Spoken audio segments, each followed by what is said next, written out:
about to get started. So get the cue from Nick over here.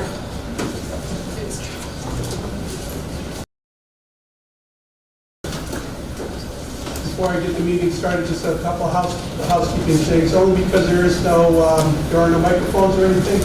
We'll just ask that if you have questions or if there's comments that you're making, that you try to project as well as you could, since it is being recorded and the only microphone is on the camera itself, so people can hear. But I'll start by calling to order the regular meeting for the Board of Selectmen, and it is 5:05. And I will allow, this will be our first item on the agenda is a tri-board meeting. Prior to that, I just wanted to make a couple of quick comments from a Board of Selectmen standpoint and just say thank you to all the different board members for taking the time out. And we know this is a special meeting for you. It is a very important topic. This particular topic is one that I feel is one of the most important as far as our town is concerned.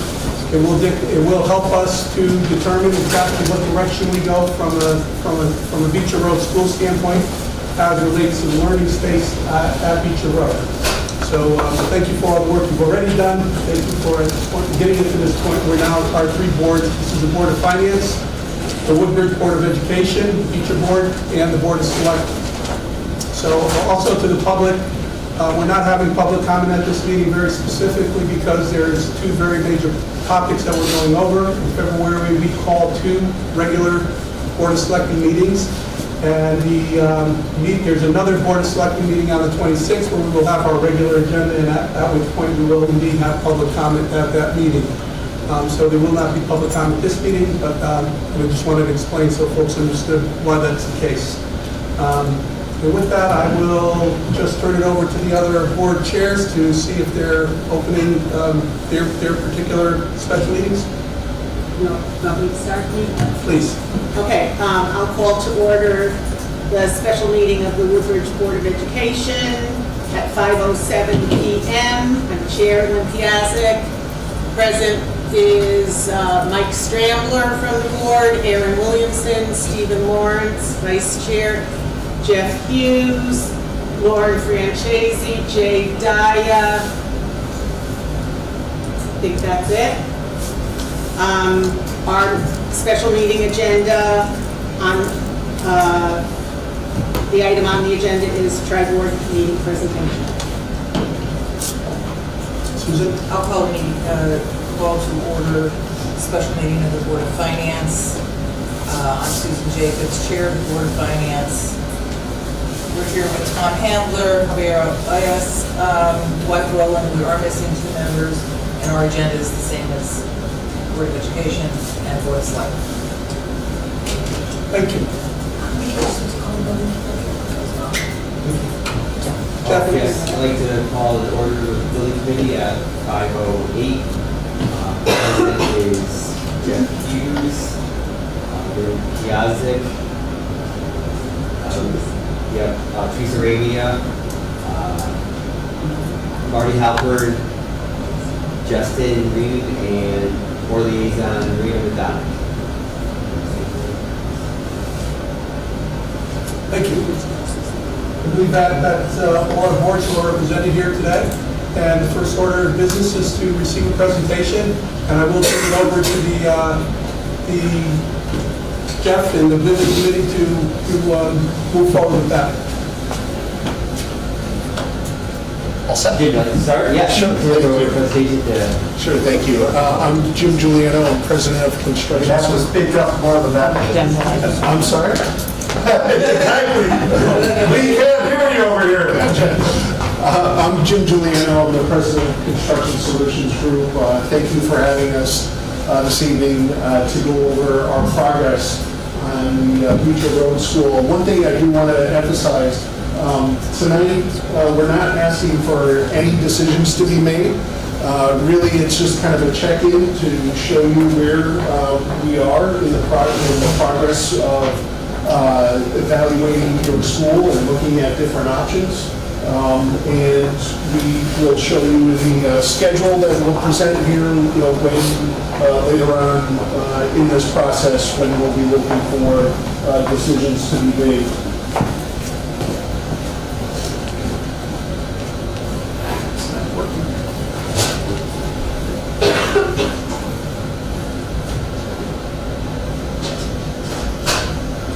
So it's supposed to work. There you go.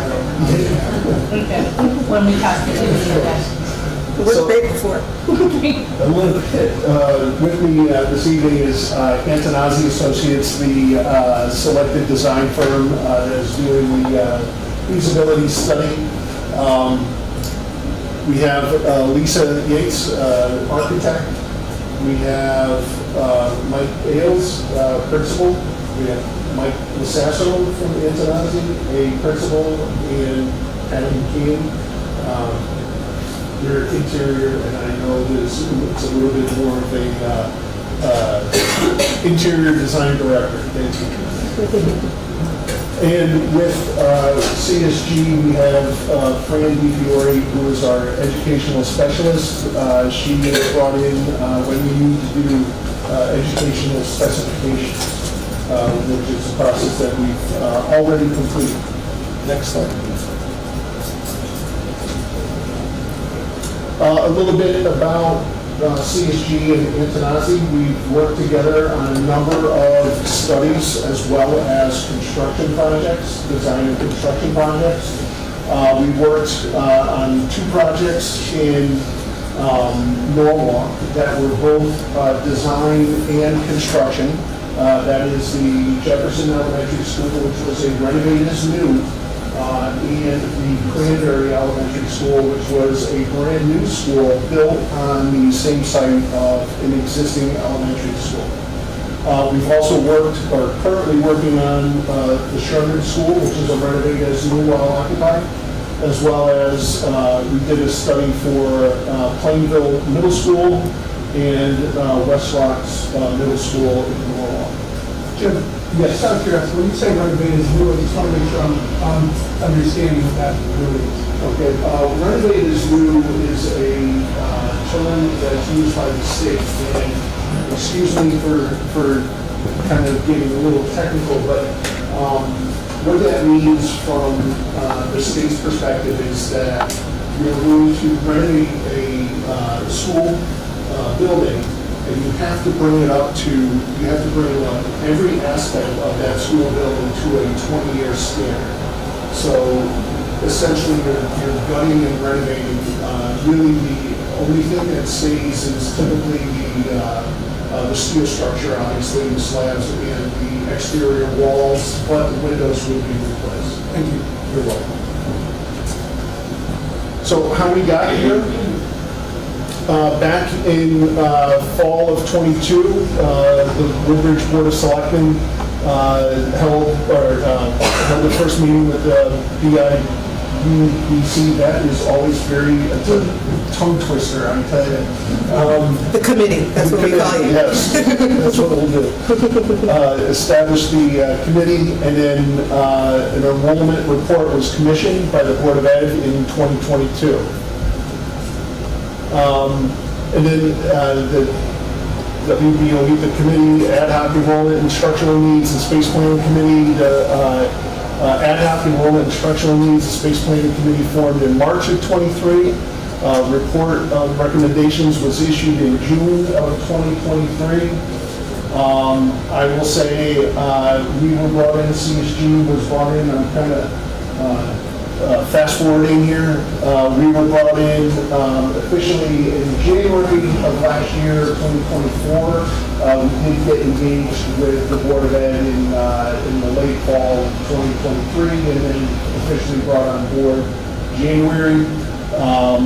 We were asked to write an architectural RFQ, RFP for a multitude of different scenarios. We did that, we issued it, we went through a vetting process, and I will say the vetting process that brought Antonazzi on was robust. We had 2 interviews with the successful firm and some other firms as well.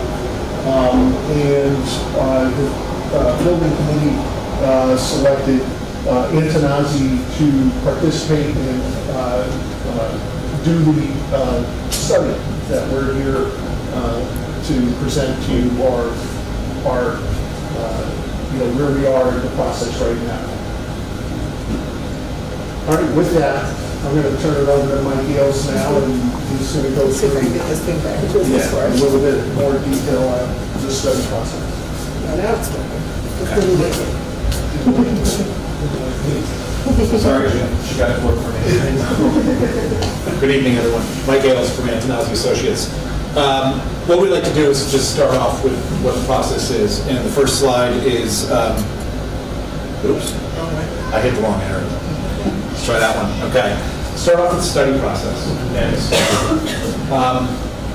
Basically, everything that we're doing is really predicated on the schedule and trying to maintain this as best as possible. There is one particular section right here. It says we are here, and this is the tri-board meeting, so we are on the February 12th date right now. So you can see basically the things that have happened prior, which I'm going to discuss very briefly, and then where we need to go. And you're going to hear a little bit of all of these different stages of the process. But ultimately, what our goal is, and what you should be aware of, is the deadline of June 30th for the state grant for reimbursement.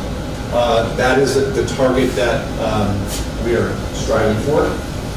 Right now, at this particular moment, there are a number of issues that we need to go through before we get to that part of that process, but ultimately, that is what we're shooting for. There might be some talk about also referendums, and right now, at this particular moment, there is not a referendum plan, but there are ways, whether you do it before or after the grant application, is perfectly legitimate, but we can explain that to you in more detail. But we have to get through this process of conceptual option development and then cost estimating, which we expect to be in the middle of March into the end of March. Option review selection, which would be the month of April. And then basically meeting again as a tri-board for, again, input and to look at what the cost and all of the options are. And then, hopefully at that point, you'd be ready to prepare for a state grant application. Yes? Thank you. Can you speak to the grant application, specifically, to the best of your ability, how competitive they are, what the likelihood of us receiving the reimbursement grant, what the match requirement is, and when the expectation to hear back? So the deadline is June. I can answer some of that. I know that my team probably could as well. I was giving the more high level because we are going to go over reimbursement and what the needs are, and that's more at the end. But to that point, I don't know of any school district that has been turned down for reimbursement. Not that I'm aware of. I don't know. And we're going to go over what the reimbursement rate is, assuming that you submit by June 30th, and we're going to go through what that process is. We're actually even going to talk about what's the difference between a renovate and a new, and all of the reimbursement strategies and things that need to be discussed at some point. So again, I think your questions will all be answered. They're more towards the end. All right, I'll ask something. Yeah, and if we don't answer, yes, please ask. Okay, so moving on. In August through November, we had data collection and facility assessment. This is where we're collecting all the information we can about the existing school. Site, building, a number of different items that we are trying to collect to understand the school better. You could hear a little bit more about our understanding and some of the things we found out through that process. These are all, I'm not going to read all of these, but these are all the required elements that we have to assess as part of the whole study and eventually the state grant application. We have to submit all of this information because we have to know what are we going to address, what are we going to renovate, what are the systems, all of the different components that go into the assessment. Yes?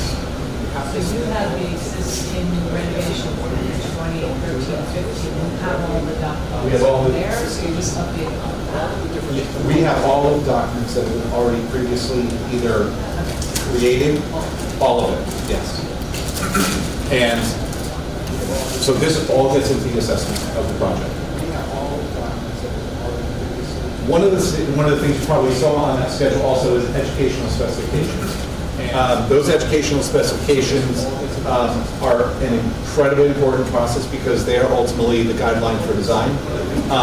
I'm not the greatest one to speak to it, so it's going to be Frankie Fiore from CSG as well as Patty McCann, who will talk a little bit about the programming and the educational specifications and how they will be.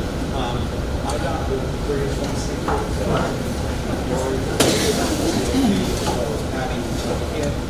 a little bit about the programming and the education.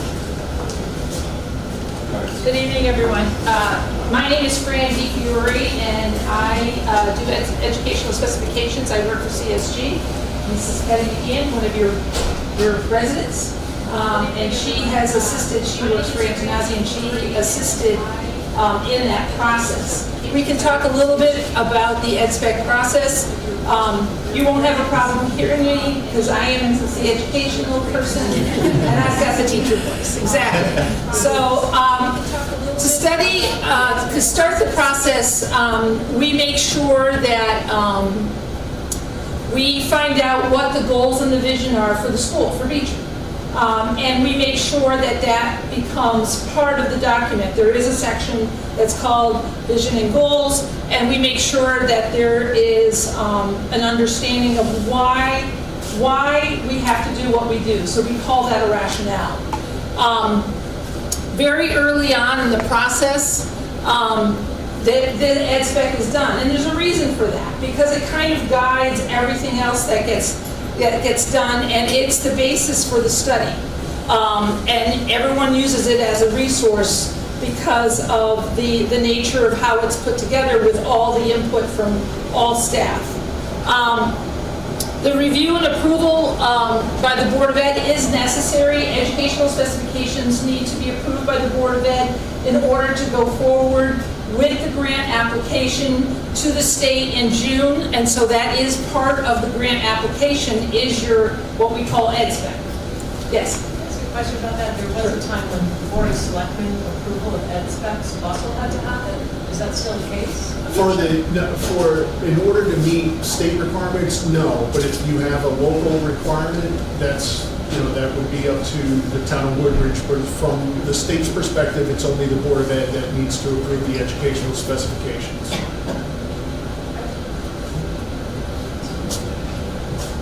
Part of the process at the very beginning is for us to, and this is myself and Patty, for us to go and be a part of conducting meetings with the staff at Beecher. And part of that is not just the staff. When you hear staff, sometimes we as educators, we think teachers, right? That wasn't true. What we want to do in any EdSpec is we want to get a story from the people who live in their space. So that means we talked to teachers, we talked to special ed teachers, we talked to the speech and language person, we talked to the cafeteria staff, we talked to constantly administration, we talked to the nurse, the social worker. We've talked to representatives of what was necessary, what they needed, what they had presently, what would be needed going forward to be able to educate the kids. And those sessions took about 15 minutes for each group to come through. Sometimes you had representatives. For example, we had a person to represent all of second grade, and they sat and they explained to us what the needs are for second grade. There were groups that came in to talk to us about what the needs were for music, the music program, and the art program, and different aspects of the building. So we were able to get a very comprehensive look at what the needs were inside the building from the people who are living with that every single day, which was very important. Yeah, sure. So as Fran said, I sat in on those interviews. I think of it, I have a different lens. Fran is developing the EdSpecs, and she's creating a document that you're going to have forever. I'm thinking of it as how we're going to use it for space planning and space needs, and how this whole plan is going to implement the design. So after the programming, and while Fran is putting everything together, she generates a space program for us to launch the design from, and that's allocating a square footage for every space based on all the data that we heard. And this is how we start the design process. And the next slide is basically just talking about one of the most important goals from a design standpoint, and that's implementing the 21st century learning environment. New century, there's a lot of new ways to say it now because we're 25 years in, but many schools haven't been touched in 25 years, so they need to catch up.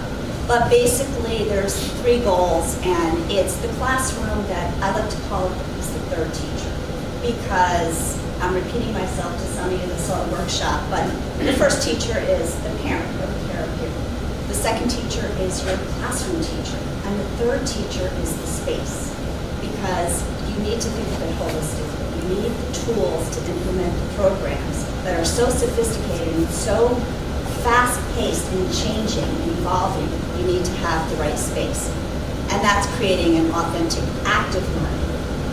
Very flexible spaces. Like I said, programs are changing every 2-3 years. You can't be knocking down walls to keep up with the changing curriculum. And as the 4 C's are referred to, the gold standard is, you're creating spaces where the curriculum is project-based for collaboration, creativity, critical thinking, communication. These are life skills, and we're preparing the students in elementary to go to middle school. They're going to be using those skills in middle school. We need that to go to high school, college, and beyond in life. So those are the basic goals of the 21st century learning environment. And it's the opposite of a square box with heavy furniture that you can't move, no flexibility. Those days are behind us and moving forward. So the next is to talk about the workshops. And implemented them. So I didn't sit down because I knew I was going to stand back up again. So the community workshop process, some of you attended those. It was really, really fun getting information from your community.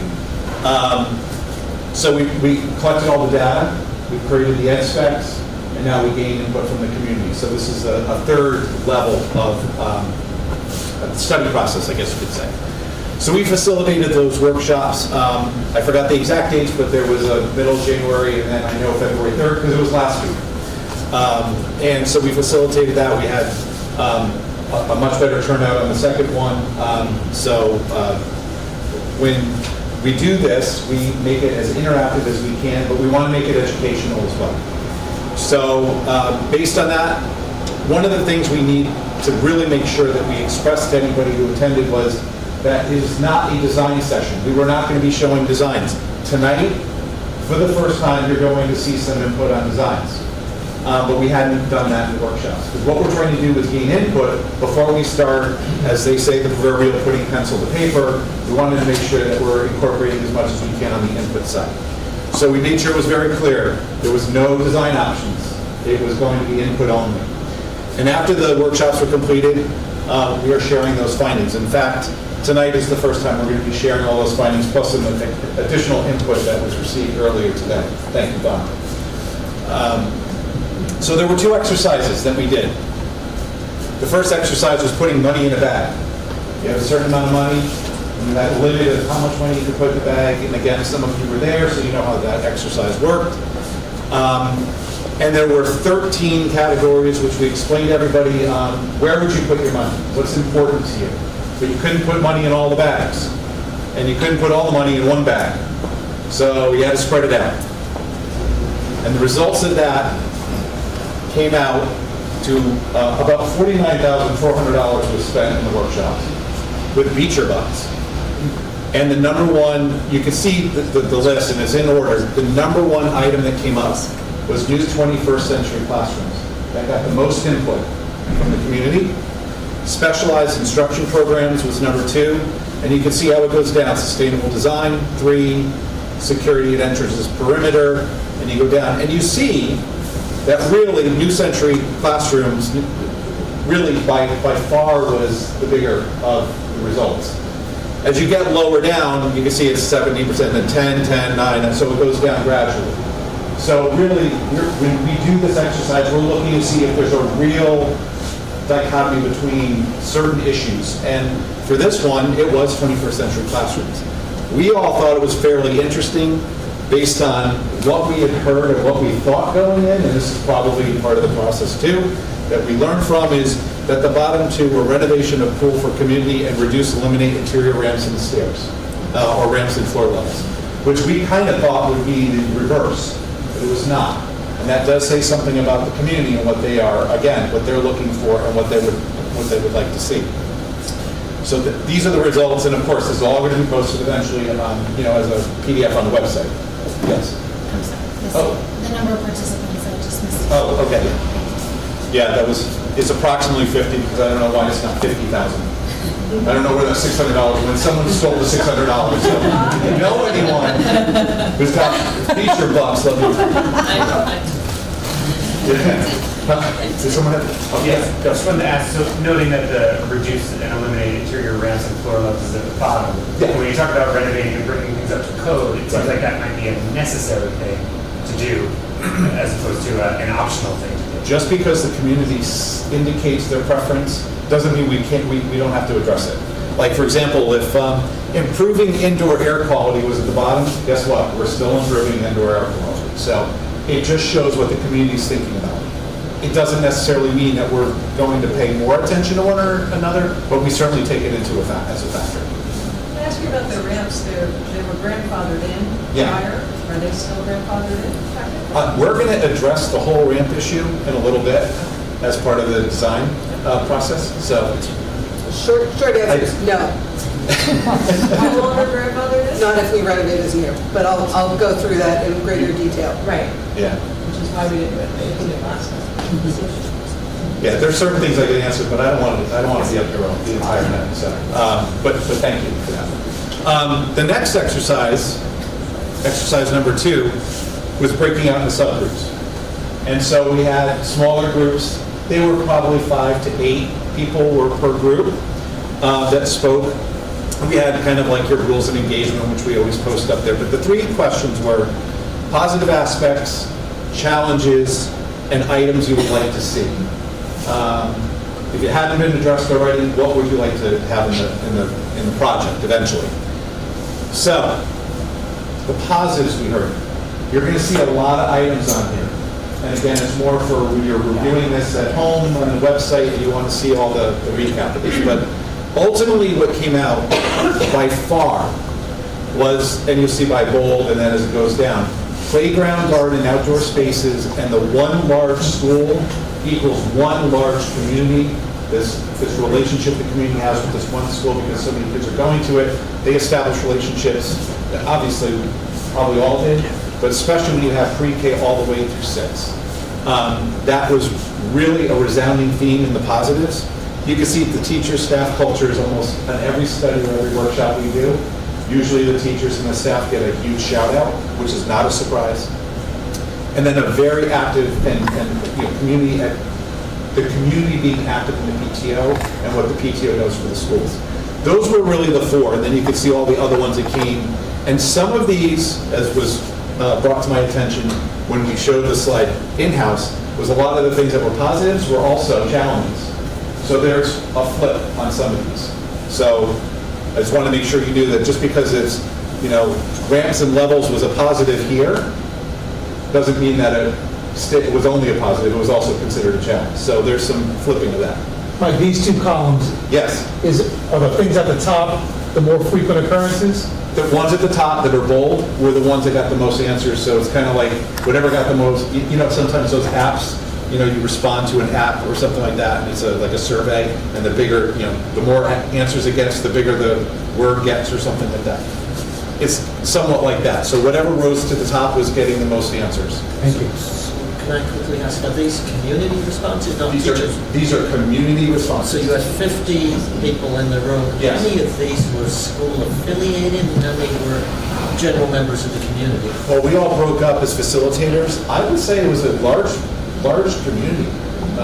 It wasn't like teachers or... Oh, no, I was saying, or- It wasn't even all like just kids in the parents. school district, and how many did not? Do you have any representatives? Oh, I see what you're saying. There were a few people that left early before the subgroup because, again, we try to obtain information in a lot of different ways. So there's a very private way of that. There's the subgroup, and then there's Q&A. So anybody who wants to speak in front of a large group versus, and we also have index cards. And you see the little includes index card comments. We had a few index cards and we included those in the comments when we were, in where the rankings were. So if someone wrote playgrounds, we would say, okay, that vote was a vote for the playgrounds. But as far as the subgroups go, it was probably 2/3, 3/4 of the people that attended then participated in the subgroups. I asked this because I see top-rated school as one of the lower items in the majority of people who move to this town. So I'm trying to get a sense of what sort of sampling you've got. You're basically talking about the pro and the con about doing an exercise like this. Is that, Yeah. I think basically one person said that. Doesn't mean that no one else thought it. It was just other things rose during the conversations of the subgroups. Sorry, can I just make, well, these are all positives, These are all positives. and it's ranked by how It's just often ranked by, they were said. top to bottom, it's just ranked by how many people kind of voted for that, or expressed that opinion. There was no vote, it was just, okay, what are the positives, and people said it. And for example, almost every single subgroup said something about the playground, the garden, or the outdoor spaces as a positive, and one large school community. And then it went down from there. My recollection was the question said something about positives about the facility. Right. So that might lend yourself to those types of answers, whereas Dr. Guy is saying, he's surprised that top-rated school is low. I don't think that is based related to my facility here. You know? One little side note is that the facility also doesn't, when you talk about the facility and the positives, teacher, staff, and culture isn't really about the building. But it's more, listen, we want to make sure, first of all, that's known, number one.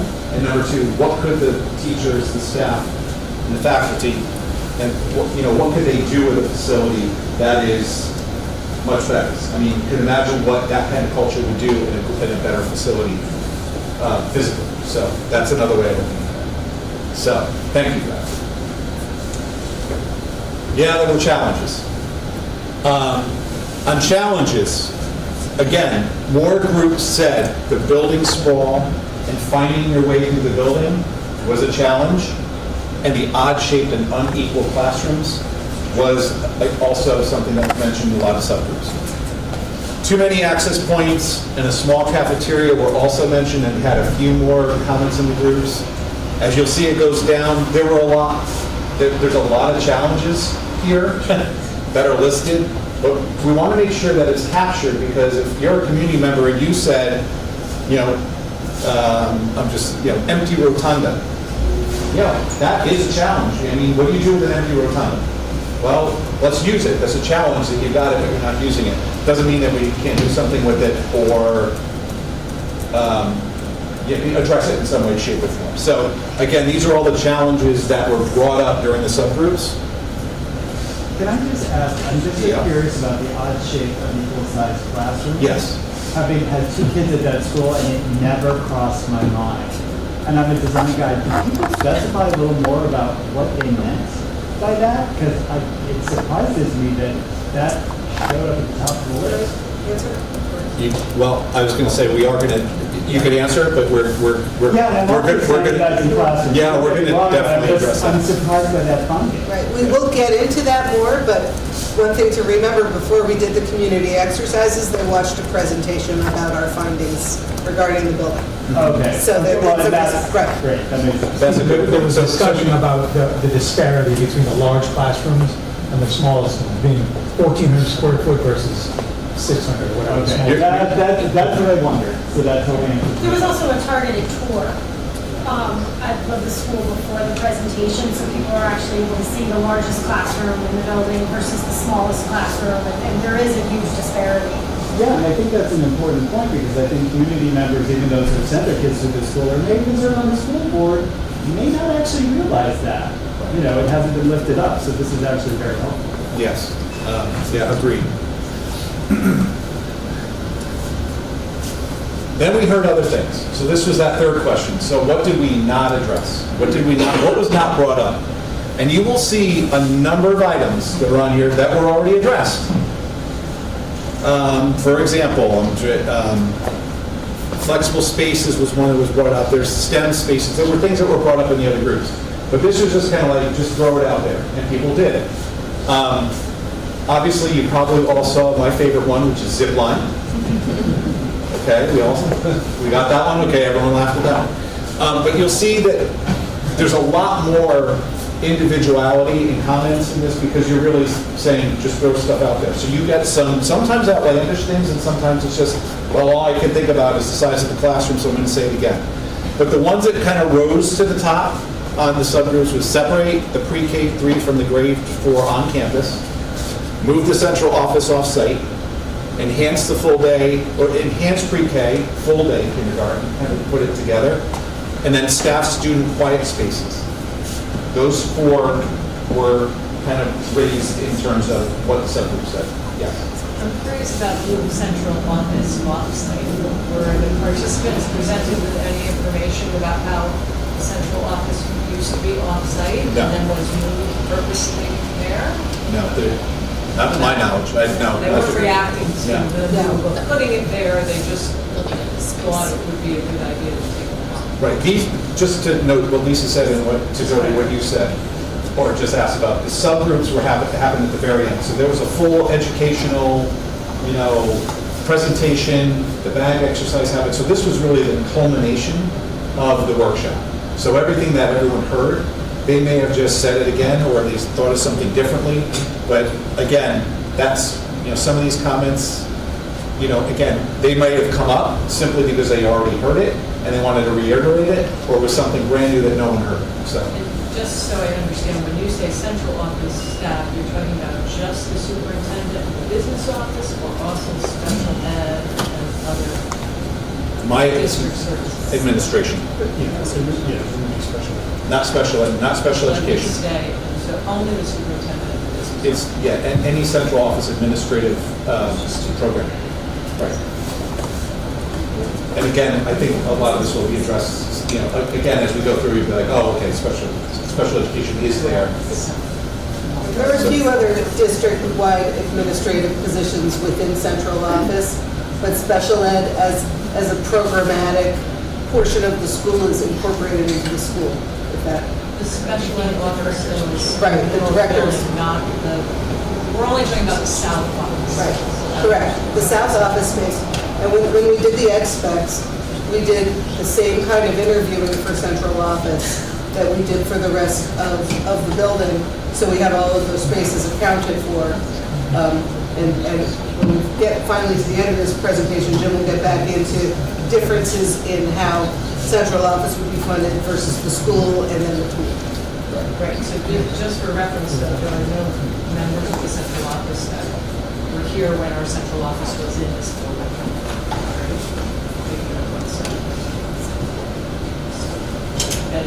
I didn't even have this, so.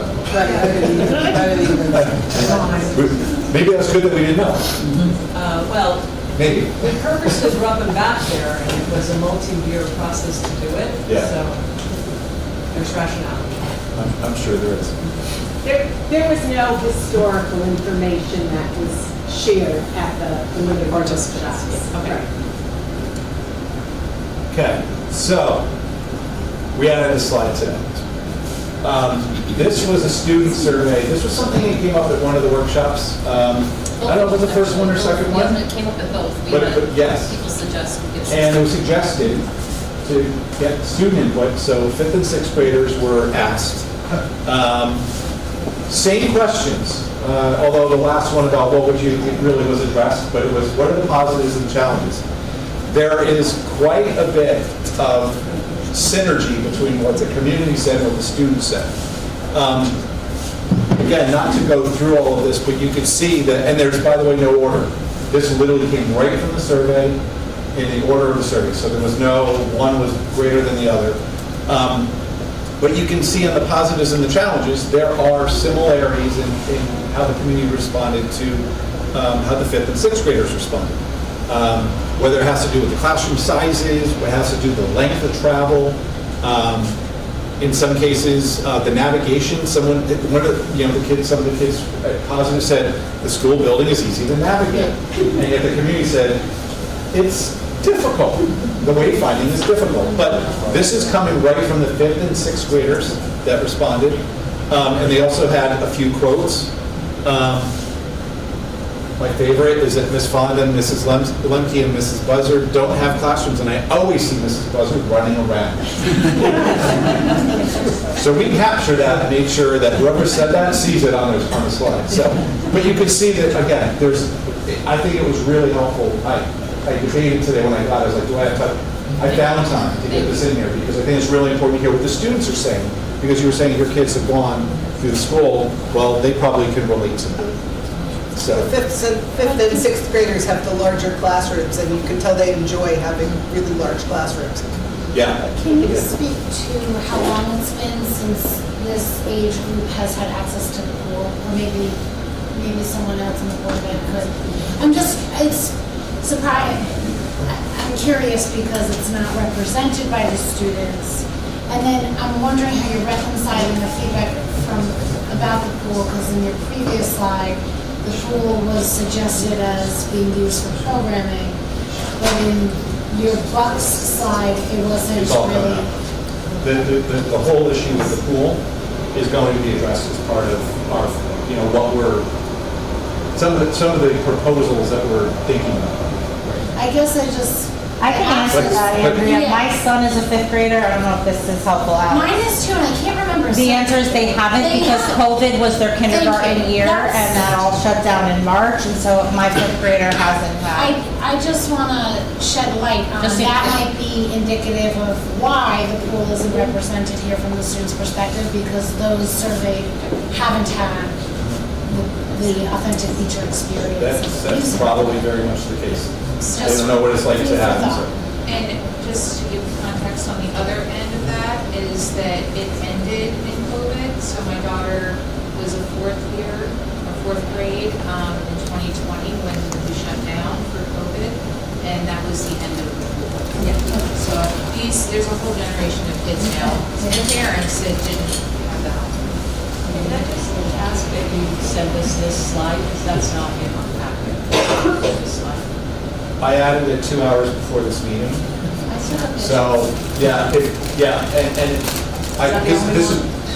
is the only one that was added. There were a couple that had a couple adjustments, but is all of this in this slideshow can be resent to Allison, I guess, who got it, and then it can be shared with everybody. Okay. I think I've done enough talking. And now we're going to go on to actually the school, the understanding of it, and then we start going through some of the options that we've started thinking about. It's all yours. All righty. So, in order to start looking at options for various kinds of options to redevelop the future school, we had to understand what the issues are and in the context of your ed specs. But, back to the beginning, we went through the whole entire building with Vito and with all of our consultants, and we were always noticing it sort of in pre-design. And we're hearing, there's not enough space. We keep hearing there's not enough space. Pretty soon I'm going to talk about whether or not really there is enough space. But we're also finding, there are these large rooms like the rotunda, which because I think primarily because of security issues with the glass wall between the rotunda and the hallway, it's really not used as often as it could be. And then to contrast with that, you also have spaces that are large, but they're shared by too many different kinds of teachers with different kinds of learning programs. So there was this whole lack of right sizing of spaces. And these additional classrooms that are needed are, they're of varying sizes. So we looked at, and this is back to the ed specs again, we looked at an ideal classroom size of around 850 square feet, and you have classroom sizes ranging from, I think, 715 square feet to almost 1,500 square feet. So, a lot of that space capture can address some of your programmatic needs. That 12 to 15, is that additional need right now or per the projected enrollment? For the projected enrollment. Thank you. Yes. And then we addressed the long travel distances, and these were our initial thoughts. Looking at the building, so we have all of your drawings. We started generating a three-dimensional model of the building using software called Revit, and it was important for a building of this size to really look at all of the various levels, which I'm going to get into in a minute. But also these are, the age of the building, started in 1960 with this sort of simple layout. And it's really been, over the years, then the 1970 portion was large and really introduced most of the ramps. And then, you can see every sort of avenue for expansion has been addressed over the years. And so that brings us to now, the total building size is almost 148,000 square feet. And then we're contrasting this. We're going to pull this in here. I'm going to go to the next slide. Can I ask a quick question? Absolutely. Can we just go back one?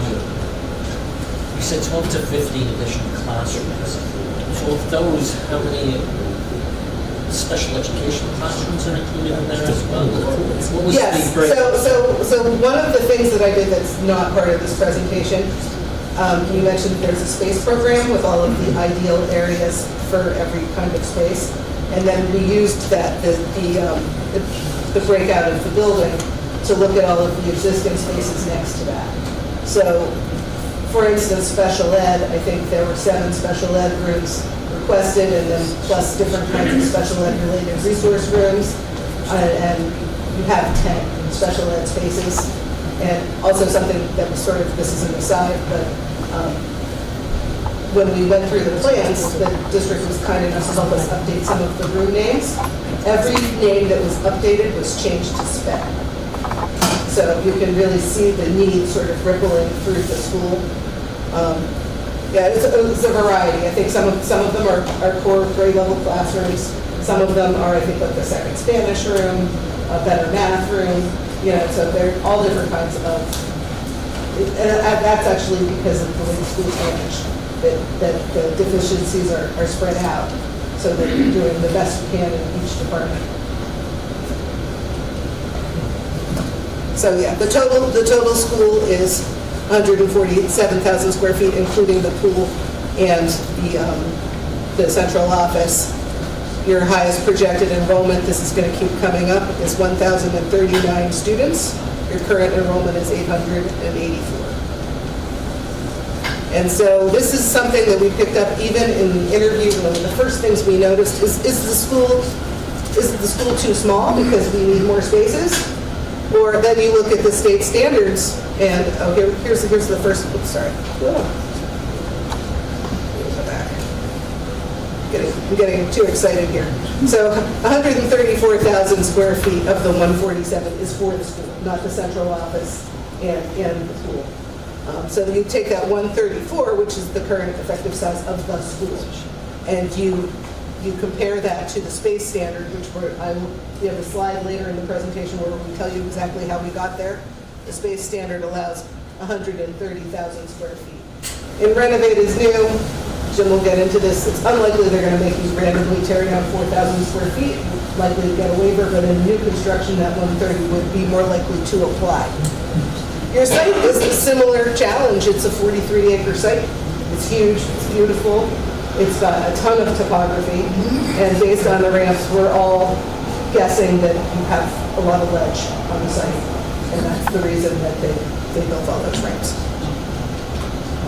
And so, looking at this, as I was saying, we're really drawing a bright line between the school and the pool area and the central office. Both look at space calculations, and also because of some of the feedback that we got from the school side, from a security point of view. It's fine if the children use the pool, but there has to be really great separation for security. You can't have, like, there are group shower rooms for adults that children can walk into. There are things that you just can't have in an elementary school with that. So this has to be segregated. And this will come up again too. You asked about reimbursement rates for new construction, 22.5%. For general construction, which would include renovate as new, you get an extra 10%.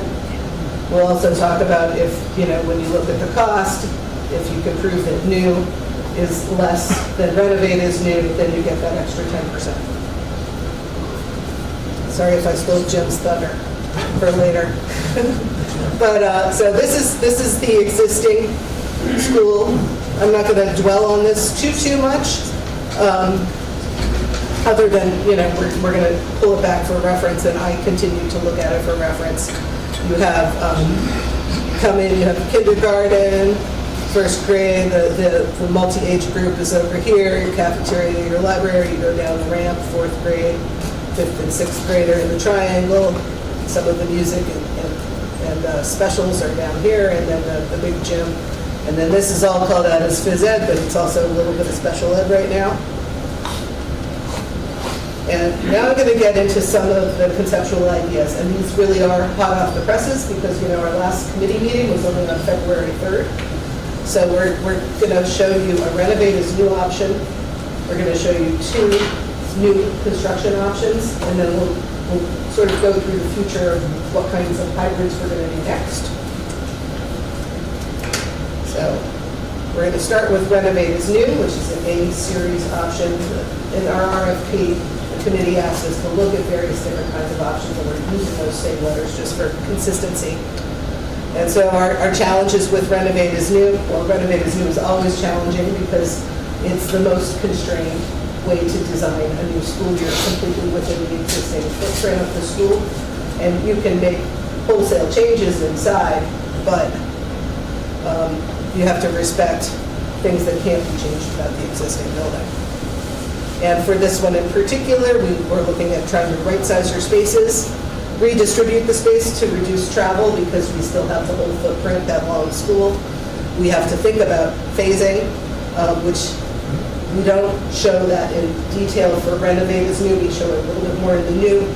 But one thing that you have going for you is a larger school. The smaller a school is, the more difficult it is to find swing space during construction. So in order to even look at renovate as new, we first had to analyze all of the different levels. And some of these levels are showing up a little bit light. But there are 16 discrete floor elevations in this building. 16. And over here on the right, which is north, the first grade wing is the highest one. It is 38 feet above the pool deck. And even this space where you walk in, the south entrance, is 30 feet below this, and that is all accomplished with ramps. And so, I mean, we had to use this document to even lay out renovate as new because you can't, you might be able to fill in a floor, but if you know you have ledge and you have foundations, you can't randomly drop a floor without getting yourself into some trouble. And this next slide just turns the levels off. So we went through the whole building and looked at every single ramp. And surprisingly to me, most of the slopes were okay in terms of accessibility. However, you had a lot of ramps that were longer than the allowable 30 continuous feet of a ramp without a landing. So the ones that were too steep were actually these connections from the 60s era. And so this ramp, these 2 ramps, we made a little bit longer and added a landing. The ones that are shown in the purple, which is a little bit light here, all along this area, we were able to reduce the slope of those ramps from a full ramp slope to what we call a sloping walk. So a ramp slopes at 1 vertical inch for 12 inches. The sloping walk has to be 1 vertical inch for 20 inches. And then you're allowed to continue the ramp for longer. You don't need railings. It feels better when you're walking on it. So we were able to put those in here. These areas, we had too many spaces to get in to accomplish that. And then once you get past the center triangle, the north part of the South School, it becomes really difficult. There's just so much pitch there. But we were able to get everything to be code legal in this area, except I have the pool ramps highlighted as red. That's not worked out yet. Yes? So you're trying to even out the ramps only to achieve renovate as new? Yes. Yes. When you see the new building options, don't have any ramps. Right. You also look at renovate without having to renovate as new, just remaining grandfathered. We can talk about that from a reimbursable standpoint. Jim explains it much better than I do, but you get the full reimbursement amount, but only if you're changing program. So if you're just improving a classroom or improving the hallway, you wouldn't be reimbursed for that. So that would be the rate we got. The current project that we're still paying for renovation that happened in being. Right, that was like a maintenance, classified as you improved the school, but it Right, wasn't. yes. Right. So this slide is the layout for Renovatus New. And, you know, on this big screen, it's hard to see, it looks like a bunch of boxes, I do understand, but we held the front entrance, this yellow is admin. Throughout everywhere, we looked at trying to normalize the size of classroom spaces. And in the 60s wings, all of these spaces had either toilet rooms inside the classrooms, or little, and they were mostly non-ADA compliant, or little toilet rooms that should be in the classrooms, but the door opened into the corridor instead of the classroom, so that was really prevalent. And so we looked at the, you know, where we received sort of educational spec instruction to put toilets in the classrooms, which would be pre-K and K. We put them in the classrooms, and those are larger spaces anyway. We were able to increase the smaller classrooms up to speed just by pulling out the toilet rooms. And we were really careful in this one, just because there are toilet rooms in the classrooms. There are a lot of toilet rooms in the building still. More multi-stall toilet rooms. And this is a big thing for Beecher, because I counted 63 small toilet rooms, single toilet rooms that opened into corridors.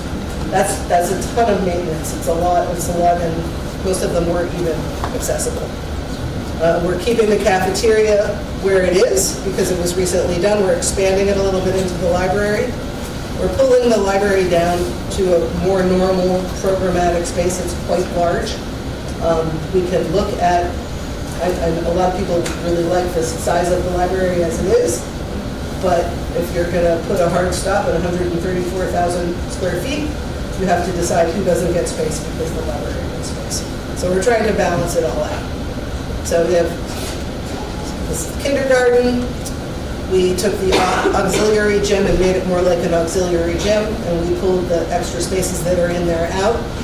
This purple, this sort of pink purple, that's special ed. And when we're looking at these plans and we have them colorized, we always look to make sure that there's plenty of pink all throughout, dispersed throughout all of the grade levels. This is 4th grade still. We relocated the multi-age group to the triangle, understanding that their garden, which I think they've been tending for 25 or 30 years, is still really close by. So we've given them a door outside so they could still access their gardens, because Renovatus New was one of the only options where the garden wouldn't be a brand new garden, it would be their old growth. And then we have 5th and 6th grade is still here. The art classroom is one of the only rooms that really retained its current position. We have some Spanish down here. We have more special ed. And then the music suite.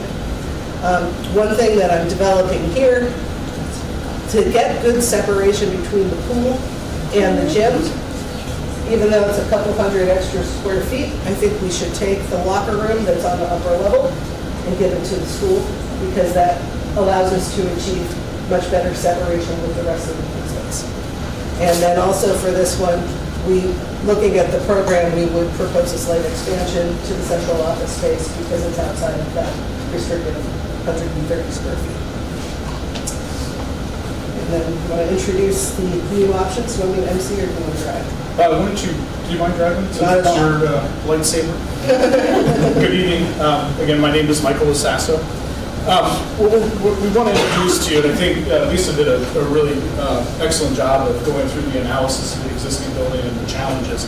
And I wanted, before we get into this in detail, I just want to mention, ultimately, the options that we're going to be developing are going to be estimated. And there's a myriad of different alternatives that we're looking at, but we've looked at two separate ends of the spectrum. So the first being the renovation, and then, which is fettered by its constraints. We're looking at the other end of the spectrum in the next couple of options, which describe a new alternative, or new with some modifications of the existing building. And I think somewhere in between are the B and C options, which we'll talk about at the end, toward the end of this presentation, which is, it meets it somewhere in the middle. And from an estimate standpoint, which is our next step after this, traditionally the renovation is more challenging because of the need to move people around. There's always a need to relocate them and secure them, and it oftentimes happens in multiple situations, so that tends to be a cost driver. Whereas with new construction, building everything brand new, instead of taking advantage of, as Jim had mentioned, some of the infrastructure, the slabs and structure, that tends to be an offsetting factor. So it'll be interesting to see how these options develop. And I'll mention also too that what we're hopeful about tonight's, we kind of think of it as a working session. Yes. We would love to have some feedback, because rarely do we ever hit it right the first time.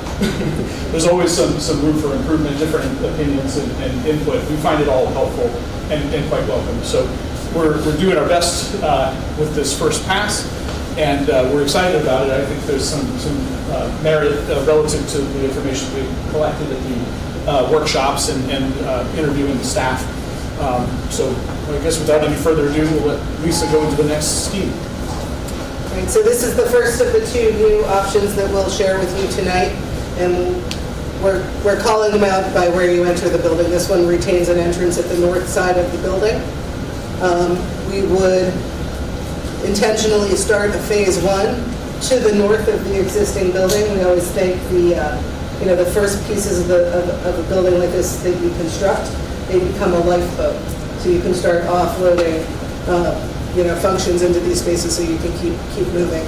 The second phase would be a replacement of this is current first grade wing, but this would be the new pre-K wing.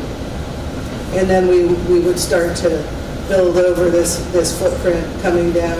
And also I think that this 60s and I think 84 space could be used as a swing space as well.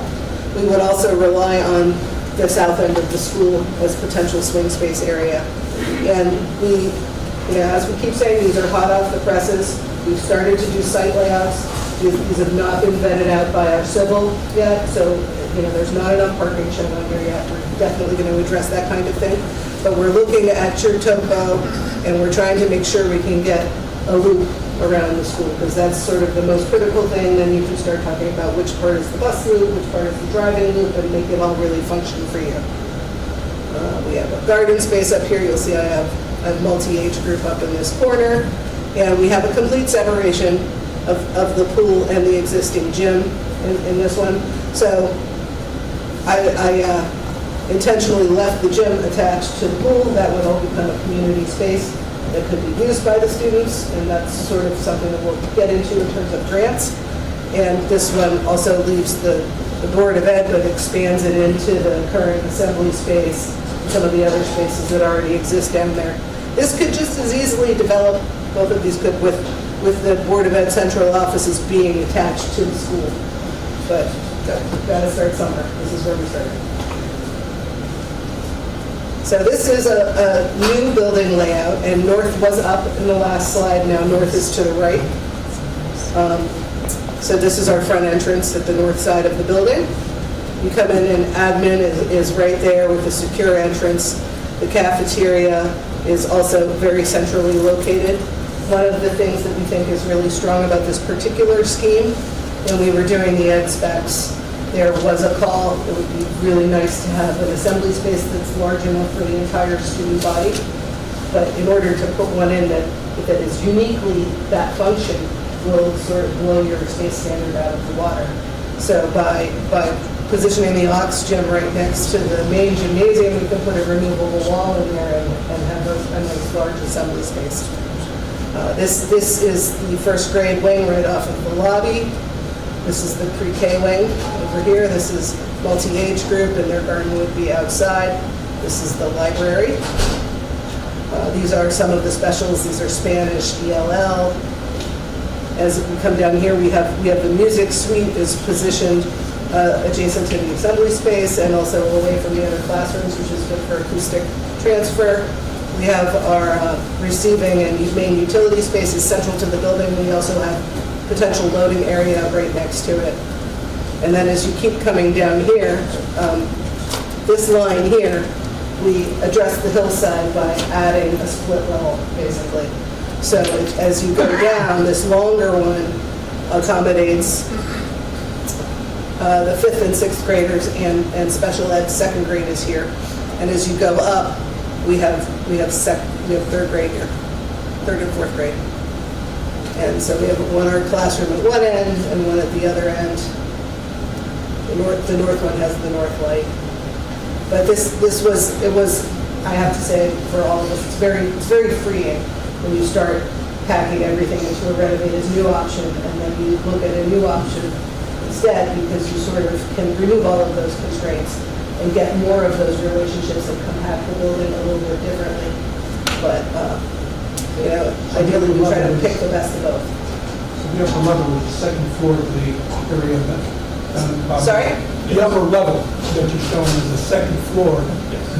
It's 7 or 8 feet above the main level, and this side is 7 or 8 feet below the main level. So it addresses, if I go back.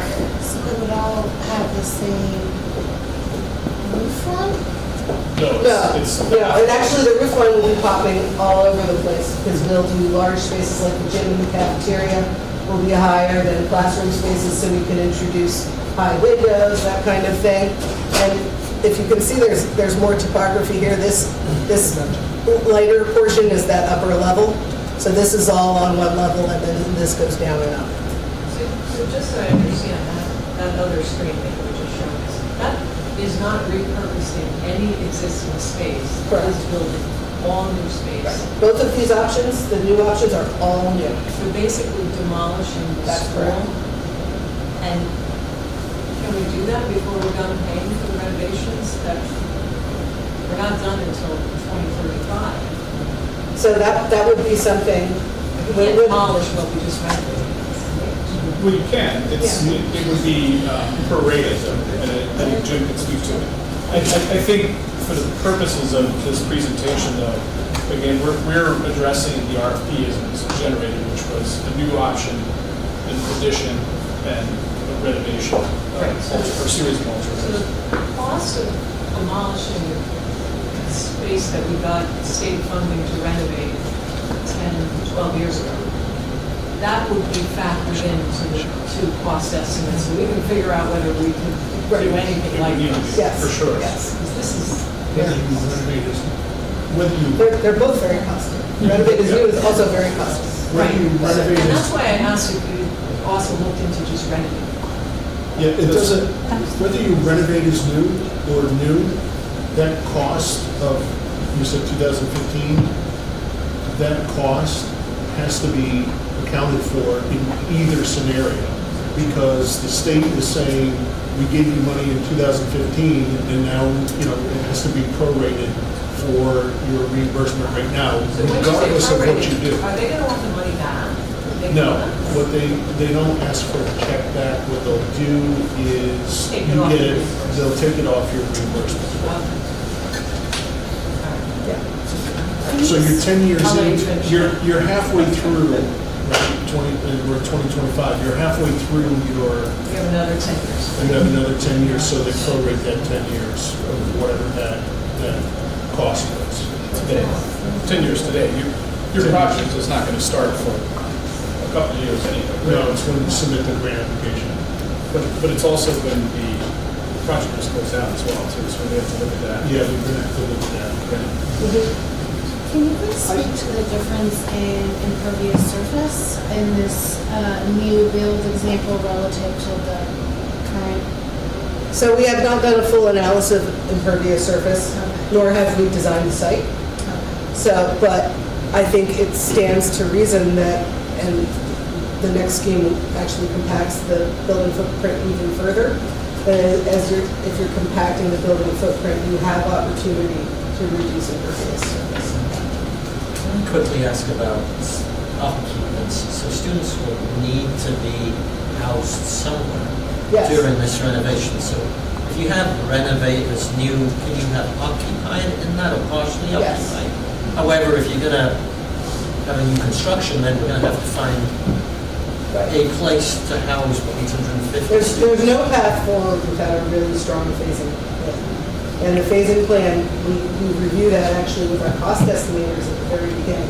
because there's a cost associated with that. It's the opportunity Right, cost. and then when you get a construction manager on board early in design, phasing is, it's got to be baked right into the beginning of every design.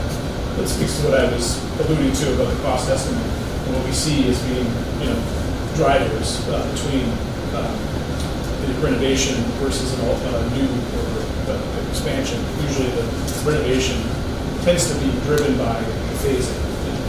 It takes longer, and that adds to cost as well. However, there's the opportunity cost of still maintaining the school. Sure. And continuing the education, whereas the other one would have to house everybody at school. And is there a feasibility, have you looked at that, feasibility of housing 850 students? Only very initially, not in a great depth. We're looking at it as something to avoid.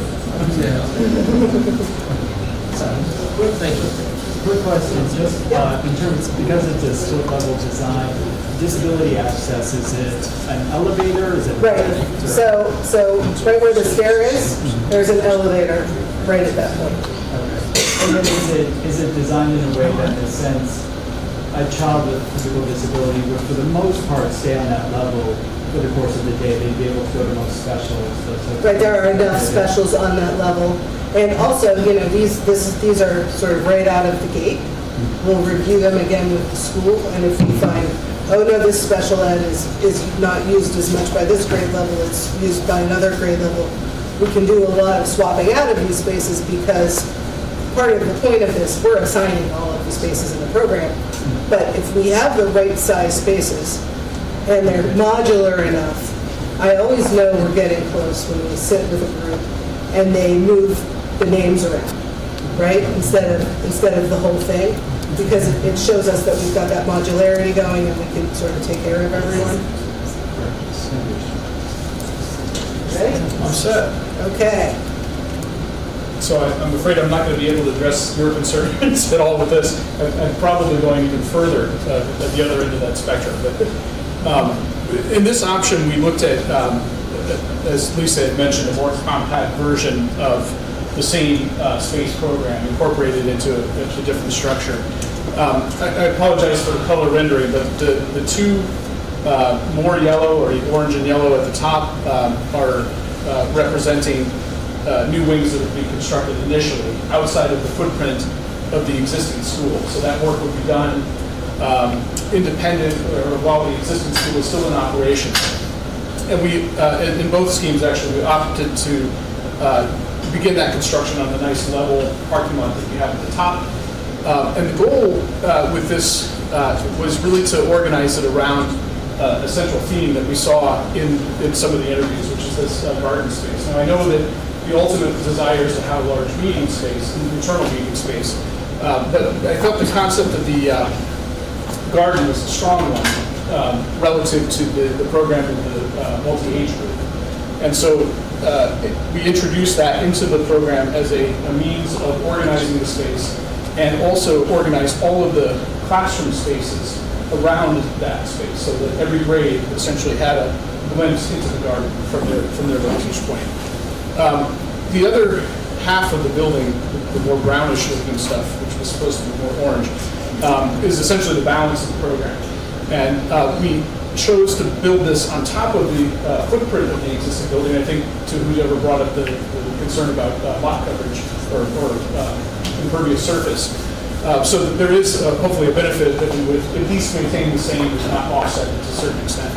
The other thing that both options introduce are 2 levels, and that's really efficiency, I think, in a lot of ways. It does reduce the footprint of the building. It also helps consolidate travel through the building. Because certainly one of the challenges, I think, of the existing facility is finding your way, through all those ramps, and certainly at this age group, you're not traveling like as much as you would likely for high school, but there's still quite a distance to travel. So what we're trying to do in this is consolidate things into the same general vicinity. The other thing that we took advantage of, and I think, there was a theme that I was hearing in the early part of our presentation, that your strengths are oftentimes your greatest disadvantages as well. This is an absolutely gorgeous site. It was one of the most striking aspects about it when we first arrived. And it's like being in a park, and the cascading hill and the buildings coming down the hill are really quite beautiful. That is also challenging to work with, obviously. But we've tried to organize the new construction in and around areas that are generally the same elevation. And that goal, again, like eliminating the ramps or the long connections, was a desire to keep everything at the same plane, and so that students could navigate generally, at the same basic level. There's ancillary benefits like security, the ability of the faculty to move through the facility and get to other parts of the building quickly in emergencies. So we also, in this option, developed a ring road, and we're showing parking at the top and bottom.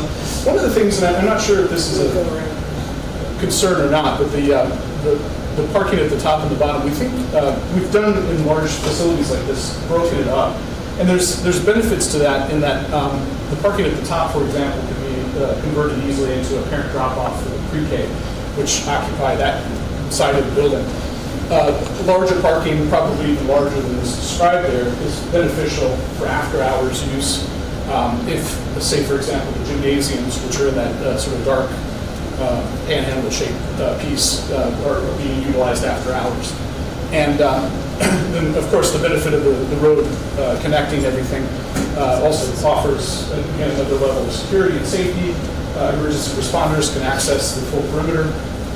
But at the same time, we're still trying to preserve that hillside, all of the greenery, and really there's not a bad vantage, even though some of the students will be on the outer part of the building and looking, outside of the courtyard. They're still going to be looking at a beautiful green space. So it's really a fantastic site. And then just the last word about this particular option on the south portion. This option opted to maintain the triangular rotunda space, which I think is a cool space, actually. And frankly, that's the perfect opportunity, I think, to introduce Board of Ed, central office spaces, and a community meeting space. Now, again, we have to look at the funding, how does that get executed?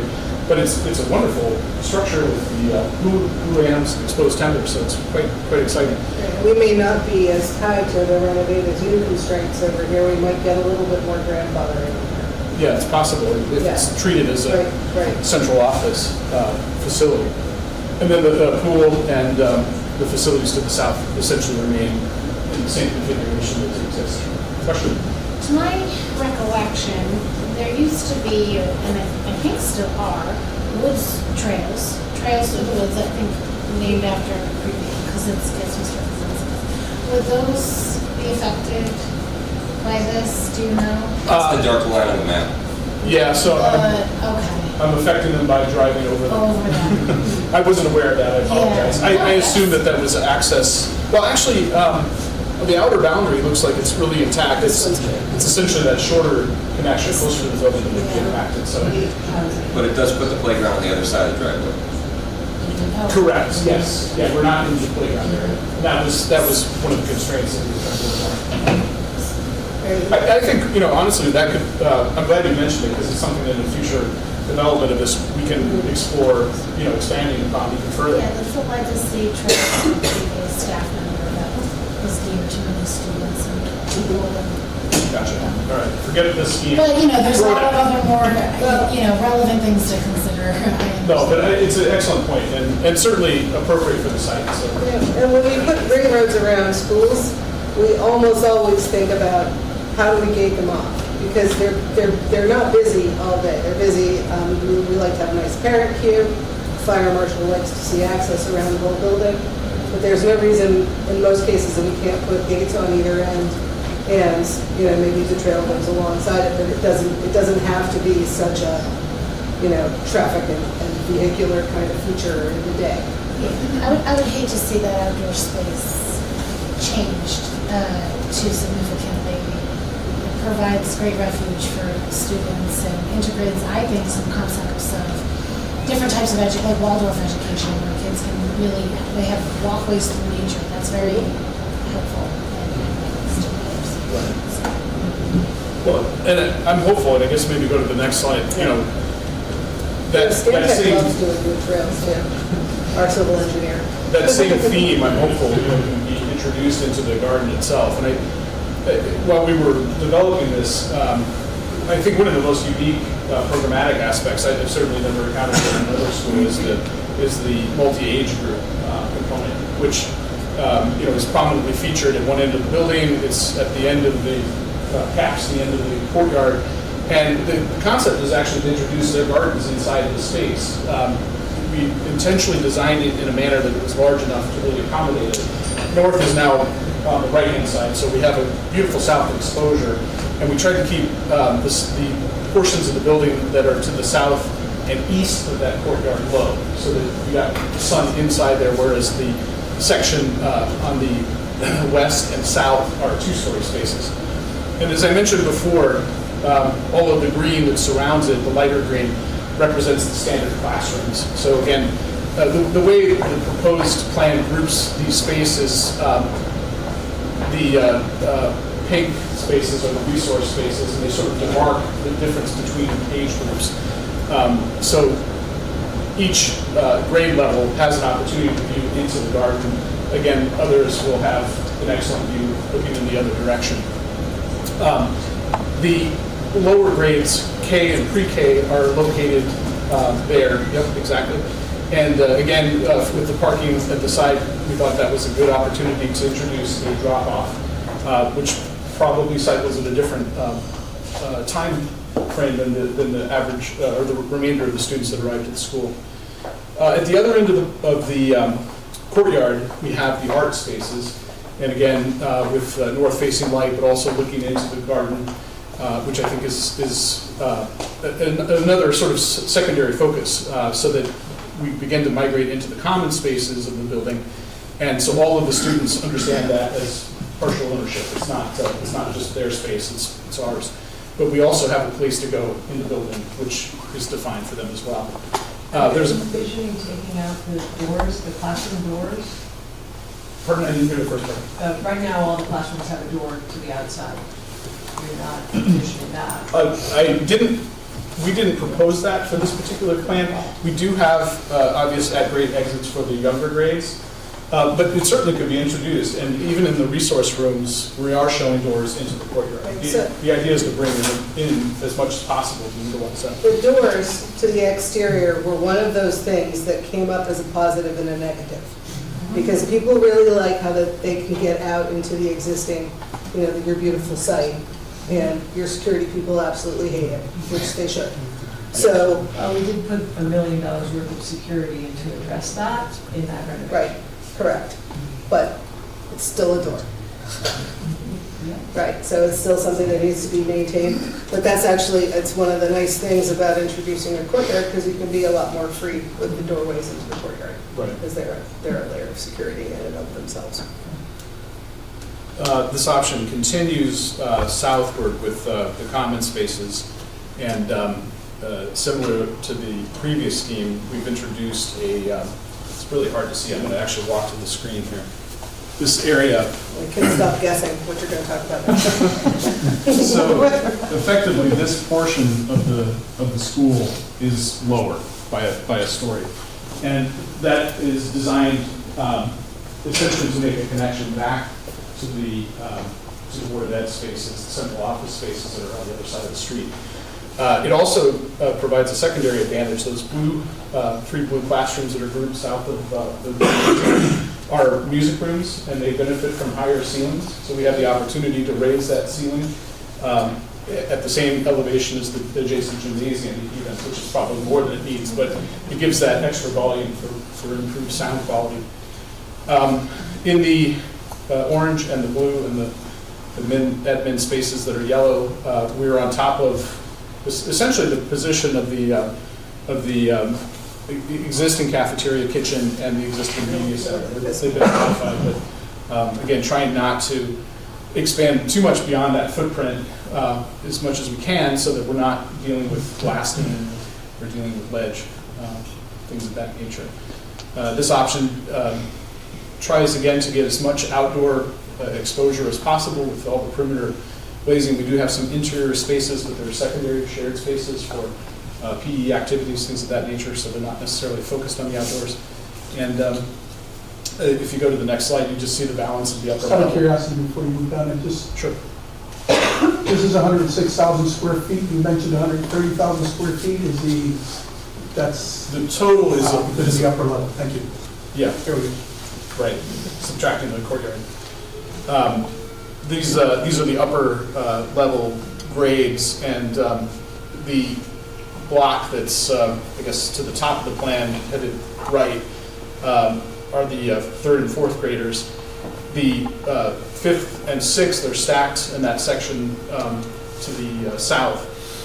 And we've also organized it in this option to avoid having the different grades migrate through those classrooms. So the fifth graders can get to an elevator or a stairwell independent of having to migrate through somebody else's class space, which oftentimes is helpful in terms of managing student travel, transfer. Right. This first password, both of these options are ever so slightly above the space standard, and the idea is that if they're selected, we'll pick them up. It's easier to do with new construction. You don't necessarily have to say, okay, we're eliminating this room. You can just squeeze the building a little bit. Right. And so next up, this is sort of our going forward point. So as we were sort of mentioning, this is our process. So we had our community meeting on February 3rd, where we're sort of taking the two most extreme approaches, the A option and the 2D options, to establish our vocabulary. Tomorrow, we're meeting with the committee again. We haven't met with them for 2 weeks, so this is all going to be new. It's going to be an extensive debrief. We're going to find out what everybody thinks is working and thinks might not be working as well. And as we take sort of hybrid options and start looking at different areas of the building existing that are more successful and the new portions that were more successful, and we'll try to take the best of everything and look at a couple of different hybrids. This is a slide from the very beginning of the project, and if you put an addition in a place where you have open space, it helps you with phasing. An addition in the center, it starts to help you with your level changes if you're trying to connect to the bottom. So we'll look at those kinds of things, and after we have a little bit more feedback, but it really helps once you start to generate a vocabulary. You start to be able to spin off more options, and you end up with something that everybody really likes. And I think, we've heard, sorry to interrupt you, but just, I hear you, and I think the B and C schemes, those intermediate schemes, are really where we can explore the concerns that you're raising about the previous expenditures. Certainly, with the renovation project, we have to certify for systems, building systems like roofs, mechanical systems, we have to certify that they'll have a 20-year lifespan.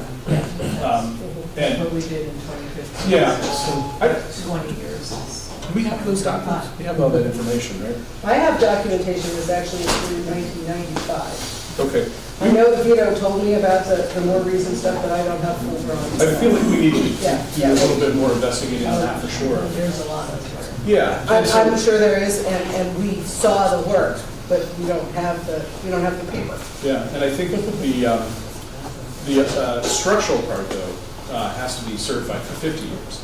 So again, one of the aspects of the options that we're looking at in the new alternative, we're really trying to replace the oldest portions of the building. And those are the portions we renovated. Okay. We were right on target, just a couple of years too late. Can I ask you a question? When you're talking about that renovation, the first set of things that you showed us, I guess it was option A. I guess I understand what you're doing in that renovation is moving walls so that you can even out the space. That's correct. And moving bathrooms. Right. And that We sort tend of to try to keep corridors where they are because Right. functionally and structurally it works. We added at least one new corridor here and there when things were getting short-circuited. Just so you know, though, in that 2015 renovation, we touched many of those like 1960-era classrooms completely, and we did look at options of moving walls around, bringing the bathrooms interior, and we made a decision for cost purposes to not do that. So, is there a way that you can also look at? There are renovation opportunities in the south part of the school that were not as heavily touched in the 2015 renovation. is it possible to just look there and in that pool space to recoup some of the new space that you need for enrollment purposes? Anything is possible. I mean, this is a very plastic, you're seeing hardline Yeah. drawings. but Because that this would is be the very most useful. cost effective, to Yeah. not undo the renovation we already did, but to then renovate new space into what the Board of Ed has determined they need. The real challenge, though, and we want to go back to all the reference, our touchstone is the ed specs. Ultimately, those are important to drive what we're doing. It's been vetted and approved ultimately by the Board of Ed. So that's the roadmap that we utilize to actually test all of the options. They all have to meet the requirements of the ed spec. Can you get us a copy of that? I haven't seen that, it's Yeah, I think so. great. Okay. Yeah, we have a draft copy of it out, and it's been reviewed by the committee and I believe by the Board of Ed. It will not be finalized until we coordinate it with like a winning scheme. So your program matrix will be adjusted to reflect a little bit better the scheme that we're going to propose for the grant. Whatever draft you have. Right, right. So the point I was going to make, though, is that ed spec essentially is the vehicle that we're using to try to lay out the spaces, Yeah, right? you're trying to achieve So, those goals. so we may have to make more compromises in an alternative that salvages more of the existing building because, the spaces were touched. So just, and that's, that's what we're up to. That's what we're going to do. So. The south portion of the building is also really challenging because of the steep ramps and small spaces that are attached to them that are not ADA compliant. Can I ask a question? In the south building though, if we do what's being potentially suggested, we're already above our square footage limit. So don't we run the risk that if we expand there that we won't get reimbursement? So your space standard applies to educational spaces. Right. Board of Ed or central office is not bound by ed space. Right, but if we revamp that south side for educational purposes, It would drive, yeah. that's already way above what we're allowed per square footage. If you're taking the pool back and incorporating it into the school, And so we would you're not gonna, get you're gonna come up everything. against some reimbursable Right. roadblocks, yes. And Jim, you'll talk about that when we come into the grants. So, the options, and then part of our charge was also to, the way this was phrased in the RFP was to look at relocating kindergarten and pre-K elsewhere. We're not sure that that's the direction this series of options will take. We're going to work with the committee, and this is kind of the opportunity for any kind of out-of-the-box ideas, maybe that hybridize other sites in town or something like that, or, So how does this happen? What consideration So do we analyze or how do we include the- this in our thought process? Just understand that this is something that was given to us by the committee in our request for proposal. And we're carrying it not necessarily as this specific option, but as something that we come up with together. It might look like this, it might look like more hybrid options that are in Series B, whatever seems to be the most useful to the community. I think actually acquiring a copy of the ed specs for the project that was done The ones that are on file with the state now. Yeah. That would be helpful. I'm sure. Yes. That's certified. And just to be clear, if you move the K-wing, you have to replace it, either demolish it or replace it with non-educational space. If you move the K-wing, your enrollment on this site goes down. So your area goes down. Right. And and since your building is capacious, think about how that works. Yeah. Well, it's interesting, and I'm not on the committee, but I'll just say, given the strong feedback. This is what I'd like to I will say, part of what we heard is having everyone in one school, and this is our community center. It just seems to me like that's probably not going to be a great investment of time. On your part, to have to look at exploring an off-site option because that sort of goes against the ethos of the community as it's been expressed. Right. this sort of number of options, and it was really done to sort of properly scope the project for us. So, you know, we know what is being purchased in terms of our services, but it doesn't have to be that exact thing. And we even covered that when we were in the interview. Like, we're asking you to look at all of these options, but do they have to be these exact options? Yeah, they don't. So on the other end, though, spinning sixth grade out into the regional school district probably should be explored. That might be. I wish Lynn was here. I believe that was explored, I might be wrong, and the problem was is that Amity was unwilling to accept our sixth graders if they could not accept sixth graders from Orange and Bethany. Challenge And so- accepted. That's what we have to work with the Orange folks. Well, my understanding is that that has been approached and that that's a non-starter. Well, It's Our construction. Aaron is when very- you see the cost of this. Right, Orange We're gonna doesn't be care very about much our cost. costs. Right, Like, Orange, we don't. And the flip side, They don't care about us. No, I'm They saying don't real care. care would be able to start. Conversations have already been started. Can we see the cost of this as opposed to having this debate? We do not have costs. I'd like to hear what's going on. Can I ask one other question, just as, because the town is thinking about the pool? Out of patience here. Let's move on, folks. We're talking about grants, but we are not showing you costs tonight because we don't have it. Well, what is your slide about then? The slide is about the reimbursement rates. Then and how let's the hear grants that. work. Wait, can I just ask a question? No! Please, go on. No, but it's good. And then ask the questions. No, but Thank you. it's about what we've been talking about, Susan, which is, you're talking about separating out the pool. And one of the interests of the town is, can we use the pool during school hours for non-students? And one of the things I've been told is that the parking is a problem. So when you address the sort of separating out the pool area from the rest of the building and some of those, did that also address that issue, that parking? That issue would have to be addressed, and also who pays for that would have to be addressed in Yeah, terms of absolutely. reimbursement. But it is addressed by the virtue of the redistribution. Okay, that's all I just wanted A to. couple of the options that we showed, yes. Right. Okay, thank you. So this is just a story of how we get to the square footage number based on your occupant load, your projected number of students. So we have 1,039, and this is based on the highest number in the next 8 years, which happens to be 2031 to 32. And then there's a table that the state provides. You pick your population range, and they assign a square footage allotment per student per grade. And so this counts as 2 grades, and then you have the 6. So you add all of these together, and then you divide by 7 the number of the grades. This gives you the average area per pupil, which gives us this number, which is 130,023 square feet. So your whole entire school is just under 148, I mean, school and the pool and the central offices. The pool and both of the locker areas, it's almost 12,000 square feet. And your central office right now is around 1,800.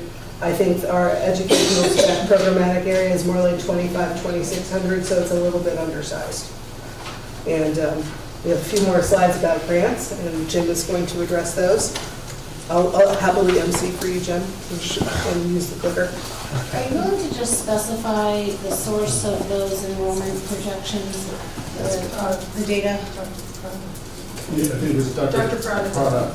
So, can we speak to the accuracy of those? Are we confident in those? You're not presenting it, no. Oh, no, okay. So, but this is kind of based on an assumption of, Can I address something very quickly? yes. February 3rd, at our workshop, on the slides that I showed regarding the feedback, there were a couple of people that had indicated that concern about the enrollment, because as recently as maybe 2 to 3 weeks ago, there has been some thought about some development or something going on regarding the community and having updated enrollment projections, because I think they're 2 years old. They will be 2 years old. We're not. We updated them this year. The enrollment projections out to 31, 32. They're now updated to 2034. What would be needed, and would be critical is if there's any growth in that number of enrollment out 8 years. So yes, enrollment I know every year gets up, current, but the issue of enrollment, if there's any, and this is going to any particular district or community, if there's any possibility of some sort of development or spike in enrollment for any reason, those enrollment numbers from, that project out 8 years should be updated. I think it was April 2023 that those enrollment projections by Peter Prado went up. Jim? We had him refresh that over this past summer. It was, and I think they're from November, but to Susan's point, I'd like to complete it because all these discussion points are discussion points that after we see everything that they can present, we can discuss and we can have, and we have information on.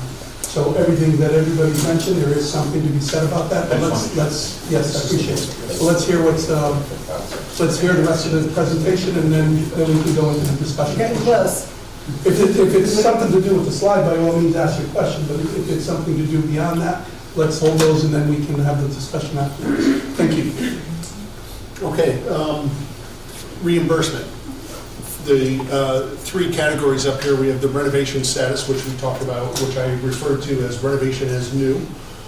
We have the extension alteration, which is either, basically what it says is a alteration to a portion of the school or an extension because you have to expand the school, or you have, excuse me, new construction. Now, there are different rules. Renovation and extension alteration give you a higher reimbursement rate. I believe your reimbursement rate is 32.5%.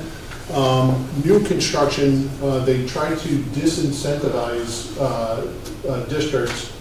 They drop it down by 10 points and it's 22.5%. However, if you can demonstrate that new construction would be less expensive than a renovate is new, you get the higher reimbursement rate. You would get that 32.5% reimbursement rate. A couple of things I do want to point out because I've heard some comments from some of the members is, understanding that you've done a alteration, I want to say, and I don't know the specifics about it, but if it wasn't building wide, it would be under an alteration category. So that way you get the higher reimbursement rate, but very little would be reimbursed unless you did a programmatic change.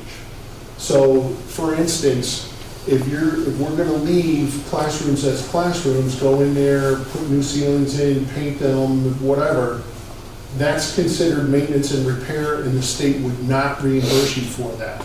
However, if you went in there and you said, okay, here's these classrooms and we want to make them science rooms, that's a programmatic change. Anything that you do within those classrooms to change it from a normal, regular classroom to a science classroom would be reimbursable. So just keep that in mind when we're talking about extension alteration or not doing a renovate as new. Now, renovate as new means you have to touch everything in that building. You have to make everything in that building up to a 20-year standard except for the structure, which is a 50-year standard. Thank you for reminding me of that. Jim, one other point about renovation, it has to be a minimum of 55% of the existing building salvaged. You can't do a closet, you have to do at least 55% of the structure in order to be eligible for renovation. Right, and they'll push back on you what we experienced with Cranberry, where we did a project which was, I want to say it was 75%, but not, because we were going to keep the existing gym, and they pushed back on us and made us do a whole new school. Right.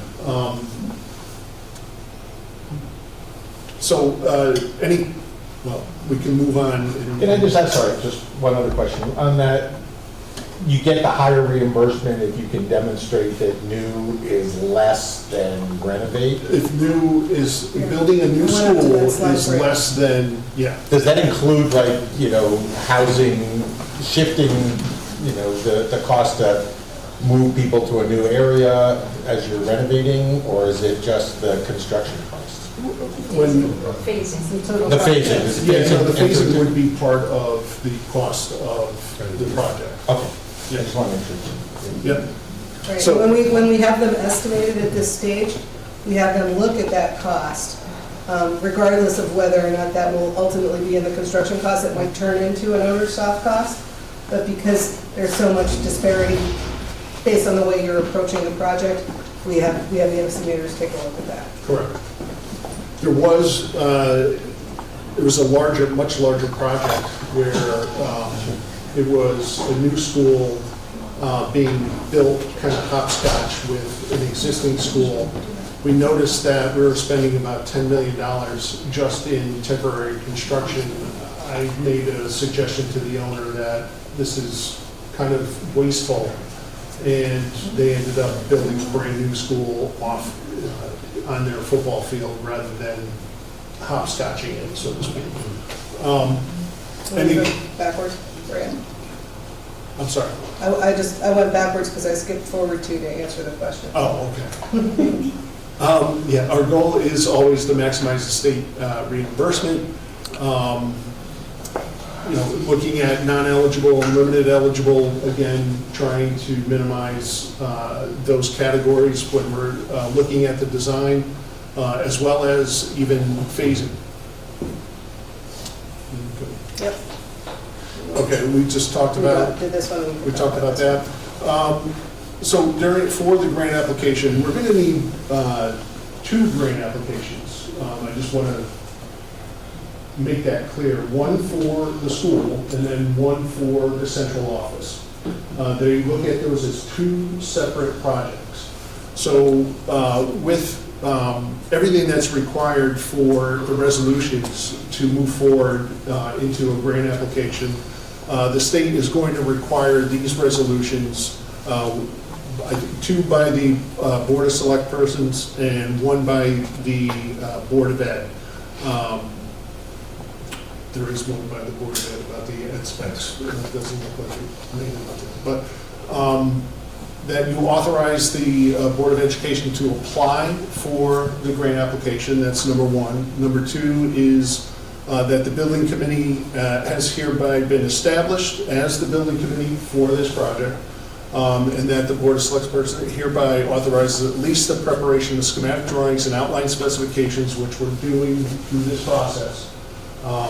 Those resolutions have to be approved at a Board of Selectmen meeting, and this is a town clerk in here, because if you do go through with this, me and the town clerk are going to be really good friends. The certified resolutions, Kim will, she's done a few. Certified, thank you. She knows, don't worry, we'll get them done. Excellent. Because otherwise, we have to wait for meeting minutes to be approved at another meeting. So- No, she'll do it. I send a letter. We file the actions taken before minutes are done. Don't worry, Excellent. we've done it before. Kim will get it to you. That's great. Before we close, can you talk about the pool and reimbursement? of the Yeah, pool? so, pools these days are, the state is really cracking down on a lot of reimbursement and what they want to reimburse. I would be hard pressed, or it would be hard pressed, I think, that the pool would be considered reimbursable, especially in an elementary school from the state. The project I was just talking about, the hopscotching, that was a high school, and that did include a pool. And the pool, as an athletic facility, only gets reimbursed at 50% of your reimbursement rate. But they also will push back on whether or not you need a pool or should have a pool. We had to end up getting special legislation to have the pool included and reimbursed for that high school. So I think the last pool that the state reimbursed before the one that I'm working on right now was in 2012. So they don't come around often, and when they do, the state really, questions the validity of the need of the pool. Okay? Yep. We made it to the end. We asked for a working session. We got one. Great.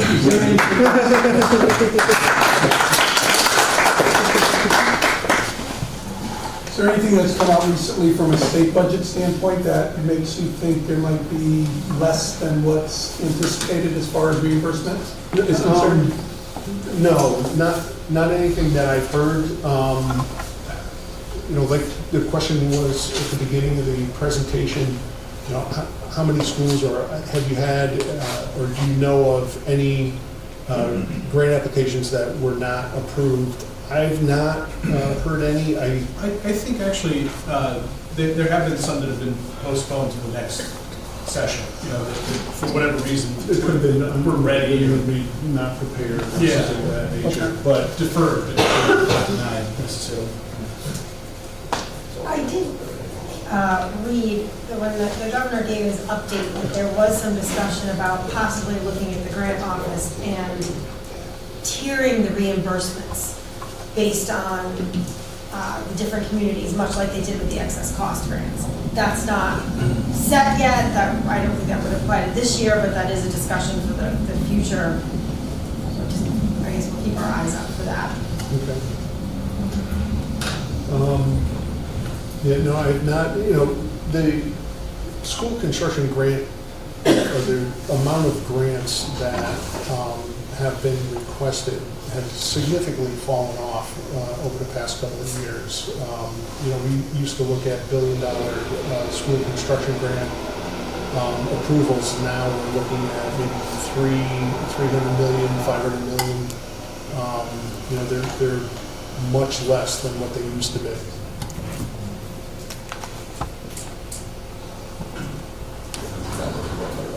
One of the scenarios, you mentioned the C scenario, which was a hybrid, was there any consideration getting, I guess that doesn't really, I answer my own question as I look in terms of how you did it.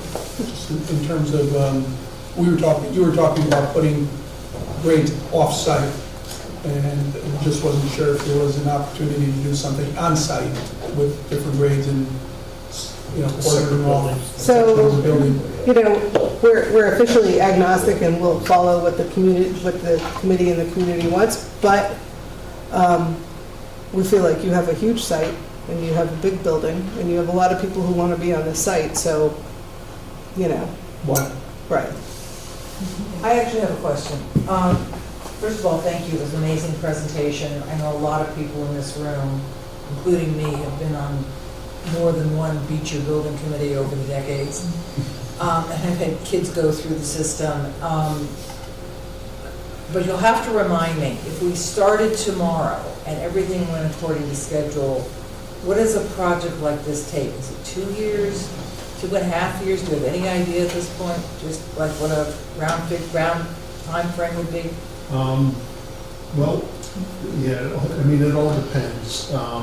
That's usually how I answer questions. Well, I mean, it's hard because... And you're asking about the beginning of design to the end of... No, I'm talking about from the day that the first kid has to be in a canoe or whatever.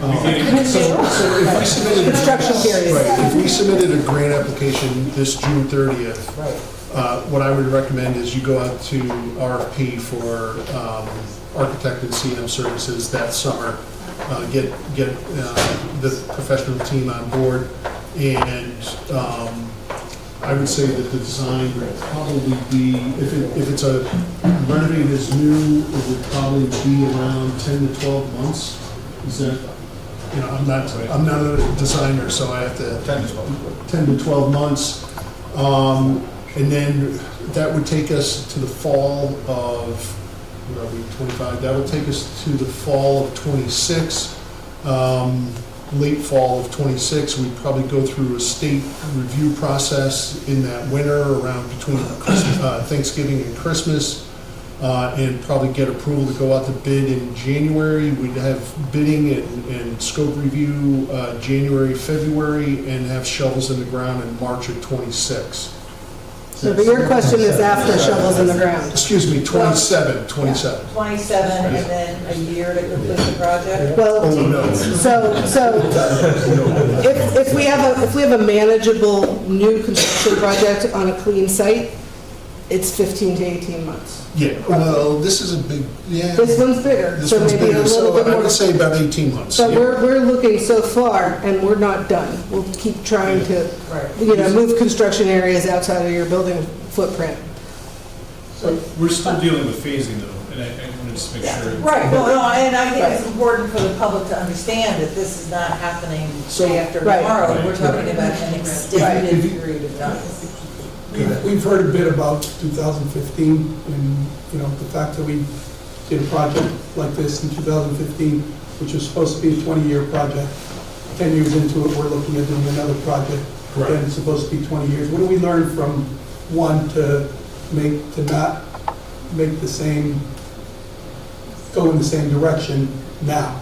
Looking at it holistically. It's a holistic picture. You were looking at the problems, and it's almost like a Band-Aid solution, like you have a problem and you solve it, but this exercise was looking at the projection, the future, and looking at the whole school as a whole. We kind of did that, but we came to a different resolution than you're offering now to do the project that we did.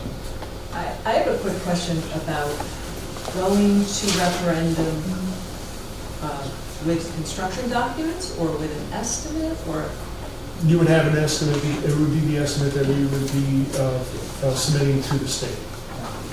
And how confident should the community be in the actual cost being, these are drawings, right? And so we're asking people to approve, a lot of times in Woodbridge we have. That's a good question, that's a good question. I mean, the estimator that we use, is well-versed in school construction, not only in school construction, but understanding the markets and the trends.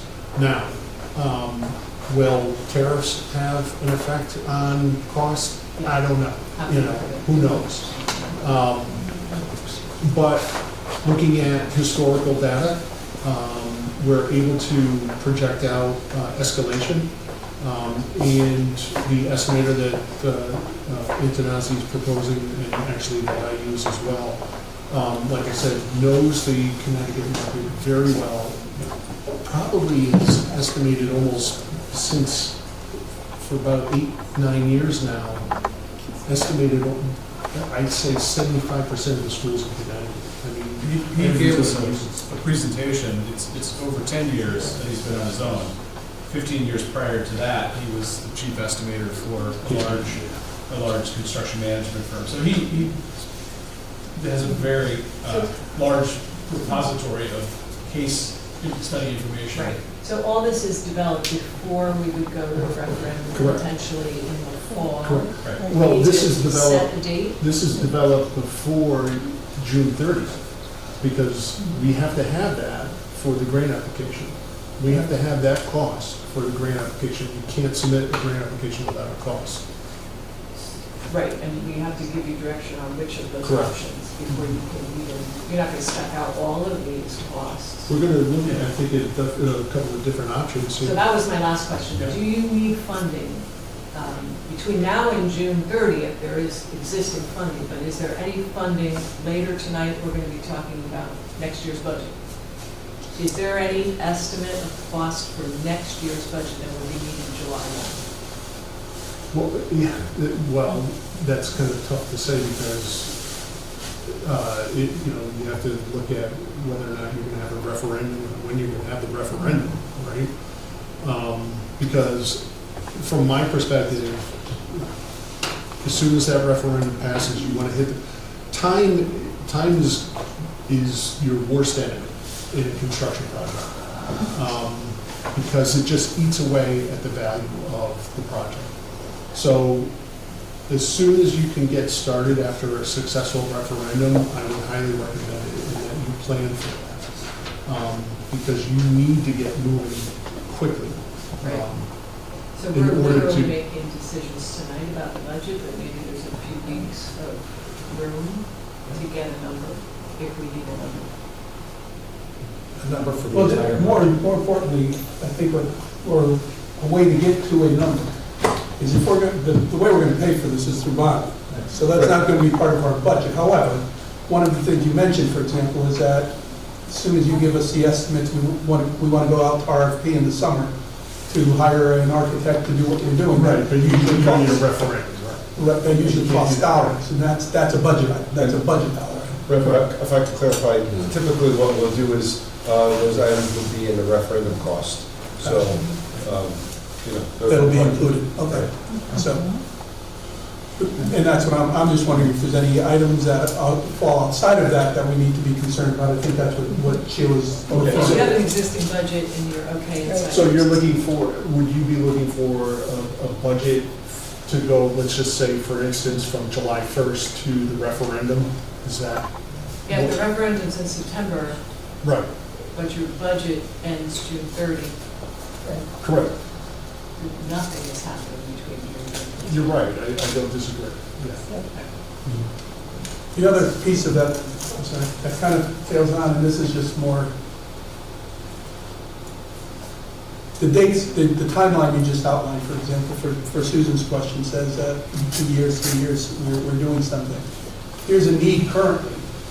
What happens between now and now? And is that any part of anything you've looked at all? If we have space. We're talking about concerns. maintenance type upgrade budget items. If our enrollment continues to grow, even if we do nothing, the way it's projected to and the way it has, we're going to grow more as time goes on over the next 2 years. How do we address that? Has there been any consideration for that? No, I don't think that's part of our charge. Yeah, no. I mean, we're to look at, maintenance items that might still be an issue, and, present those in part of the existing facility analysis, but, But in terms of what- provision of small addition of Like portables, taking the that old kind of thing, is refurbished room and not part of putting this the walls so that at this it's time. not space and certain things. I don't even know if we would go that far. I mean, when the board added a first grade teacher, if I may, when the board added a first grade teacher after school had started, a music teacher went on a cart. Like, we would make decisions like that are not costing us anything except financially. The staff morale tanks, but. As opposed to construction and things like that. Correct. We would do what we would have to do in that respect. Thank you. And there are ongoing maintenance costs that we've discussed a lot on the board that are just going to kind of accumulate over however many years. Until this is. Yeah. Yeah, and actually, following on what you're saying, Lauren, an observation leading to a question, which is the observation being like, you have a hole in your roof, like you want to get it fixed properly, and if there's damage and your insurance is paying for it, they replace the whole roof. Like the whole roof has to be done. So I will just say personally, I'm a bit wary about anything that would be a partial fix on the structure when we've seen the maintenance issues. This is also like, we love Beecher, and it is not an architecturally significant structure. By the same token, my question then is, what the difference between build as new and new construction in terms of the longevity? Like, when do we have to start worrying about making repairs again when we're still paying for something? Still paying for the structure itself. Like, will new construction buy us, 20 years guaranteed before the roof leaks? Is that also a 20-year guarantee on a build as new that the roof won't leak? Like, what's your experience? Yeah, I want to address this because we've seen it, working in schools for a number of years, we've seen a change in direction. There was a period of time, and I don't know if it was effectively promoted, but it was regular to see projects pursue renovation status. And the concept of renovation status, at least the way it's written statutorily, is that it's equivalent to a new structure. We've seen more recently, and I think Jim highlighted one that we've worked on together at Cranberry, where the state actually steered us away from a partial salvage of the existing structure in favor of something entirely new. And it's not been stated equivocally, but certainly we do see a trend where the state tends to support more new construction. And I think my suspicion is that having built new and not coming back for 20 years is kind of what the state is looking for. They're seeing time and again that when renovation projects have been approved, they're not really quite meeting that, the statutory requirement of 20-year, You know, 15-year when I think about this too, when you do a renovate as new project, you're going to have the same kind of roof warranty that you would have for a new building. And you will have new windows and new mechanicals and all those kinds of things that last for a long time. But if you have programmatic, idealistic issues with the layout of the building that are only partially corrected by renovate as new, you're going to hear about that sooner. Also, in terms of the exterior envelope of the building, the walls of the building, it's practically just much more difficult to bring them up to the same level as a new wall in terms of insulation and water tightness. And, clearly we do our best, and it's an extensive, it's a gut rehabilitation for that reason. But unless we replace them, which we've done on some renovation projects, but that's quite an expensive proposition. Right. Well, you're basically going down to the steel frame. We're essentially saving the slabs and the structural frame. Right. Yeah, and then to Right. rebuild that. Right, but if it was a trapezoid, it's still a trapezoid, Yeah. or whatever shape. And in terms of this building, it might not have 16 levels, maybe it'll have 13 levels, it's still going to have all of that built in, so. Mike, for discussion purposes only, I want to make that clear. The number that was used last year when we were in the massive part of this stuff was $825 a square foot for new construction. Yeah. Has that number significantly changed right now? What number are we using for discussion purposes right now? You're going to get a different opinion no matter who you ask, but our recent experience, and I want to qualify this by saying that it's schools that are in the 60,000 square foot, size, so not really comparable to this particular facility. But we're seeing estimates coming in the high 600, low 700s, and I think that Construction, that's I'm sorry, yes, not total project cost, I thought that was. total project cost, yeah. So Sherman, For new construction? for new renovation. For renovation, Yeah, okay. renovation, and then new construction is higher. Yeah, it's below 800, but not much below 800 is what we're seeing on average now. Thank you. One clarification, when you went over the space standard, did I hear you correct? We're 4,059 square feet over or below the space? Over. So we have too much space right now? We have too much space, and we didn't really get into space standard waivers. Okay. But, and Jim, you do this more eloquently than I do, but the state is logical enough. They're not going to say, just tear down those 2 classrooms, you have too much. However, if you are trying to expand, they're going to say, why can't you fit it in here? There's another avenue for a space standard waiver, getting more area baked into your original number. If you have portions of the building that are built prior to 1959, so you're not there. But I think that if you were trying to make a space standard argument, you would bring up that a lot of the building is so close. Yeah. And that especially we're having at those 4,000 same- square feet, it would cost more to demo it than to keep it.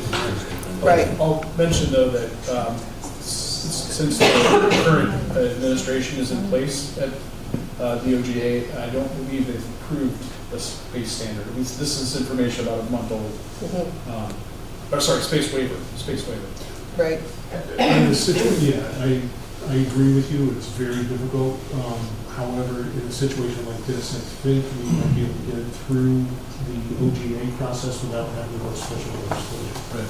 Yeah, because the majority of the space waivers nowadays, I don't know if you ever look at the legislation when it comes out, they're all space waivers, waiver of space standards, because OGA will not, for the most part, will not give you a grant space waiver. But like I said, in a situation like this where it's only 4,000 square feet and you can demonstrate that it would probably cost more to demo that 4,000 square feet, and what 4,000 square feet do we take? They would be a little bit more reasonable in hearing that argument. And it might be 5 if we throw in that boys' locker. Can I ask one question on cost estimating? You're talking about the structure itself. What about all the items inside the classrooms? Your desks, your chairs, your projection screens, your touch screens, It would include your all sound. That's everything soup to nuts. Yeah. Interesting. Okay. For purposes of the earlier discussion, as far as moving to 6th grade, that has definitely been discussed with the Amity Board of Education. And they've made it very clear that that's not something that they're necessarily interested in. And They're interested, but they can't get orange on board. If they could have I'm sorry, orange I on meant board. to say orange. Yeah. Orange, and there's been conversation with orange specifically as well. And they've made it clear that they're not interested in that scenario.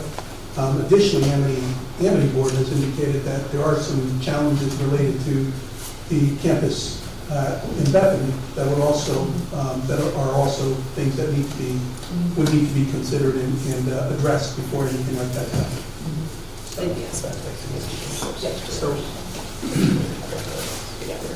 So your square footage estimate is just based off of this projection for 2030, whatever, right? I mean, like if the projection changes, then that's going to change the number too. It increases the square footage, right? Right. Up or Up or down. down. Yeah. And if we suddenly have a big change down next year, we would be in even more trouble. Or if we had a big change up, it wouldn't matter at all. Right. Okay. Well, I mean, no, once you submit for the grant, it's kind of frozen in time. that's true, yeah. You take the Once you highest submit of the your grant 8 years. application on June 30th of 2025, your enrollment is set based off the projection. They won't change it afterwards. Right, they don't change it afterwards. It's the highest 8-year projected enrollment. But are they accepting the projections that's done by our experts? or Dr. ours? Prada, yes. Yep. And he's got the most up-to-date information. He's not changing that, right? Okay. So that's Might change it after this budget. Who knows? I got a question on your estimating. Yes. I'm assuming the firm you're using, are they going to basically just give you in the bottom, in the end, a lump sum number, this is what it's going to cost for renovation, or do they estimate each phase separately? So they'll give you a schedule, they'll say, okay, this is going to cost for the first phase, this is what it's going to be, then you move the students, then you got to move them somewhere else, then this is the cost for the second phase, and it'll give you a time frame. Will you get that type of a breakout? Because I'd be very interested in seeing it. Schedule. No, not. But we will, if we are anticipating that. Or is it just going to be essentially lump sum, here's the square foot price It's for a very classrooms? detailed breakdown, but it's not chunked up by phase necessarily, because that can be very fluid. They break it down by, when we write specifications, they're divided into divisions per the Construction Specification Institute.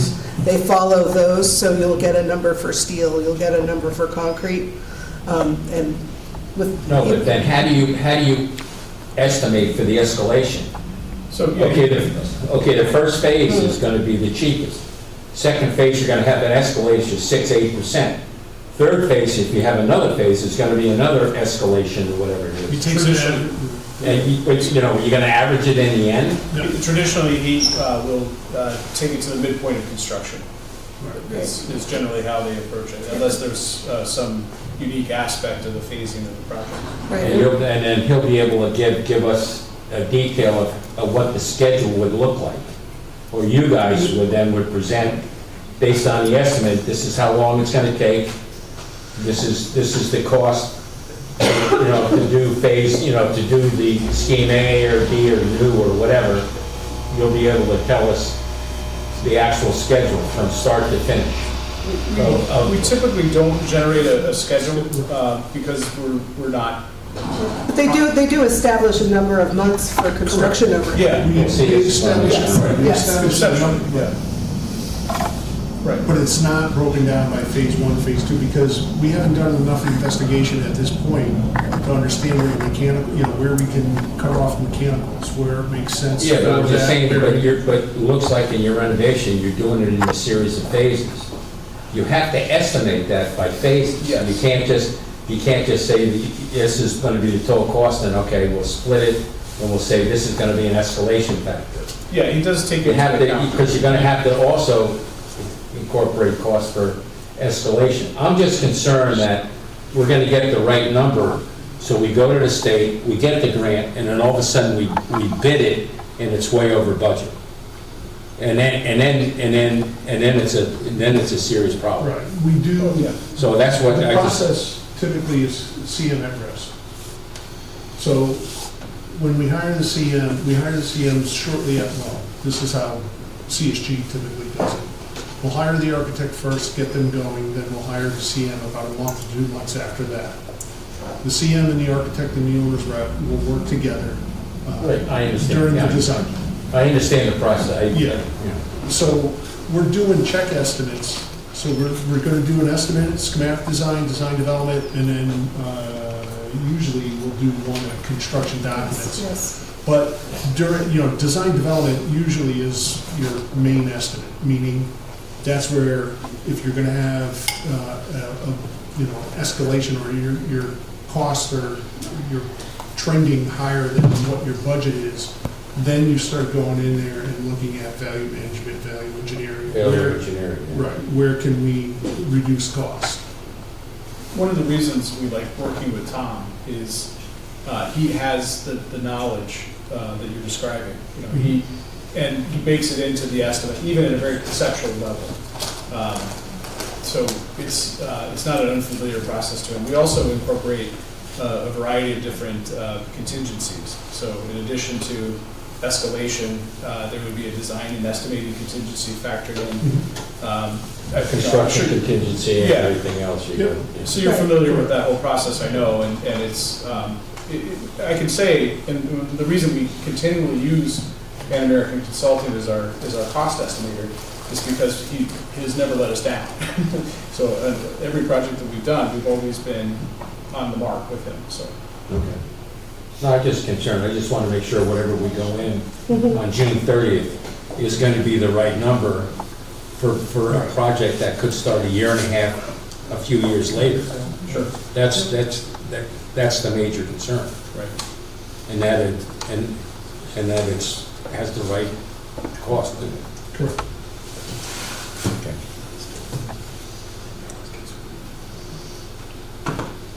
That's it? Thank you, everyone. Very much appreciate the information. We're very much looking forward to the next session we have like this. I believe you said it would be in April, May timeframe. So certainly appreciate this and look forward to talking again. Thank you very much. Thanks very much. Now, for the Board of Selectmen, we'll take a short break while everybody disperses. And I gotta Board of Selectmen rearrange the will be- cameras. We'll be back here for the rest of our meeting.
Very quickly, is an update and discussion with regards to the STEEP grant. This year we will be applying for a STEEP grant, and Tony and I wanted just to alert the Board of Selectmen and we've thought about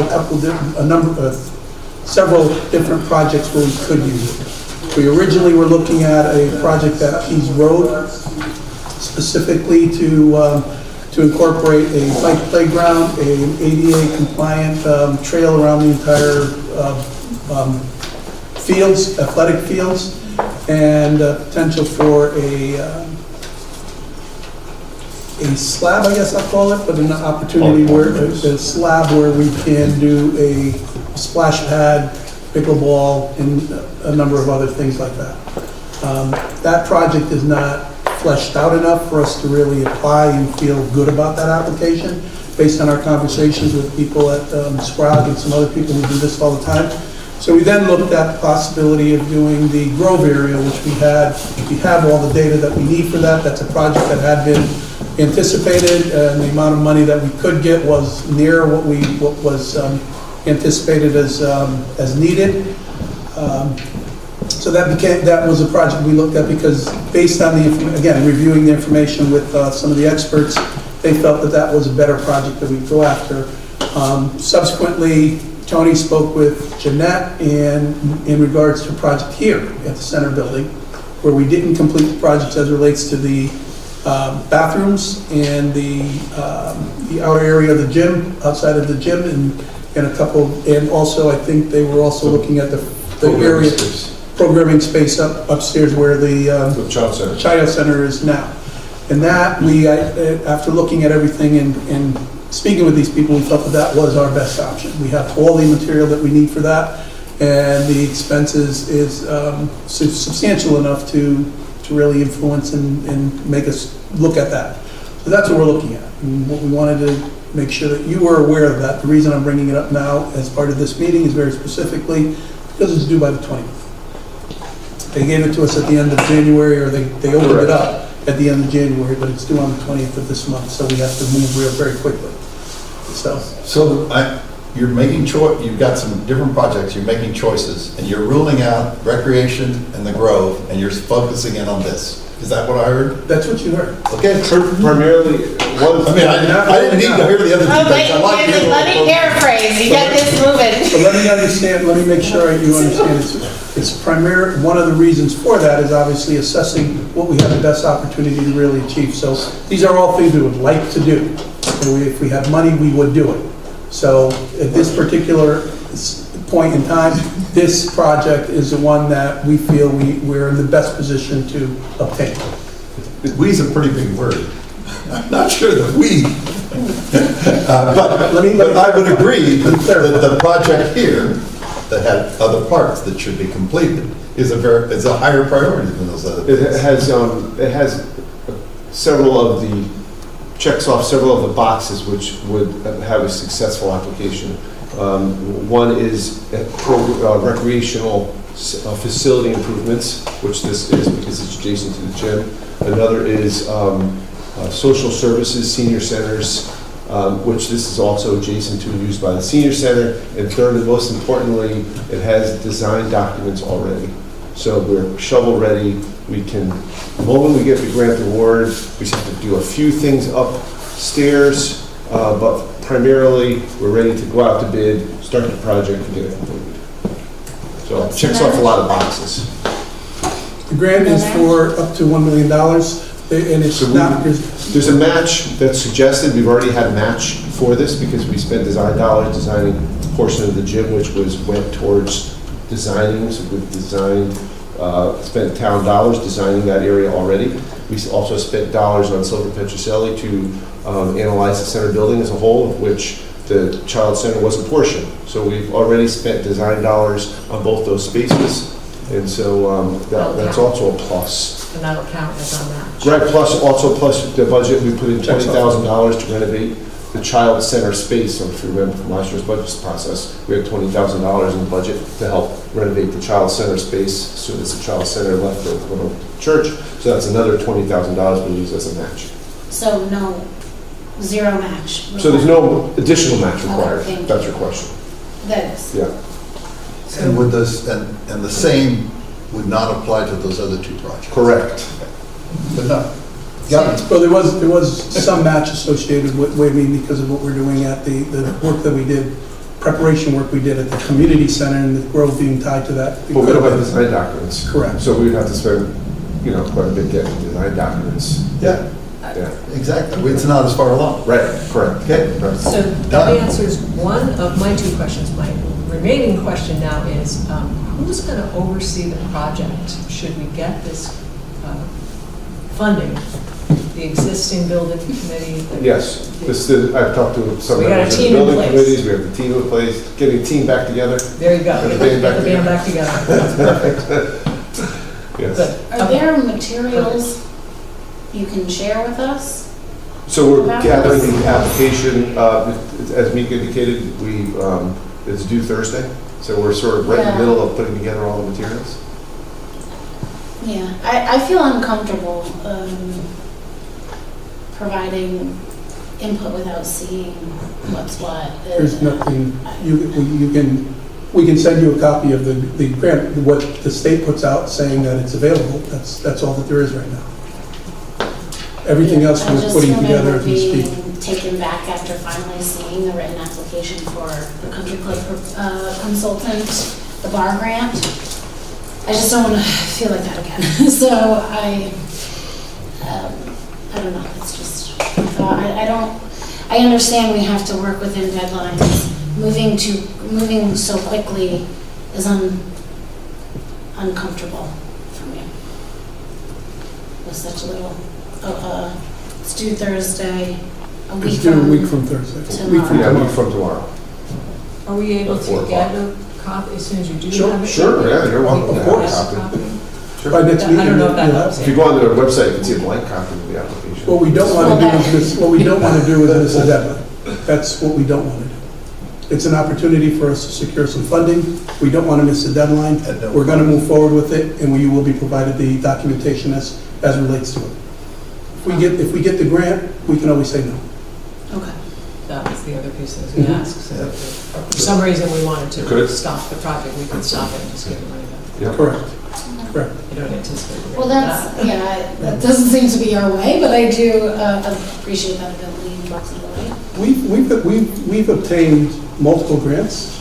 The only one that you really seem to have an issue with is the fire grant. But we've applied for and obtained a number of different grants that have helped Yeah, the town it's secure important things. for It's us very to procure important. grant money, no doubt.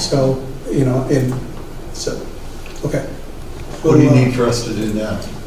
This is Steve, FYI. no, Steve. Yeah, well, He so, got it to me. right, yes. So I got it to him. Yeah, let's move this along. Yes, so I'll move forward with this resolution. Resolved that First Selectman Mika Cardozo be and hereby is authorized to accept on behalf of the town a 2025 Connecticut Steep Grant in the amount of $1 million for center building renovation. And further resolved that First Selectman Mika Cardozo is hereby authorized to enter into and execute any and all agreements, contracts, and documents necessary to obtain said 2025 steep grant with the state of Connecticut. So, I'm gonna as address I that. understand it, then, Please, if I might have a moment. If I'm not mistaken, we get word on the grant in April.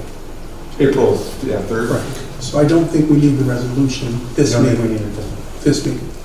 This Well, was a meeting we were going for, to submit the resolution with the application. Yes. okay, there is, That's why. in talking to the experts, they indicated if we have a resolution prior to, that helps us in regards to securing the grant.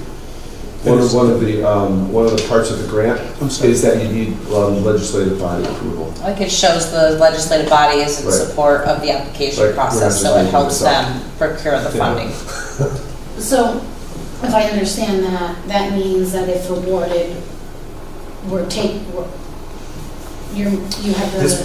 This resolution authorizes Mika to execute agreements. Sign, like, apply. No, that execute agreement is beyond An execute. applying. Mhm. That's committing. Yeah. That's a contract.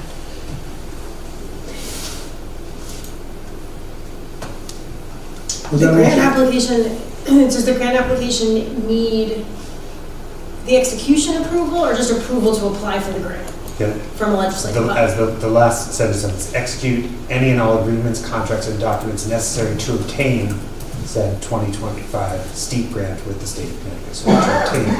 So To obtain the grant. But we don't know. It's one of the things that you have to execute to obtain it is a commitment. We don't know that really, but So for the interest of time tonight, is it possible to just have a virtual meeting next week? That we get the document, we look at it. Christmas features play. Yeah, I'm on vacation next week, and I need that vacation, so I'm not gonna say no. But you can have it without me, and that's my choice, to not participate. But you're the one with the objections. not Yeah, me. well, I I want to make a appreciate meeting if we don't need it. Yeah, thank you. And it's not an objection to, like, I'm open, I just like to see the. Yeah, I just don't like making blind votes. These steep grants come around every year, though. This is a yearly. Right. It used to be yearly, sometimes it's not yearly. Sometimes they skip a couple of years. But it's a standard It's a standard program from the program that state. comes out. Correct. Tony, are these grants going to survive this budget session that we're having in Hartford right now? This is a grant that's bonded. So typically, those typically are not as susceptible to grants. I'll read you. Because they don't count in the budget, right, if they're bonded? I'll read you what it says here, and you can make your decision. This is from the application. It says, a town resolution in support of the application for this grant, in support of the project for which you are seeking, and authorizing resolution to apply for this grant is not required. However, resolutions will be required as part of your contracting process. So you could wait, if you want, until the contracting process for this particular one, and maybe just do a vote to support the application. You could do a resolution that's just, it is resolved that you authorize the first So you take out the part about signing the contract? to apply for the grant, because you did that for like the historical site. You could make that tonight, which shows the support for Yeah. that, and wait. Thank That'd you be for fine. finding that. Yeah. That would make, That makes everybody more comfortable. And I'll write Totally that all fine. together. I would appreciate that, but Yeah, I'm that's just fine. one person, so. And then if we're lucky to receive the grant, and you see the application and all the materials, then you take the next step to do the resolution to sign the grant. That works. Yeah. Modify the motion?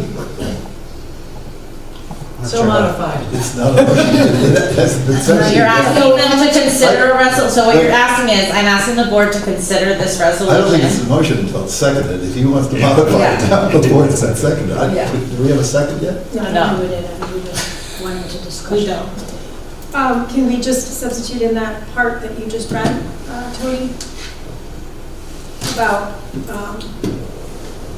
what did the application say? To support the grant application? Yeah. I'll make that motion. Okay. I'll second that motion, whatever you just made. What is the motion, Sheila? What Tony said.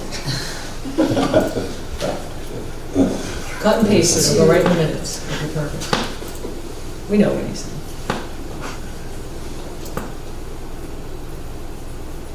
It says,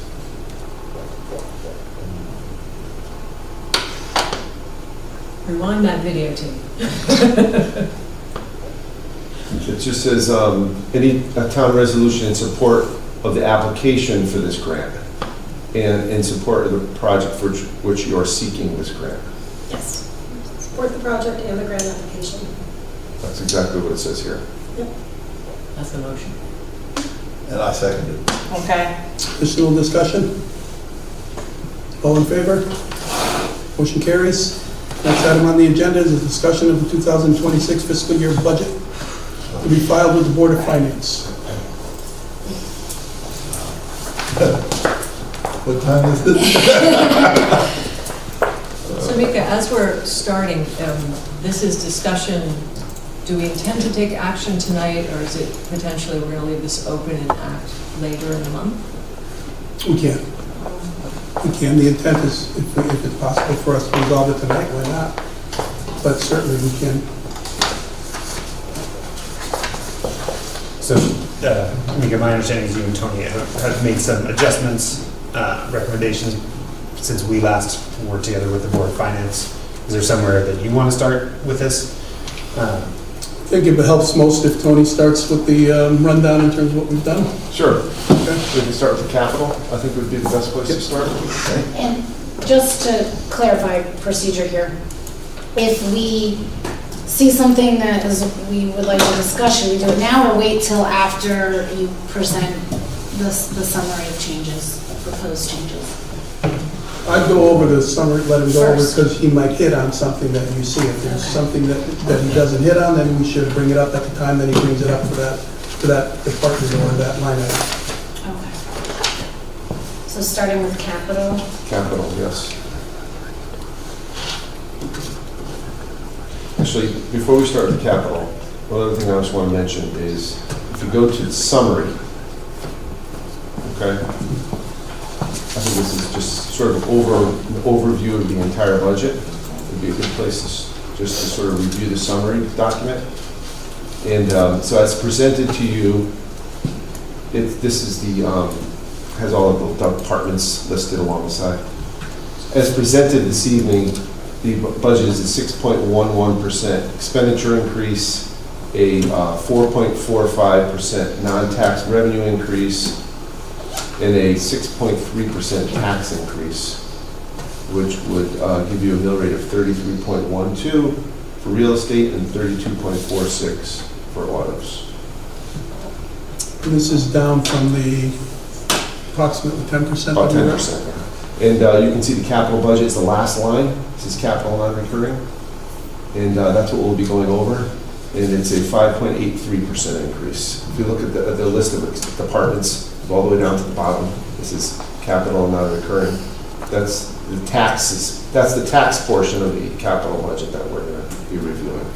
And what we heard, based on the requests that we heard, the total non-capital is 3.5 million. No. Are you looking at this? Oh, no, I'm The not. BOS proposed. One that says summary on it.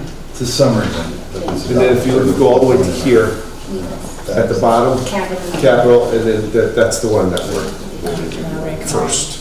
So what was requested is 3.5. What is now reflected in terms of what Tony and I are going to go over is the 2.0.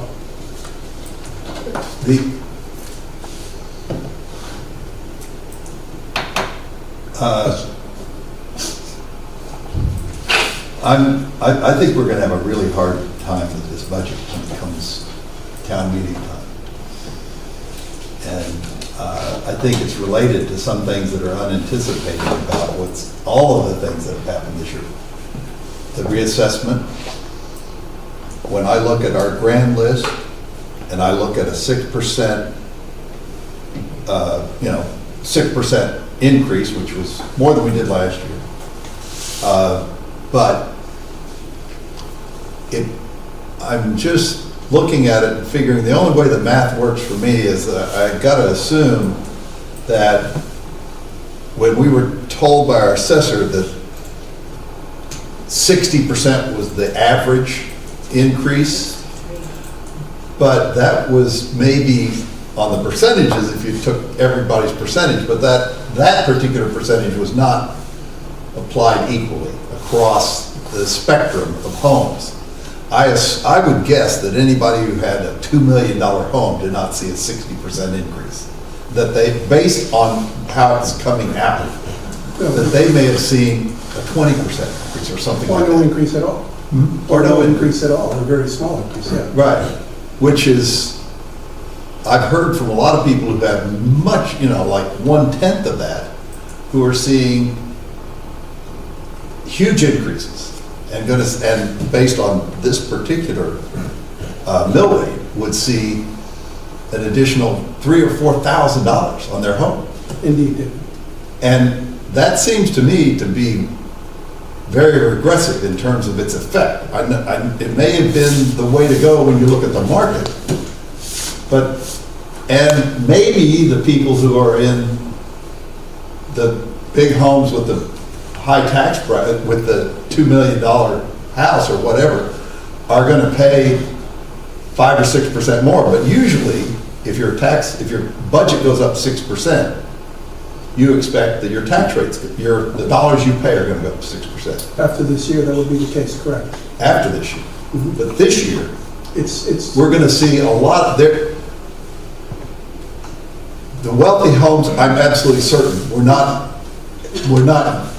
up by 60%. Somewhere in the middle, between the homes that are free and the homes that are most expensive, we are squeezing a lot of people. And we're not talking about a small percentage of increase. We're talking 30, 40% increase in their tax dollars. Now, I've been living this for quite some time. I agree with you wholeheartedly. I understand what you understand what this means. I completely understand what So you're what I'm saying. seeing from this budget is that kind of increase may very well motivate a lot of what we've been trying to stop, which is we want our seniors to age in place. Understand. So With no increase at all. What's that? With no increase at all. A lot of what you just said. It's still true. It completely stays true. Because of the way Because of the market and the change in the market for the prices on the homes that have changed. A lot of the homes that have changed, and we went through type of homes, we went through locations of homes, we went through prices of homes. And there's nothing that you can say like it was the $2 million homes that were impacted, or it was the $150,000 homes that were impacted, or anything like that. It's really across the board. I will say a lot of the smaller homes, what I consider to be the smaller homes, the homes that were valued at $250,000 took a big hit. It took a big hit. And those people are very likely to move or. One of the things that we talked about in the budget, and we have in this budget, that we did include in this budget is, and we're talking to Nick specifically, he'll tell you when he's on, see if there's any means by which we can increase or improve the abatement for the elderly in the town very specifically, because some of them are going to be impacted significantly, and I'd like to do something to try to mitigate that. We'd like to try to do something. So along the tax abatement standpoint, one of the things right now, on average, we were averaging about $130,000, if I remember correctly. Yeah, it's recently it's gone. So in the ordinance, it allows up to 190,000, right? So I'm sorry. Okay, good question.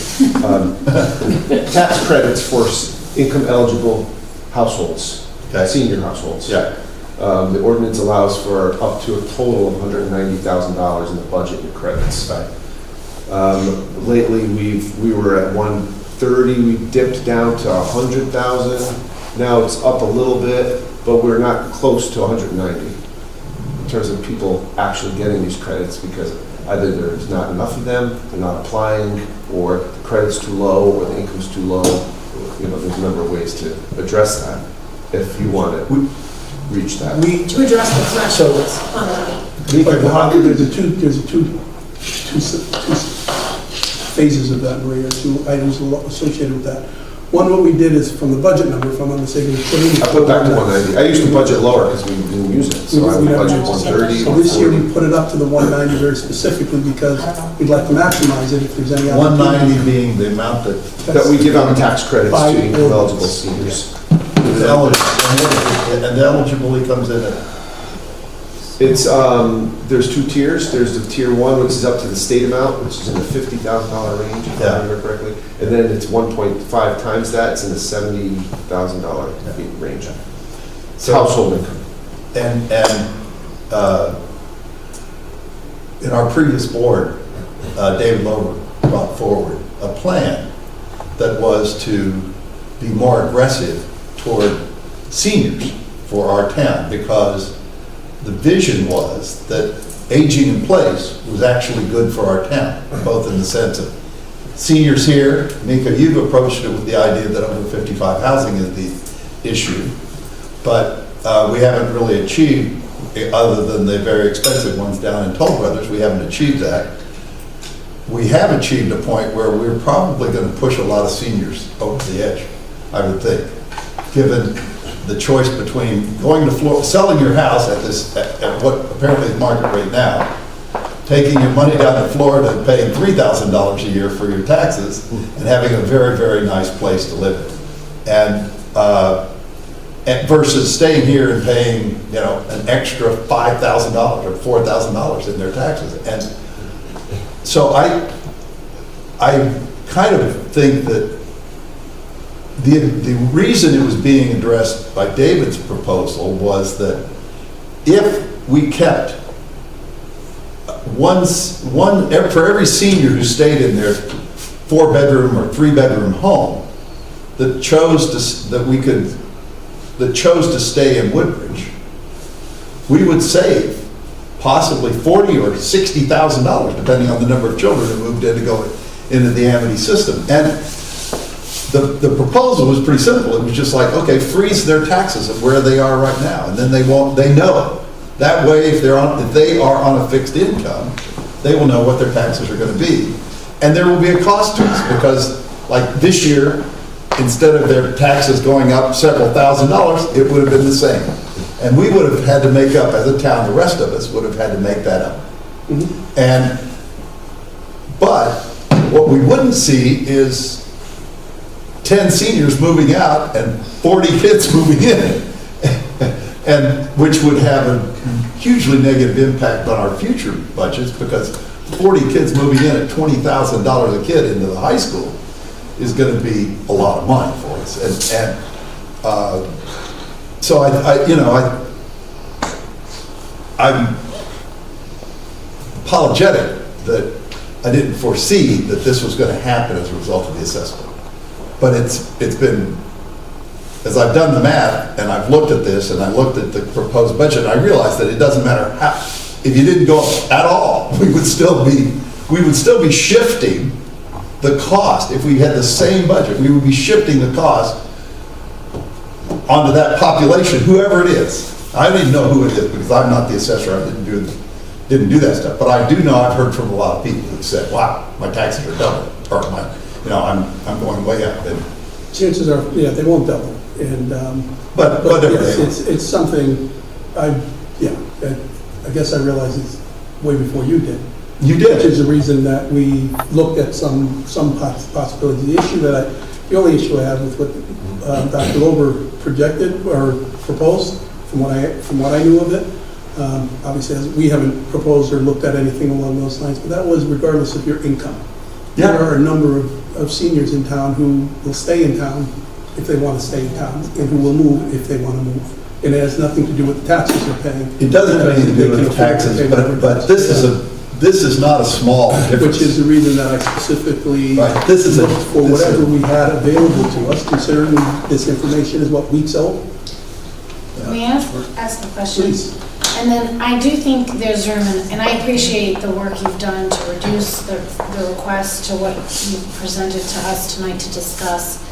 I think we can I think there's opportunity to reduce that even more, and in the context of what's being discussed, that's where we should probably focus our efforts here tonight. But you have said a couple times, Mika, that you did the mental exercise of if the taxes went up 0%, what the impact would be. Do you have that number? If the taxes, if it's 0%, what would our, considering the updated grand list, what would our town's mill rate be? About 30. Oh, it's about 30.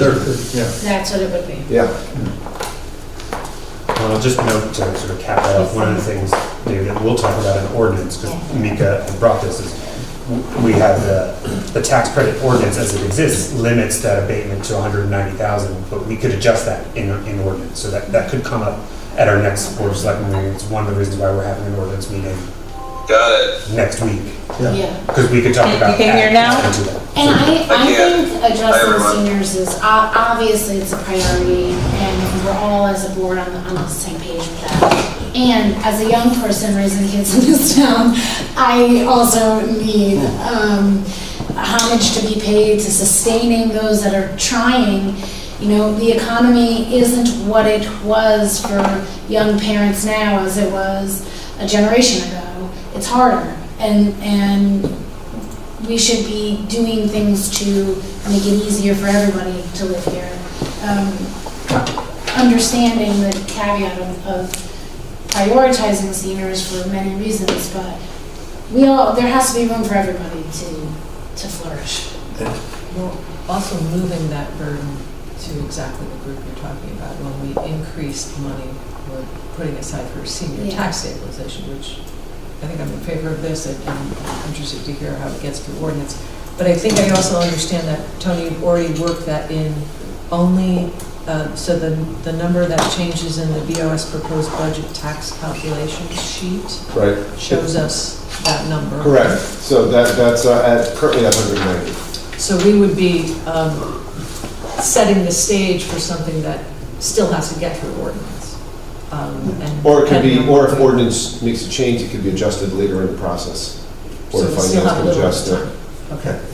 At their meeting or after the annual hearing or whatever. Right, Yeah. so I think this is a great thing for us to be pursuing in a little bit more depth, but as long as we have some ability to adjust it further. I agree that we don't want to talk about this ad infinitum because it's a dead horse. But my point is not specifically about seniors, because this hit lots of people, particularly down in the flats, the people that have talked to me about it, and you identified it as well, and they aren't seniors, and they wouldn't get a break. And the only reason I say it about seniors isn't because of the seniors, it's because of what happens to our town. Because seniors who are sitting there right now saying, wow, I need to downsize, and guess what? This 4-bedroom home just got really unaffordable. They may be able to afford it, they may not want to afford it, because usually you're the frog in the boiling water.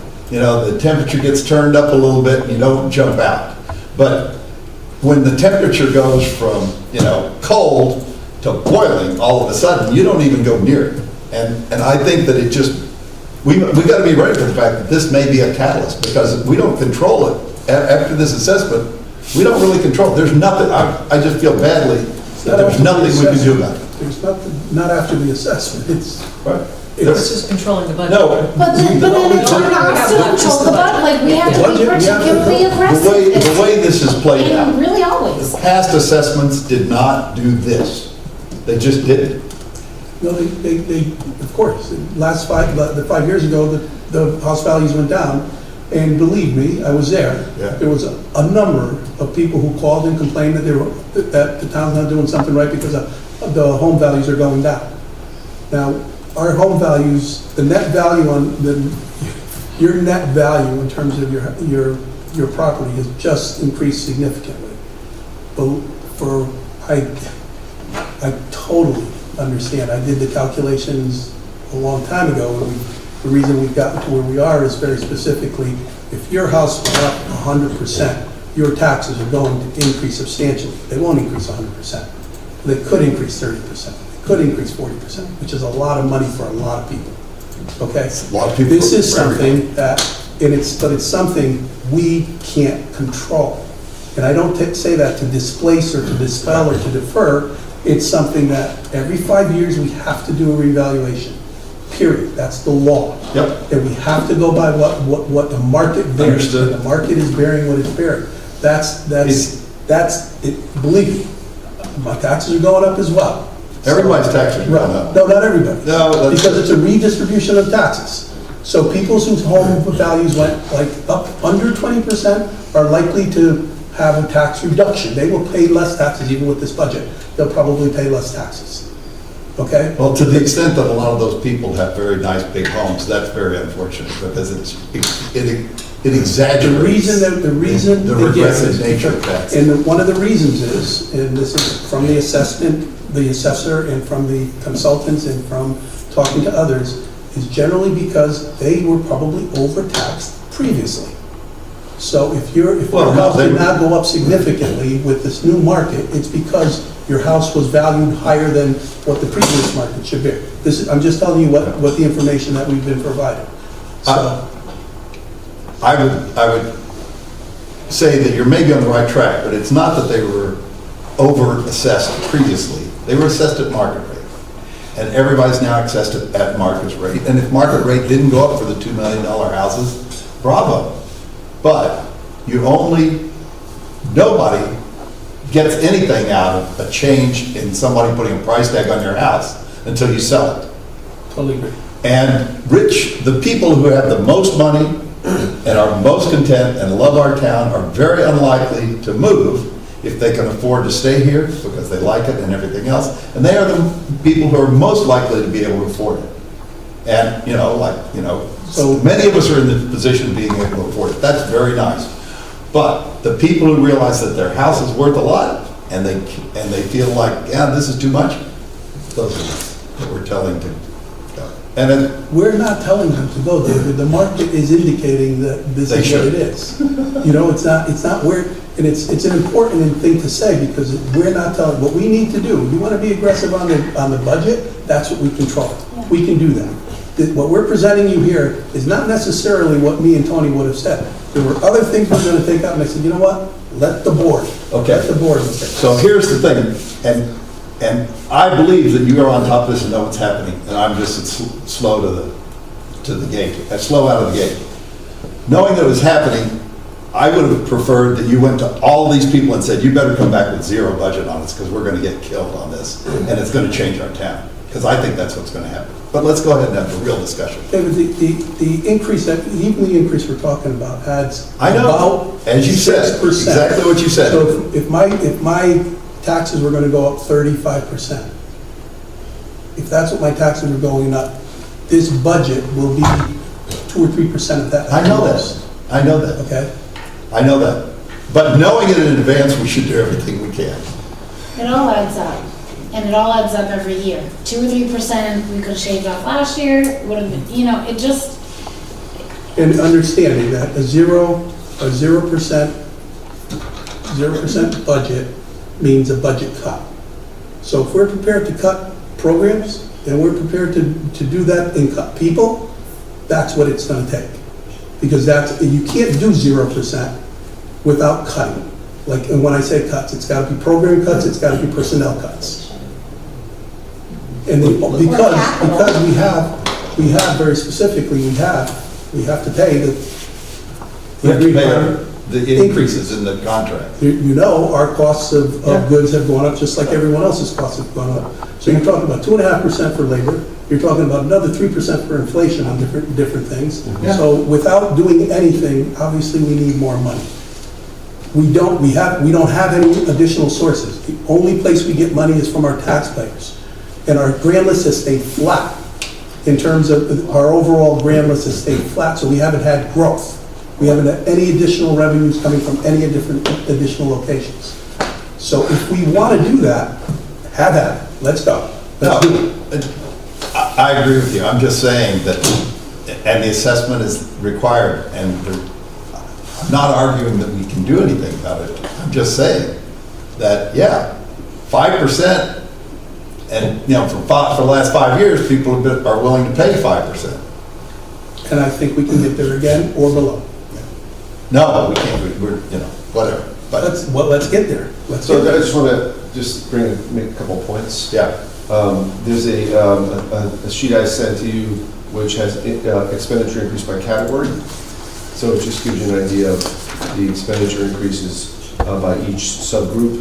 And what I want to bring to your attention is that if you go by the tax amount to be raised in taxes, the amount that the town has to raise in tax revenue to balance the budget is up 6.3%.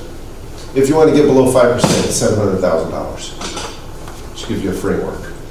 If you want to get below 3%, it's $1.75 million. That's how much you'd have to take out of the budget in order to get to those thresholds. Just sort of gives you a framework for the types of decisions that you may have to make depending on where you want to be. If you want to be at zero, it's $3.3 million. So. you said 1.5 million for below 3%? 1.75 million. It becomes even more difficult if you're, if you say you don't want to take it out of either the school budgets and you want to just take it out of the town budget, then that becomes even more difficult. Tony, can I ask you a question about the school budgets? Are we able to give them a bottom line number to say we just want it to go down a 0.25% or half Absolutely. to whatever? Yes, We can do that without pointing out. you could. And just kind of give it back to the Board of Ed to say, They have to figure it out. Right. Only for this feature budget, For obviously feature. for the Amity budget. We Right, are at the, whatever happens at the vote. and then with regard to Amity, is this, when can we lock in the Amity number? Because I know they're still talking. So we keep following their budget process Right. until we get to, right after the budget hearing. And whatever their budget number is after the budget hearing, that's what we lock in. Then we can adjust. And then it goes to referendum, and we either pass it or Right, fails. and then, right. And we can't adjust, even if it doesn't pass in the Right. Amity budget and they cut it, we still have our. Unless you have a quorum at the town meeting, then the quorum at the town meeting. So this is what we, this goes beyond, like, we need to update our charter to have a vote on our budget. Like, we're one of what, 2 municipalities in the whole state? Are we the only There's one? another, actually, the town meeting form of government, I think, is still the most prevalent form of government in the state. Yes, but I mean, most the vast majority, like over 90% No, of again, municipalities. I think the most municipalities have the form of government that we have, the town meeting form of government. But- Now, they may have referendum. But where they change vote it. on it. I don't know. I'm saying that they vote on their budget, most municipalities. Having a town meeting. That's a question, since we do have the attorney Yeah. here, can we throw that question to the town attorney? Can always count on you to kick a question to me, Sheila. There you go. Pitch it away.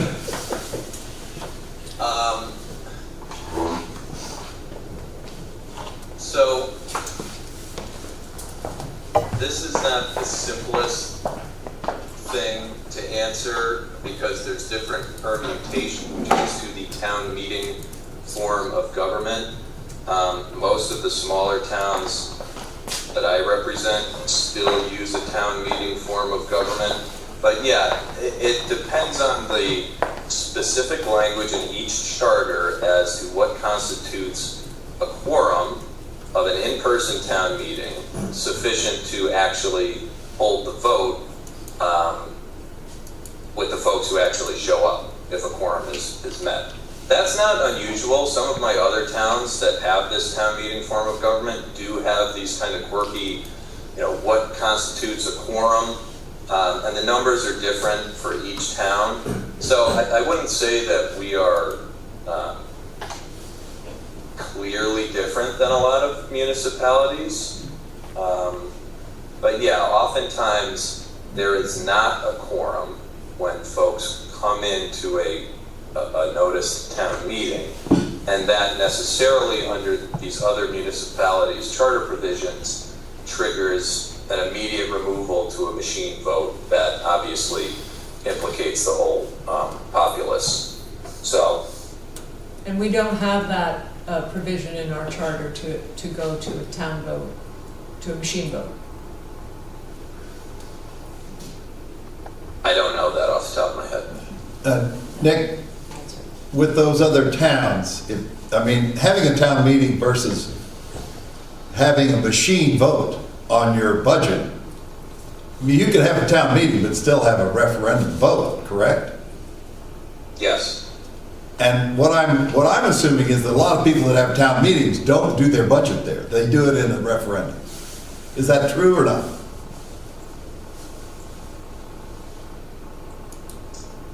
For the most part, in my experience, that's true. There's a recent example that I could think of over the past year or two in another smaller town meeting form of government, where for the first time in many years a quorum was met,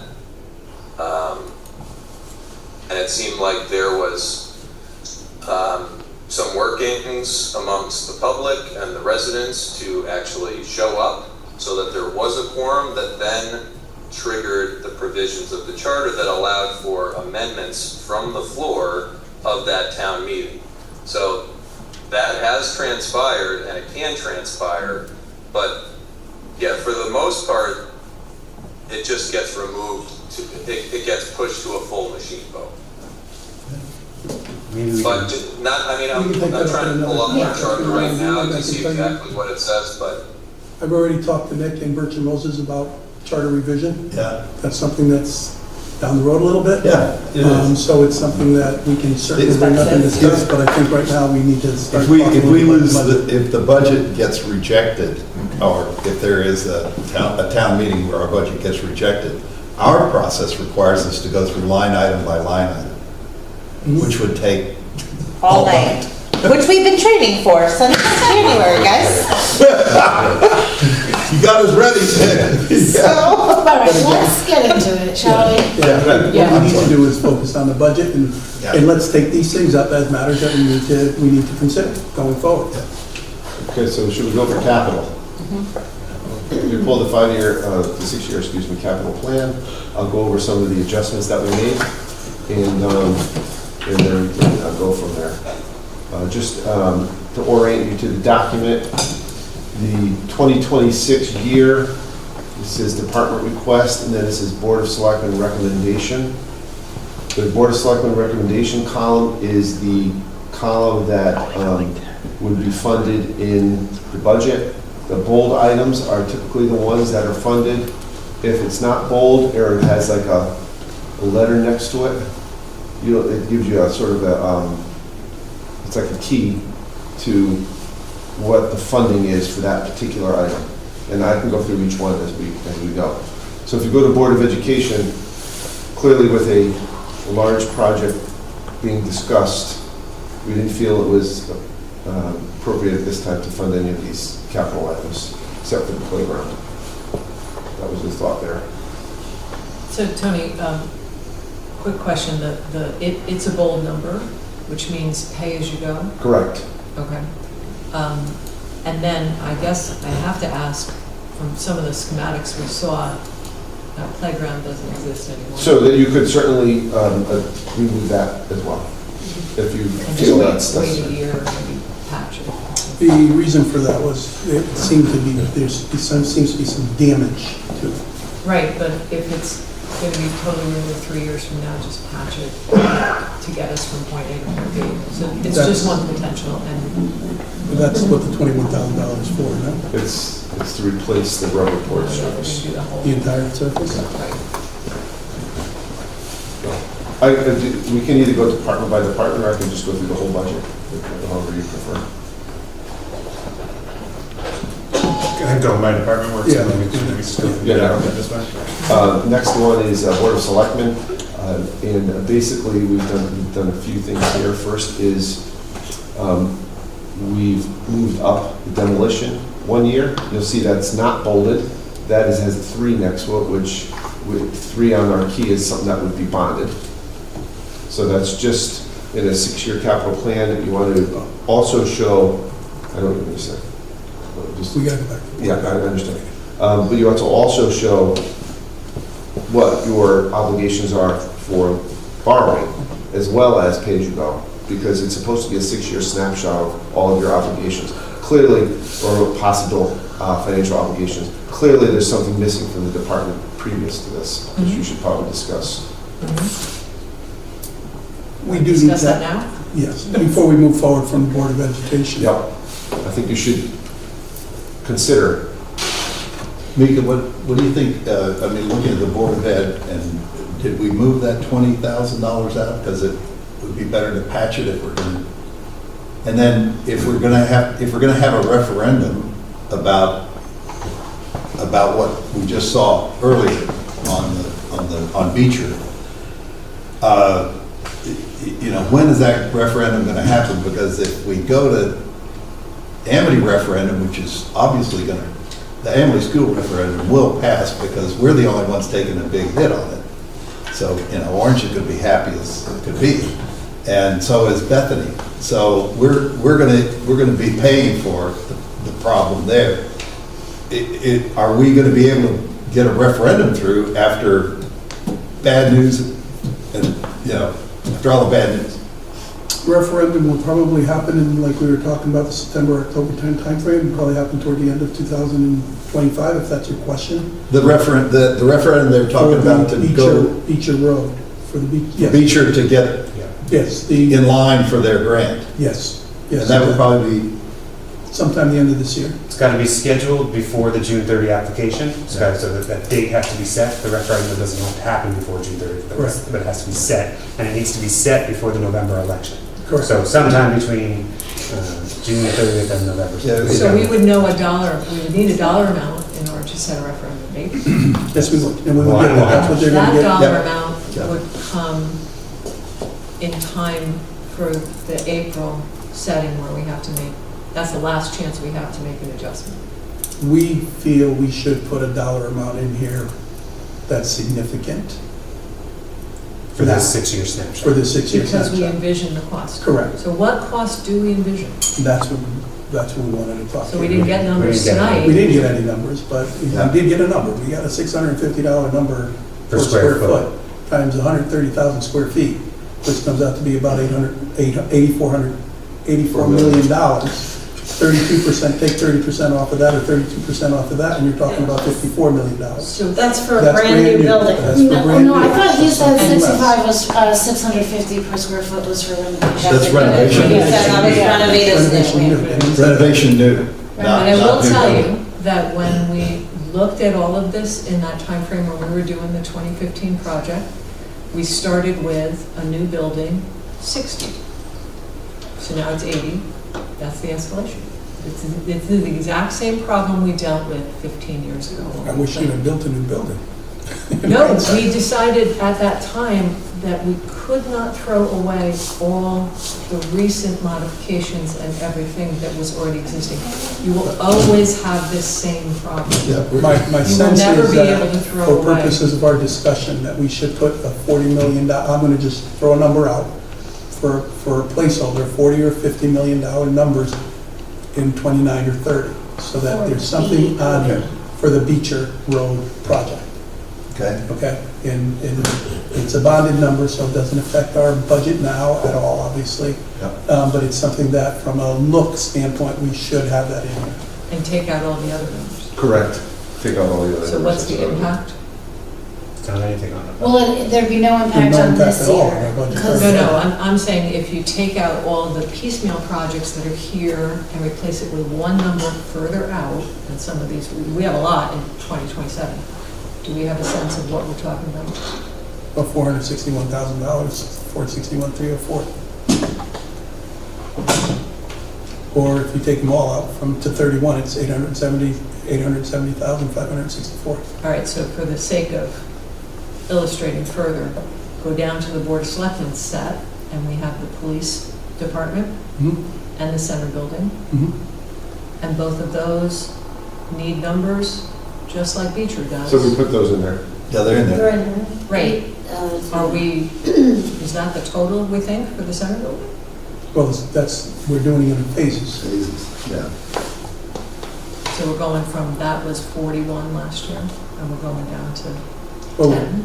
Well, the 41 included Police renovating station. part of it as a police station, and that would, So does this 18 mil But then Now not- we're 28 instead of 41. consider being a separate building, a new building? And that's based on projections that we understand from Silver Petroselli, who just built one in North Branford, about the same size as. It was about 15 million in North Branford, so we escalated a little bit because it's a few years. Okay. But we haven't gotten that report back yet, right? We haven't done the report, that's the $50,000 that's in there. Okay. Right, that's the 50,000 that's in there, that's bad. And you're putting that in the same year as the Beecher project. We So didn't that was- decide what year to put the beach project. I thought you said 29. Well, I said 29 or 30. But, yeah, I said 29 or 30. So now, I guess, impact on our total debt, right? 'Cause we So can't what- go- if you put that in here, then what I can do is use that to put together a debt profile. So you'll see what your debt service will be like if you approve all these projects. But by putting them Just for in, planning purposes. For planning, right. yeah, it's not It's just committing planning. us to. All this is planning. It doesn't commit you to anything. Let's, But it helps for planning. For So that you which can is say, oh, important. let's do this, let's do that, let's do this, until you see how much you're going to be paying in debt service. Yeah, and I think the more we bond, the better we are to do it together. So we should be trying to, if we're bonding for beach, or do it at the same time, or bonding for police, to reduce expenses associated with that, On the correct? set Well, referendum. Yeah, The flip side of that is, if you do them at the same time, the debt service will hit at the same time. We want to smooth it out so that, But doesn't it save us money? yeah, it's negligible if you're borrowing $20 million. Okay. You save the application fee? It's the bond counsel and the financial advisor and ratings report and all that stuff. Which are in the Sounds thousands as opposed to... All total, it's about $60,000, $70,000. So It's not much Tony, if you you're borrowing $18 million, but if you're borrowing $1 million, it is. Right, so you could model for us a couple different options of school in 29, Right. police in 30, police in 28. But they're saying the school in school's not 30. gonna be done till, what, It 2030? didn't sound like it was for. Something like that. So it's like 3 years out. Yes. So they'll model out something. So you would do that based on our conversations tonight, and then And when you have a meeting to discuss the referendum, to show what that's gonna look like. Because we'll have numbers at that. absolutely. Yeah, So, we'll have the details. That was part of the last pitch. Right, So we did it the last time. the point of our discussion here is about putting a number in for Beecher. The last project we did, we paid off the old project and we added the new project. So it was seamless. Right. There was no So- impact. 35 is the year that happens. Right, We're close. right. so, I think we're in agreement to add that to the plan for Beecher. Okay. Maria, any thoughts on when we should do it? 'Cause I'm When just- we should When we do. should When we should put in the that. capital. I defer to Tony in that, as far as what the timeline goes, because when construction starts, when bonding happens, We do bond anticipation. right. Yeah, I would say probably 20, I'd say 28 or 29 is fine. And Tony, is that why, not to jump around, but is this why the $1 million bonded for the country club demolition is for this fiscal year, because you're trying to stagger these bonds? Like, so you were considering that 1 million in the context of Beecher? Because in my mind, and to the point you just said, where a $60,000 bond cost is significant for $1 million. It is. So, and I was gonna come into this discussion saying, let's take that out for 2026. $1 million? Yeah. You could move that Because around. we're It's in just- the planning phase right The now. only thing with the demolition of the country club was just sort of highlight the urgency in that facility is a huge liability. It is, and I campaigned on that, so like I'm very It's keenly whacked out. aware. And I don't want us, we don't have money, so, and we're planning for it. So shouldn't we wait to see, maybe that cost could We've been be doing on that for the years. buyer? We've been doing that for years, and it could, you're absolutely right. Like, we might not need to Could bond be. that $1 million. You could be right. In the year we're Not at that struggling It's not, with this. yeah, when we're struggling in this year, to me, that looked like some low-hanging fruit that could be. That doesn't It will impact the tax this rate. budget. That It doesn't affect anything that we're talking about in terms of the budget. My Okay, sense is the reason we want to do that is because it's a liability, it's dangerous, and it's something that we've put off for a considerable amount of time. It's an eyesore, and we still need to identify from a remediation standpoint exactly what's implicated with that. yeah. And we're gonna have to do that before somebody buys the property, is my sense. You're not, if that piece of the property is being looked at to do anything with it all, Yeah. you're going to have to make that happen. Can you help me to understand, and maybe the people would appreciate this as well, how bonding impacts our budget? Because wouldn't the $60,000 be from our budget? So the Like those $60,000, fees? no, the $60,000 is part of the million. So you amortize the cost of the issuance of the bonds over the 20 years, along with the cost of the project. So it's And there's reflected. still a monthly payment that you're gonna, or an Yeah, annual I payment. don't that you understand make. how That's it part of your doesn't budget. affect our budget. It does, but it's in the form of debt service. If you look at Tony's summary again, if you go back to Tony's summary, there's a debt service line. Yeah, Correct, That number goes up.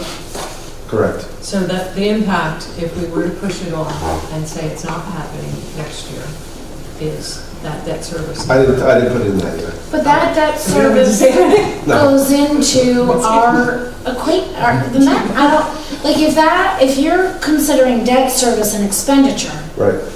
I don't understand how that does not affect our budget and our taxes. Because when I did the debt service for next year's budget, I didn't include this $1 million because I didn't think that it would be any likelihood that it would be Okay. approved and borrowed and all that stuff in Okay. time for the budget. But in theory, Because when if you I'm, borrow, when you issue bonds, you pay an interest payment after 6 months. You don't pay your first principal payment for a year after you issue bonds. okay. I just really don't want people to walk away from this thinking That we're $1 million in there for that. or that bonding doesn't impact our tax base, because it It does. does. Absolutely it does. Yeah, okay. Under debt service. Under debt Debt service. service, yeah. But But it you're won't saying impact this this million is not reflected for, even though I'm seeing it Not. here for 26? Nah, we just put in there as illustrative of an obligation that you may have. And so. In 2026. Right, in 2026. Does it constrain us You if could- we do move it out a year? No. We could It's just- still you could- decide to go You out could to move this out a Okay. year or two and still next month say, I think we should do a referendum on demolition of the country clubs. But it doesn't tie into anything. It's just strictly for planning purposes only. But then again, So I would think we should push it. but why? That's, my question becomes, Well, we're- if this is something that we're considering that we need to get done, why would we not demonstrate that why would we not put it there and show exactly what we're Well, then trying we to do? should put it all the way there and put the costs to But the it's, debt. but the only cost that would come in if we're billed in the amount of time, if we're billed before June of 2026, we would put in the interest payment. Correct. That's It next would be year. the most. Next year would be. I am holding hope that someone else will take on this cost. Right. That we don't have Which is to. why. That is my primary reason why I would not put this in right And now. my feeling is that if something happens there, it costs us a heck of a lot more than what we're putting in there to get rid of it. Well, I understand that. And that's a concern. And at some point in time, Is it there, seems to me it's a responsible thing to do. It's been there for 5 years, with beyond repair. But we're not, Been there for Well, Yeah. 5 years ago, maybe we could have done something, I don't know. 8 years ago, maybe We we could certainly could have have, done something with it, but but this is not at this point now, absolutely I was can't do about to anything with ask it, and something really bad could happen. Let's plan to fix that. And if that's what we're going to plan to do, let the public know, let's be straight about it. well, I understand think what you're maybe saying. Then I it could, maybe it would be a good thing to bring to a referendum then. Let's see what the public thinks. If it's worth us Absolutely, I agree. getting ahead of it for their safety, or, And in the meantime, after 6 months of working with the consultant, we might find out that there's a developer or there's a right, different plan that's going to happen and it could change everything. We still have the opportunity to deal with that. yes. But my sense is if we don't, we're going to do it anyway.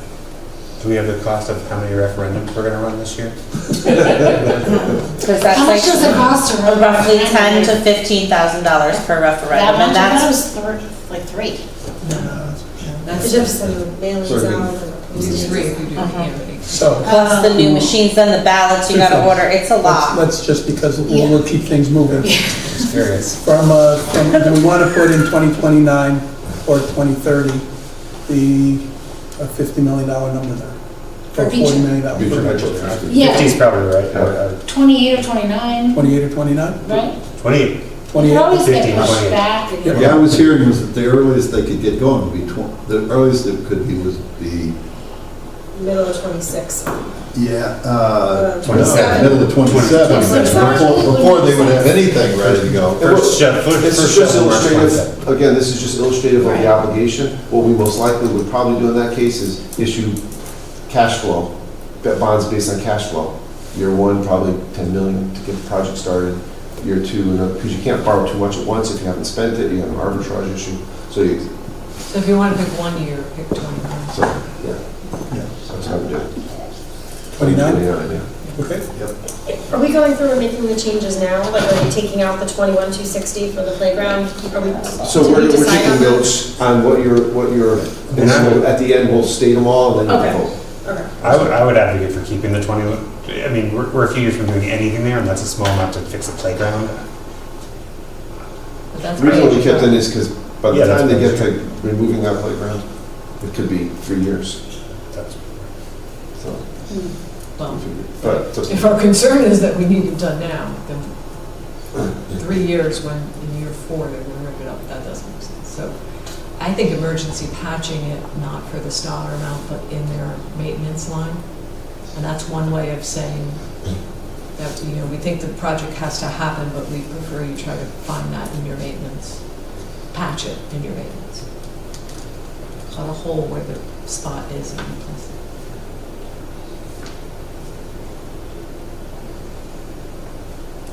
The holes have been there. See people, people hide it if you want. So Tony, you're also going to take out all the other out years on the other projects? Yes. Okay. Whatever you want to do. If it's okay with everyone here, what I'm suggesting to Tony, we do need to vote on this as we, whatever we decide on, so if we feel comfortable, we could either do it by department, each thing we're talking about, or we can do like the first page and vote on it. Or the whole thing. Or the whole thing. But just capital, Right. right now. For now. Right, just now it's just. For I now, think we it's should just try to that. do one vote for the whole capital budget once we get through it. Okay, then So let's maybe we'll go back. Okay, let's continue. If we go to building maintenance, so the thought on building maintenance was, and after discussing this with Brad in more detail, there was not a lot of significant research done on the $150,000 figure. As each building, the water intrusion issue needs some professional assistance to determine where the leak is coming from, how much it's going to cost, what the remedy is. And so he was just sort of put, those dollars in there just to sort of establish the project. But in fact, we need some professional assistance before we, do each of those. So that's what the reduction was for. I also noticed the dehumidification. Right, remove that from the Was human moved. services, correct? That was an item that I feel like we don't necessarily need to fund this year. I don't know, I didn't hear any reports of damage or imminent concern. I feel like a lot of money has been put into human services lately, and maybe this could give us a break. There was a humidity problem in the center last year, in terms of, that's the problem. They're air conditioning, but it's wet.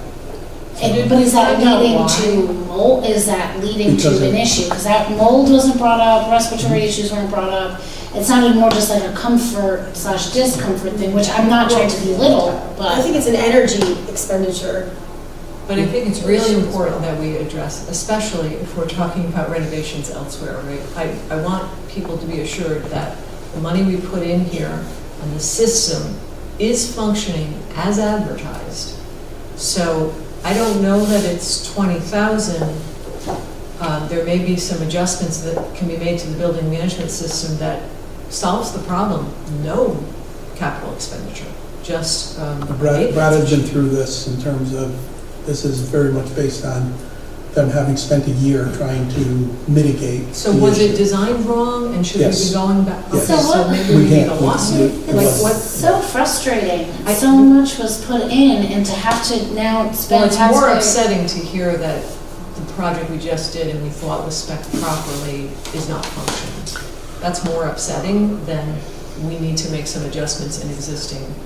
The system is what we need, it just needs to be adjusted, but We had a similar problem in the library because the system was bringing in unconditioned air.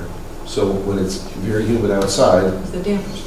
brings in very humid air inside. So we spent some dollars to condition the air before it came in, and it resolved the issue. Right, and we had some similar problems at Beecher because Similar problem at the Beecher. dampers were just not timed Right. correctly. So- So that could be that here? Could be. Is We there don't- any real need They have to to do get this time. this Yes. fiscal year? Yeah, it's gonna This is happen. a tough year, we have to make some people unhappy, unfortunately. Is this an immediate FY '26 need? Can it be pushed back to '27 and reconsidered then? Similarly, I have a question about bathroom repairs for the police department. I'm aware that needs to be done, and I'm aware the planning for the police department will take a long time. So, but is that a priority right here and now, especially as we are planning on doing work to that building? Or a new department building? So It's can a- I ask a question first before we go on to Yeah. that one? So I would like to see the dehumidification problem, or the humidification problem solved, not pushing it out, but pulling it forward and trying to get it solved this year. Because I don't want anything Okay. happening this summer. So if So we we can take remove it that out, from the I budget. would pull it forward instead of pushing it out. So find a way to pay for it this year. Yeah, Yeah, we can do that. yeah. And to a point brought up earlier, there's no way we can have the installer, go back and have, is there any liability? It's operating as it was designed. It's operating. So But maybe a design tweak. I think that as we are investing in some pretty significant capital projects, there needs to be better oversight or checks and balances for this type of work. Yeah. This is unacceptable. That's a Yeah, separate we've had conversation. that conversation with a number of people Okay. already, Yeah. so it's So great. I don't know, and I'm not trying to name names, but I don't know who's responsible for that, but someone needs to pay closer attention. So I think the message to taxpayers is we're taking it out because we're going to solve it sooner rather than later, Okay. if you all agree. So we're finding it in this If we year's have money, budget. do we If have we money have this money. year? We're talking about both the Woodbridge Center dehumidification and the bathroom repair. That was just for the dehumidification, Yeah. for the Bathroom. The bathroom needs repair in the holding cell. Okay. Yep, It's, agree. that's really what it's So all we'll about. take out the $20,000. We go on to the next, one's the fire commission. Oh, no, I'm sorry, we're still at 15,000. Can we find 15,000 this year too? I don't know, but I'm not sure. Possibly. I'm fine with this thing. I was just trying to clarify what was being asked to move forward to this year. So if it's just the 20,000, that's fine. But I do think it's important to get it done now before it gets worse. And that would be my concern. I see that Pushing logic it later, too. it's like you don't want to create a problem by pushing it off. Absolutely, and water is one of those things, but I also am trying to be like very, and I don't like being this way, especially as an elected official, but it is, we need to rein this in. We already cut I know you did. $1.5 I know you million, did. so I know. yes. And I- All I'm saying is that I agree with you. Yeah, It's a tough I year, started so- this by so calling it's a tough and year. acknowledging and appreciating that act, Mika and No, I Tony. appreciate It, but we're So here to yeah, help. fire commission is next. Fire commission. Okay. So the fire commission has the engine 3, engine 9, the air packs, and the radio upgrade are all capital lease payments that we have to pay. So those first four. So those first 4 you cannot remove. So what we left were the HVAC fix, which, and the fire hose. The HVAC fix is specifically, it addresses the issue that he's bringing up They in can't terms, control the- they can't control the temperature, which is Right. also something we've already indicated we want to see about getting it done this year. However, we need to pay for it because it needs to get done. I could do that, I So- could take that out, we could pay that, I think we could. Push it forward. Yeah. Push it forward. Let's do it. For the HVAC? Yes, This- yes. 'Cause- And that will be saving us money once it's. On the operating budget. Yeah. Correct, Yeah, let's start saving this money early. correct, Okay. correct. So what about Is that a the- problem of the age of the building or the equipment that was in it? It got zapped? It's a little bit, yeah. The microgrid wiped it out. No, no. That was just what Sean said. Sean represented that the last microgrid surge. No, because So he was Correct me if I'm basically, wrong. either he didn't know what he was saying or he was just lying to us. let me go back to Sean and give him an opportunity to tell me that story, because from what I understand, we've done a number of microgrid tests. That didn't affect the HVAC, and from what I understand, the HVAC was having problems prior to that. That's correct. Because if I remember correctly, he was having problems during the spring, whatever fest that they do in terms of the snowflake dance, or one of the events that they held there, that I was at, where the temperature was going up and down. Yeah, so my understanding is the building maintenance system is what was receiving Mhm. surges when the microgrid was being tested and failing and tested and failing. So that instability in the current damaged the system. That was It's just like we what weren't- I got from him. Okay, Yes. I'll talk to him more about it, but as I said, there were issues with that prior to It's long-standing. any microgrid type test. Microgrid has cost us money, make no mistake about The that. microgrid's been failing since it was So installed. was that just because, do we know why? That it's failing? Lowest bidder? I mean, not low. That it's failing or what? No, the microgrid? No. No, the HVAC, I don't care about Some it. advanced No, it's- technology he's that's not saying, working. again, conversations that I've had, Yeah. it is 15 or 18 years old. The age of it is one of the reasons.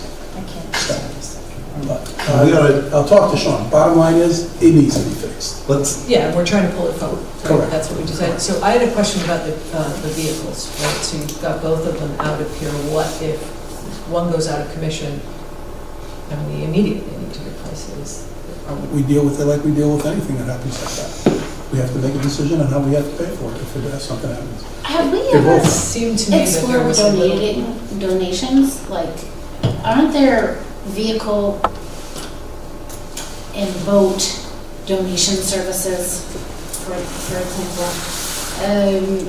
Like, or auctions? Like, do we need to be getting, So this is a pretty complex vehicle, and if it, from what Sean the told us... chief's car 21, Yeah, car so 22? as he's driving down the road answering a call and the sirens are going and the radio and everything is going and the entire system stops, his siren stops going, he's still going at the rate of speed he's going, right?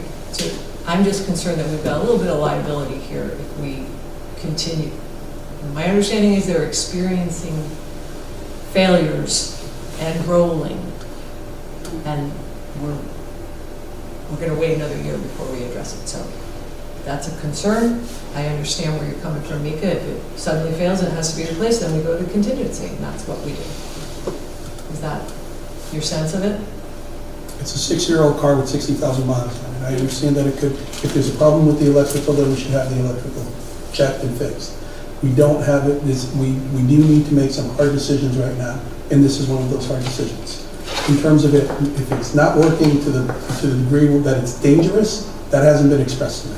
I haven't heard that, and you heard, everyone here was at those meetings. I didn't hear If you've heard. I heard, I heard, what she said is right.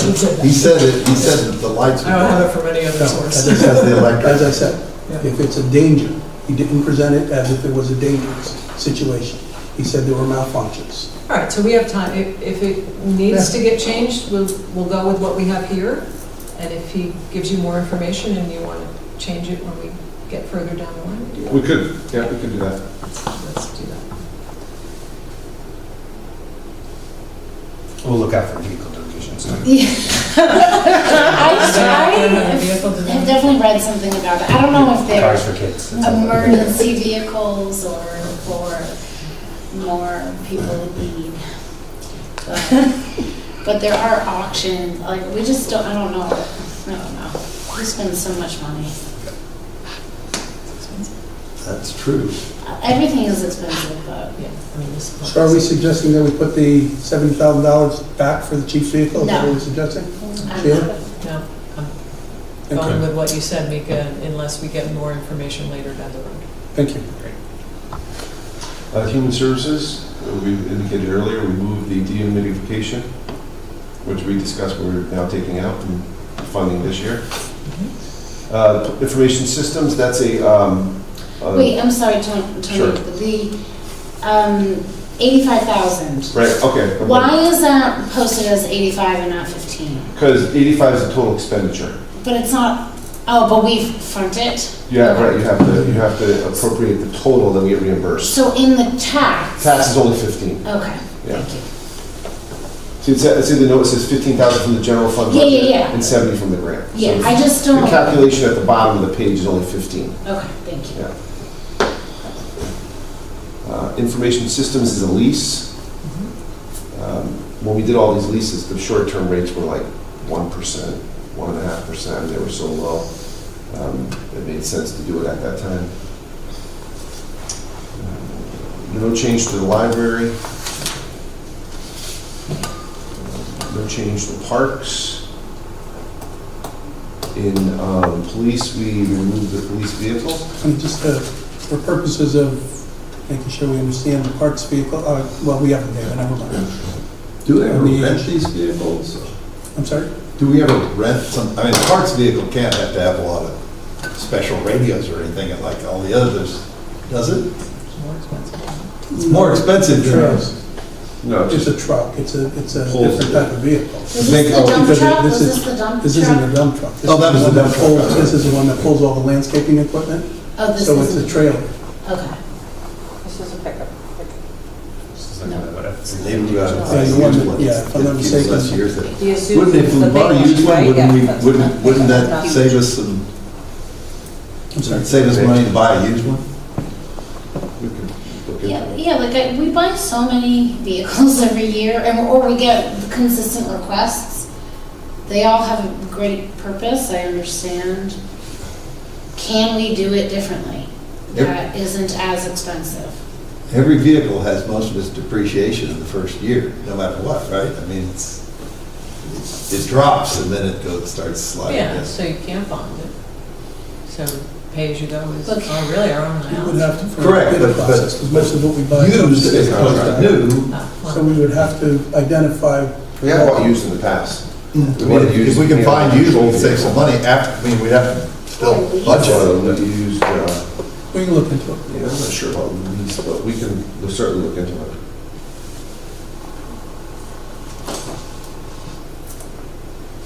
Police? Police, we just, we removed one vehicle purchase, because we just bought one through ARC. They've been getting 2 a year. And, They requested already- 2 a year, they don't always get 2 a year. right, I'm sorry, thank you. Last year they got one. They got one, right? And they got another one this year. Right, we did that in November, December. We just, It's not our problem. yeah. Public Works? Public Works, we removed $100,000 from Public Works with equipment replacement and pushed it into the next year. To 175, I essentially flip-flopped the numbers. Because if you look at Warren's, his information, this is a reserve account where he's gonna buy the equipment in the third year. So we're just building up funds. You can certainly remove the whole thing and push it out. And that's certainly something you can do. If you look at his, So you took 100 out. right, Well, we could zero it all the way. yeah, I think he probably has something there for him.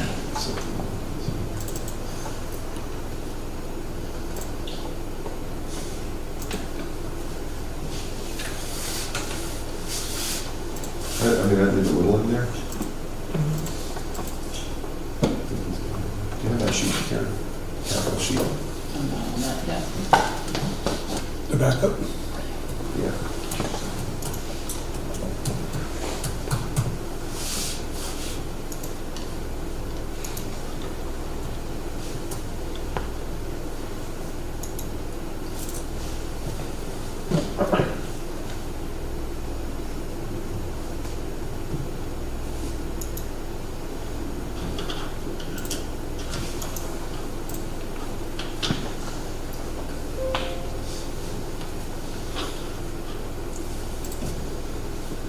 Do we need Dick?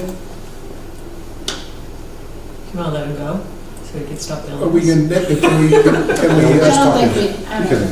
what I'm thinking is we could just, and if he We're doesn't mind, wondering we if your text you, If we precedents- text you or call you if we need you, it seems superfluous for us to hold you here. You know, so, Well, look, guys, it's only going under retainer, so it's not costing you anything, but yeah, by all means, I mean, I'm around tonight. If something comes up, Allison or someone can text me, I'm happy to rejoin. I appreciate it. Is that okay with everyone? Everybody okay with that? So thanks, Nick, that'll work for us. Okay?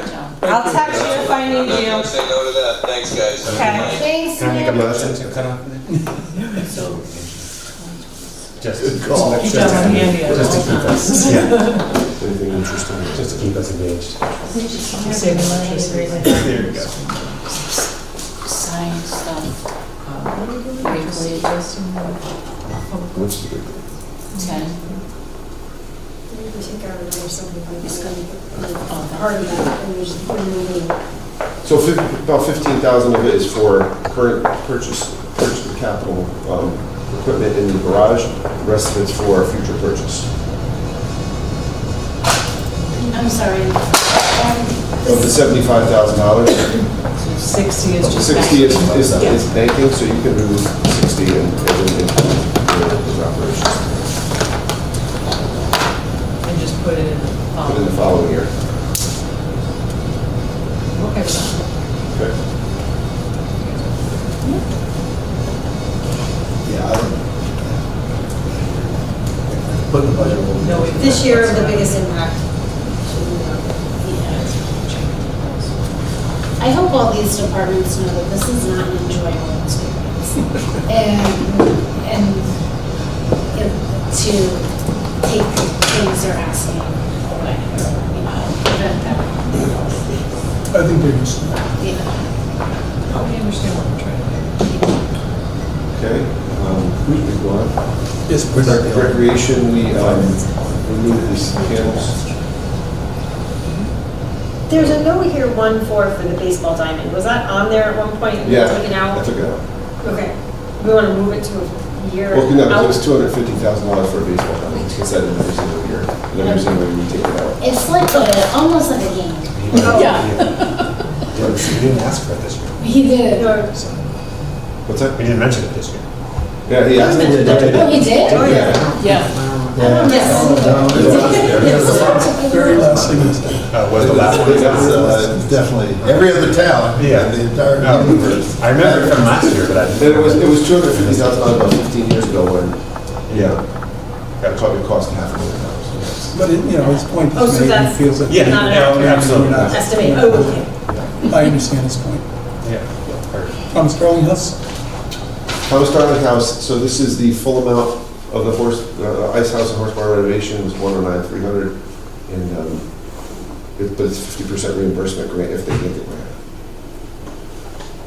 So this assumes they get the grant and then we Yeah. are funding the other half. Correct, because I think they applied for the grant, Right, they apply for the grant. and then not us, which is why I don't put it as a grant in here, because we don't actually get the grant. Goes to them as Right. as the nonprofit. Right, to them. correct. But the town's matching it. But the town provides the matching funds. They're not matching it. Right. It's considered, obviously, it's not considered, it is. But it's town building, so we have to sign off on the grant paperwork as the owner, that we're, okay with the grant and the work.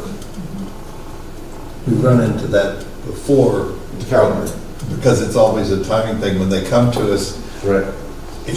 We can't guarantee that it'll be in next year's budget.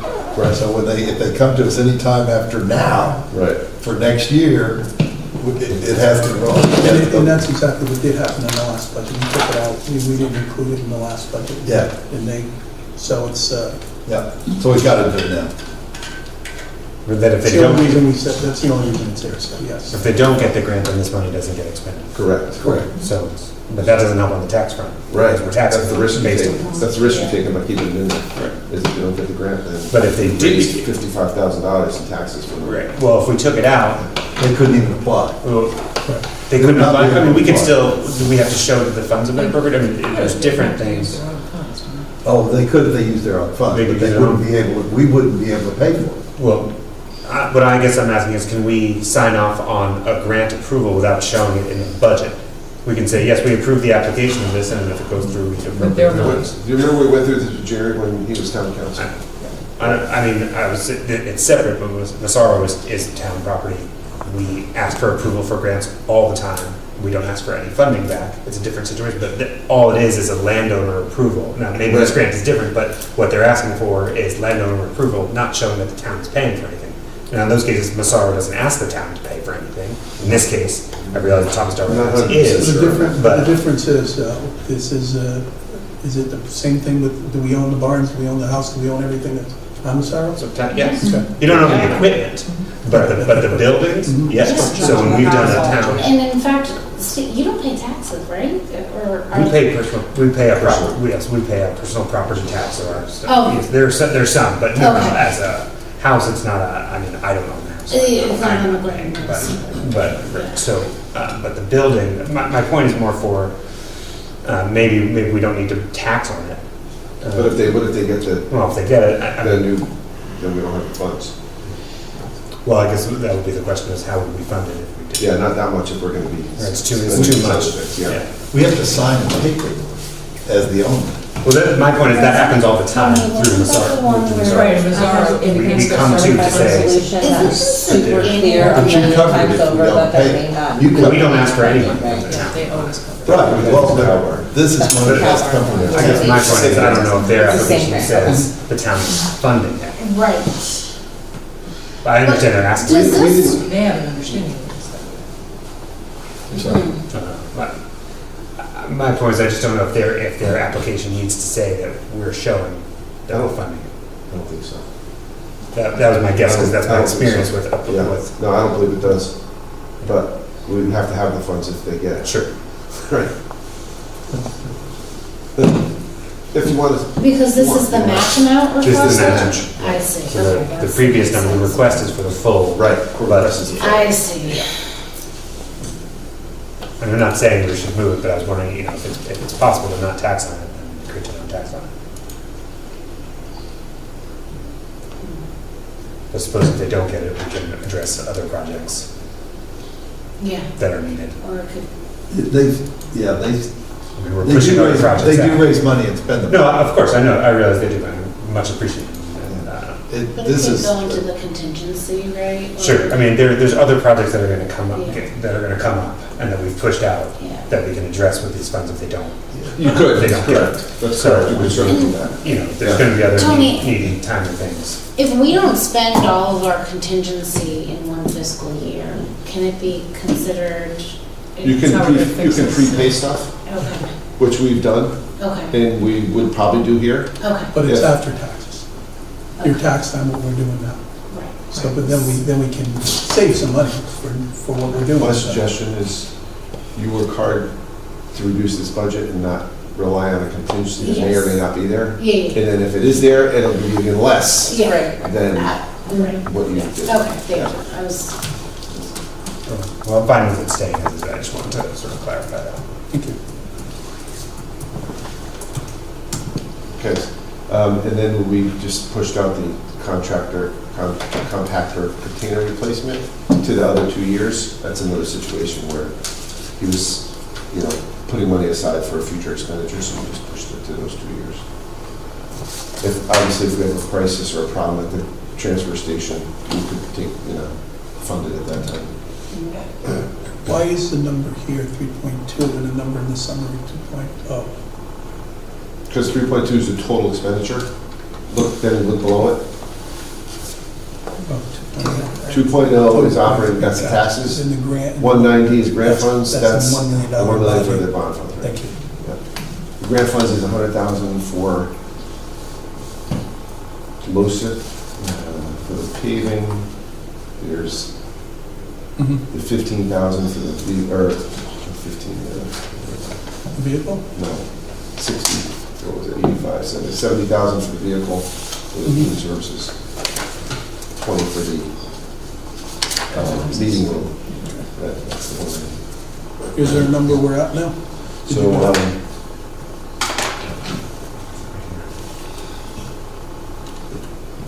21,260. So I have 5 adjustments to the capital budget. Add $50 million in 2029 for the school, the bond funds. Remove the 21,260 from the playground. Remove the dehumidification and pay in 2025, $20,000. Remove $25,000 for the HVAC in the fire department and address that this year. And remove $60,000 for public works equipment and remove it to 2027. Those are the 5 adjustments I have. Do you have any others?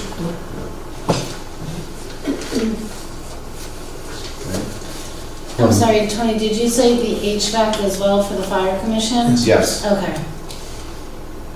I'll make a motion to approve the changes as Tony It's 126,260. Do I have a second? 76,260. And that will be to the capital, these are Capital, changes to the Just capital to the budget. capital. Excellent, second. Yeah, David, second. Yep. Additional questions or comments? Just ask what the new number is. He's calculating. Calculator. He doesn't have his spreadsheet with him. I do, it's right in front of me. Thank God he's got power. 1,957,580.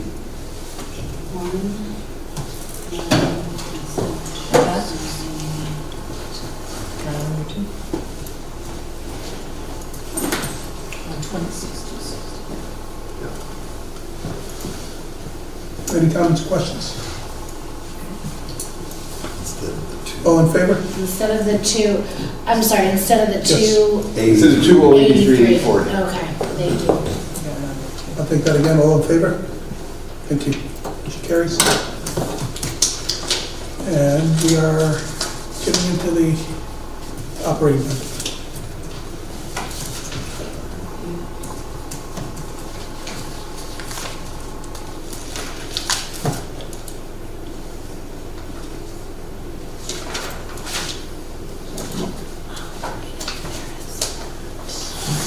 Let me know when you're ready to tell me. We're looking at the 2026 line items, is that what we're talking about here? Or We're looking at the 25-26 BOS proposed, hang on. BOS proposed budget 26. There's proposed revenue, proposed line items. proposed- Yeah, I think that's it.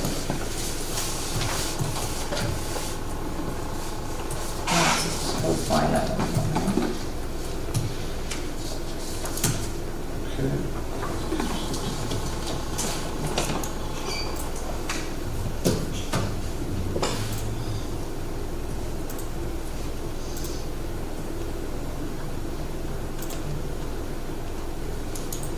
Look.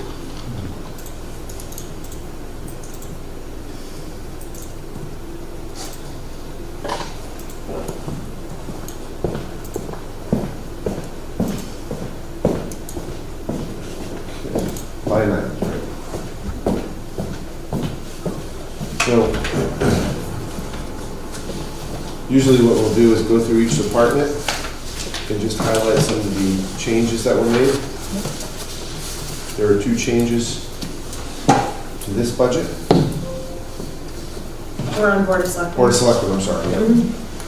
These are adds to the budget. The first is in part-time clerical, which is a $28,000 increase. That's for funding for a part-time person to assist with the community center. to assist with the community center? Yeah.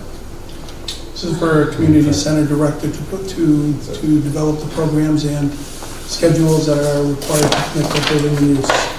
And then the second item in litigation is to fund the charter revision.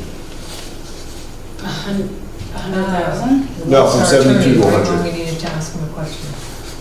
The legal 100. fees, so it's accounting for more, 28,000. for more cost, is that what you're saying? Which number are we on, Tony? Litigation, that's to fund the charter revision. An additional $28,000 Correct. in addition, because it's separate from the retainer.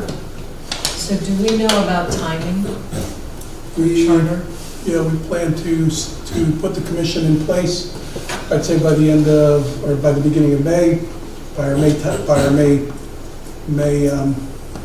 meeting, or at our May meeting, and then they will probably work for about a year. And the type of revisions being made is guided by the Board of Selectmen? By who we select to be on the charter committee. We select a charter committee of about 9 or 10 members. So we appoint. Yes, we do. So we set in motion a process that will not conclude by the end of our terms, and will conclude in the next. That is correct. Selectmen's terms. So I'm a little uncomfortable with that. And for the purpose of since it's not gonna get done in our terms, I would be comfortable putting that money into another budget instead of next year's budget. And I guess my only question for the attorney would be, We just had considerable discussion on how important it was that we make adjustments to our charter. well, I would like to understand what some of the potential adjustments might be before we impanel a charter revision group. So I would hope that we could pursue some of these ideas, have some discussion as a Board of Selectmen, and then impanel a group. But I don't think they're going to complete the work during our terms, so.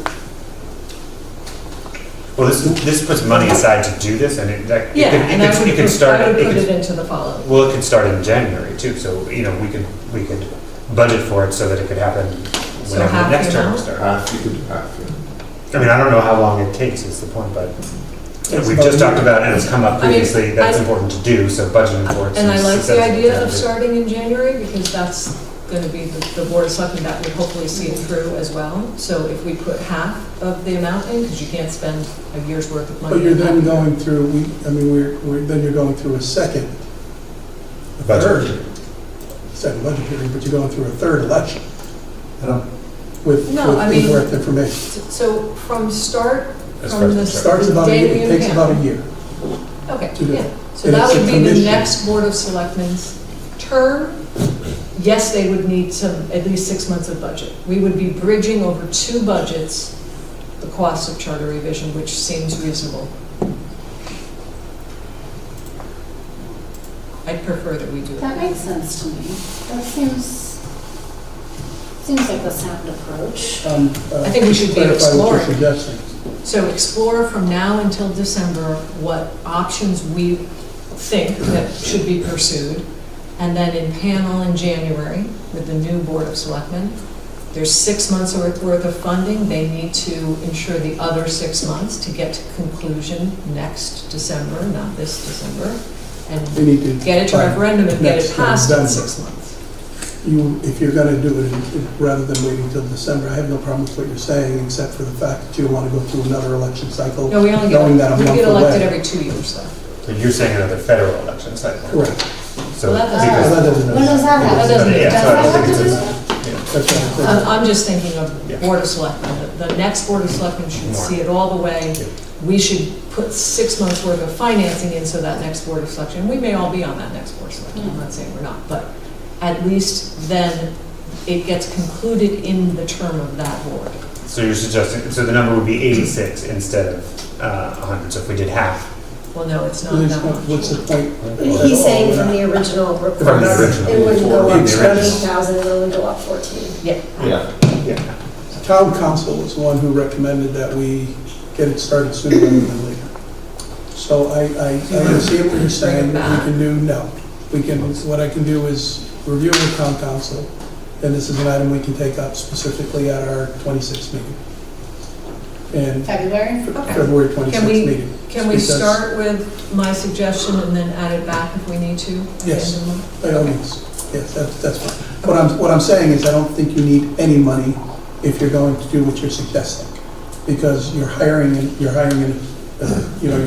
firm to conduct what needs to be done.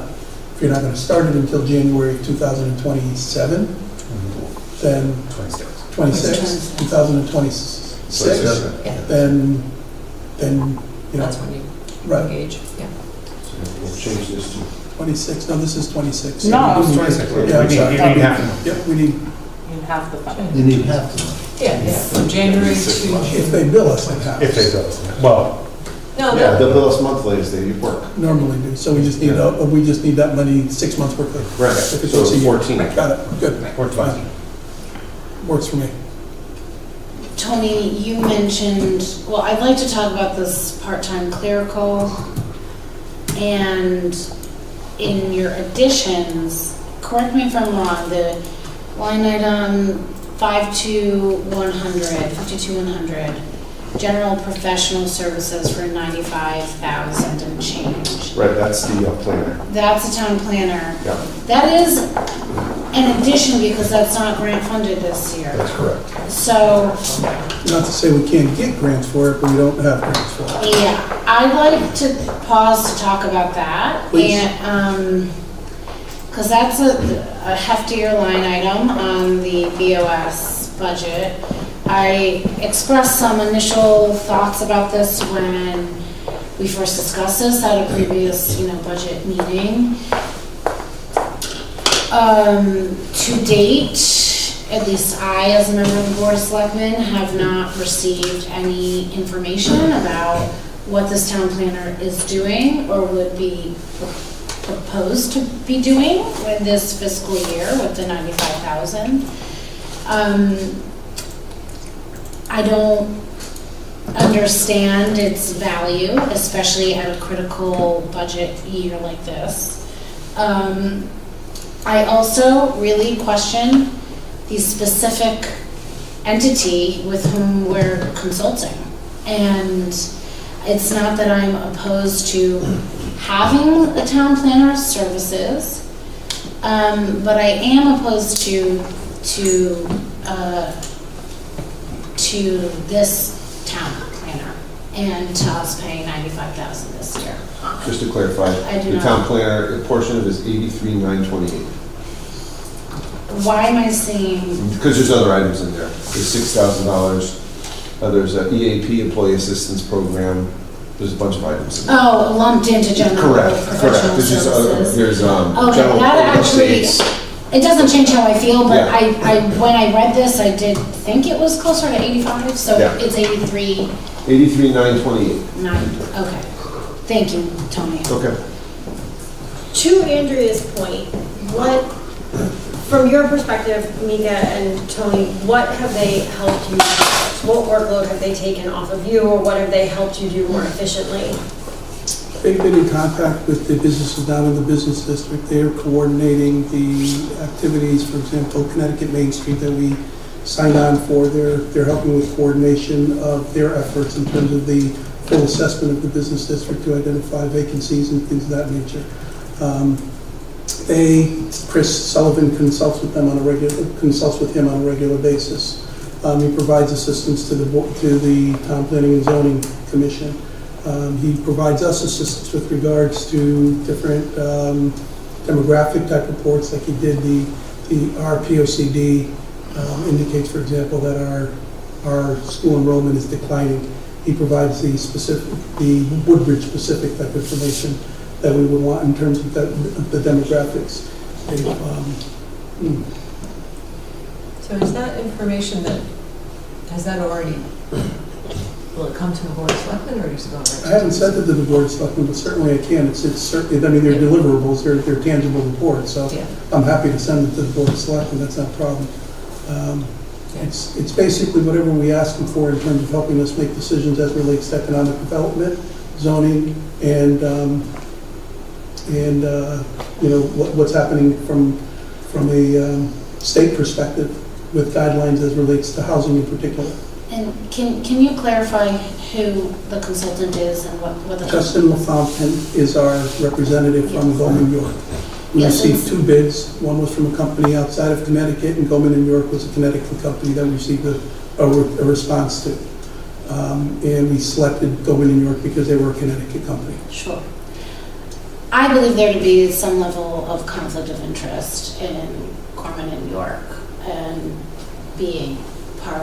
playing such a key role in liaising or supporting TP&Z and some of the other examples you provided. There's a connection to Gorman and York with OCA through staff. I don't think that's appropriate. I think there's a bias in their perception of our town that I don't feel comfortable supporting Gorman and York as our town planner. And I feel I would also like to hear from our EDC on how valuable they feel the support from LaFontaine has been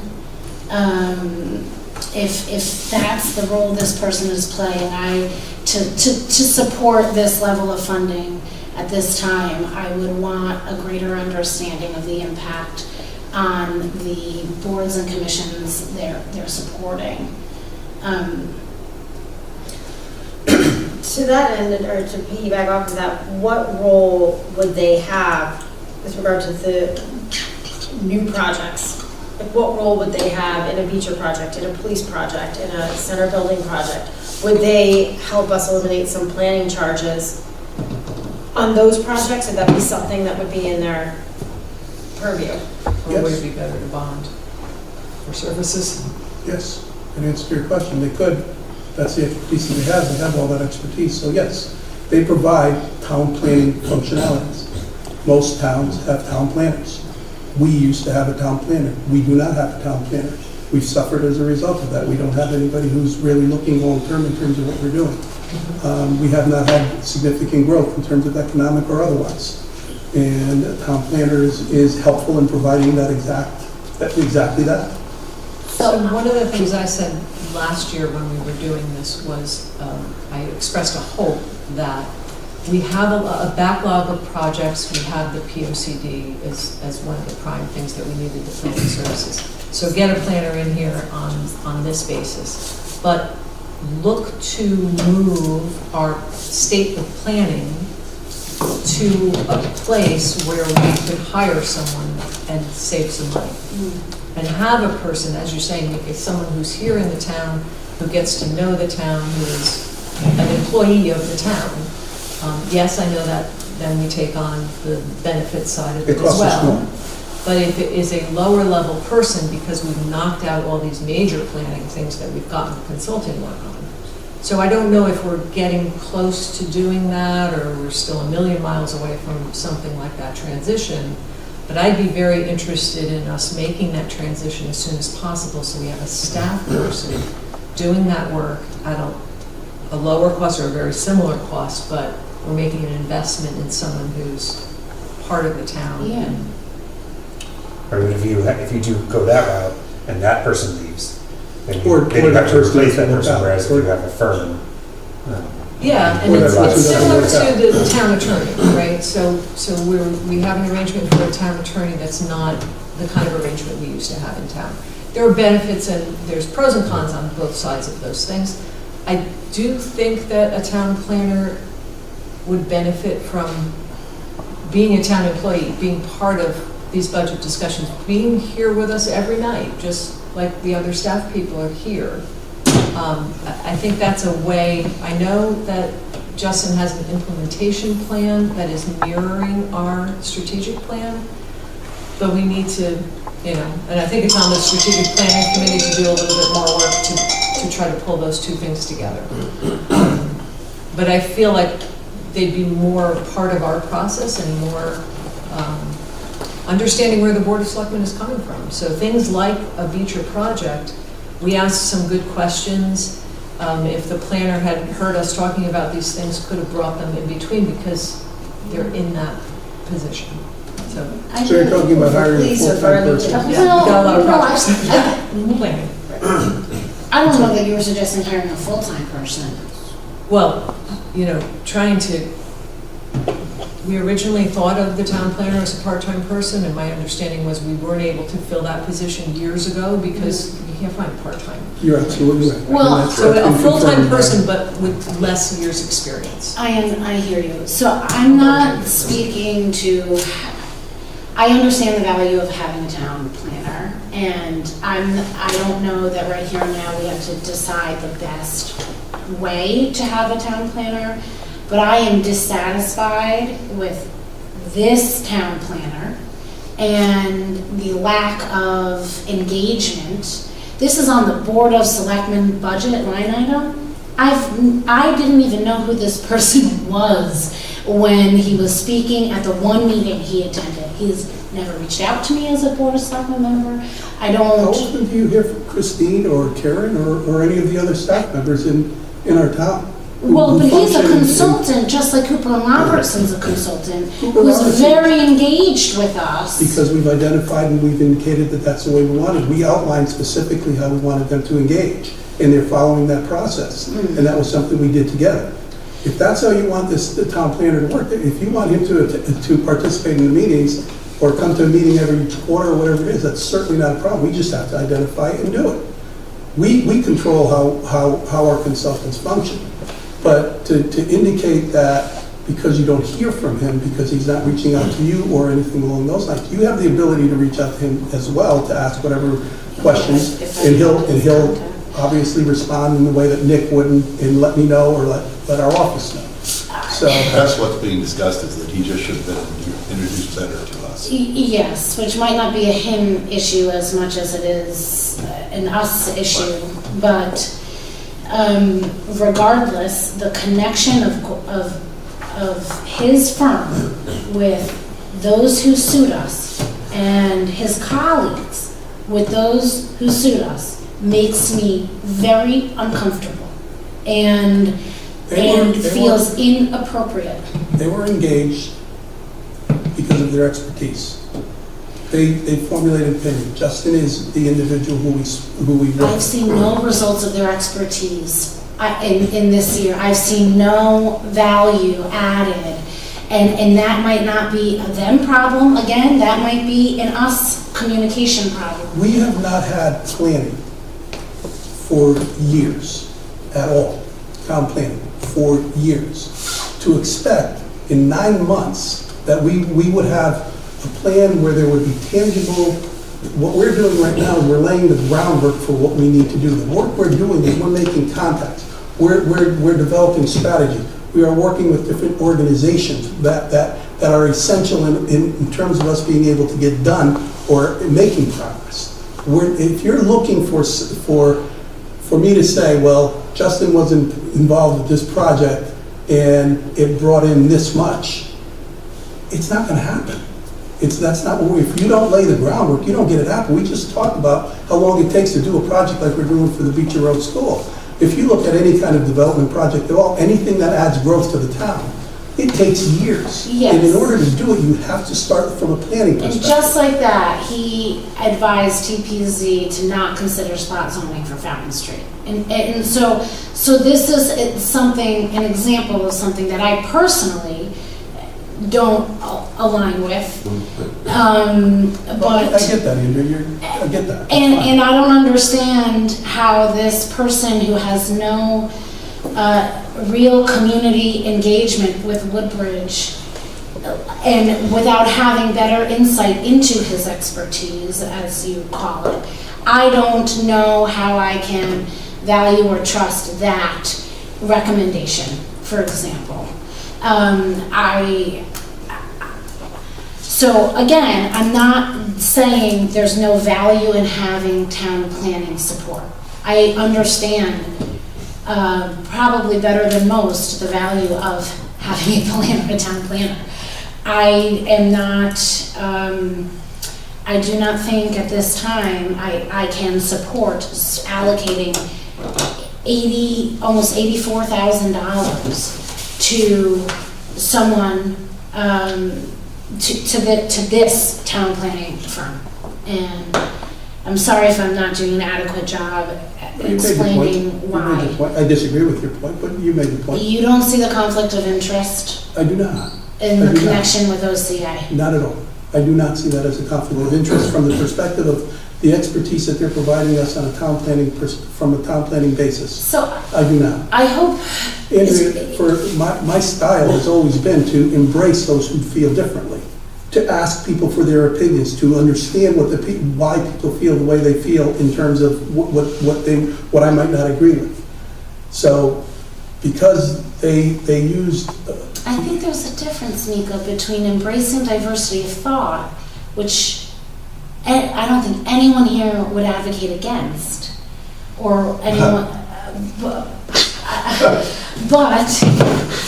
I don't see that as diversity of thought. His firm has direct ties with someone who sued us.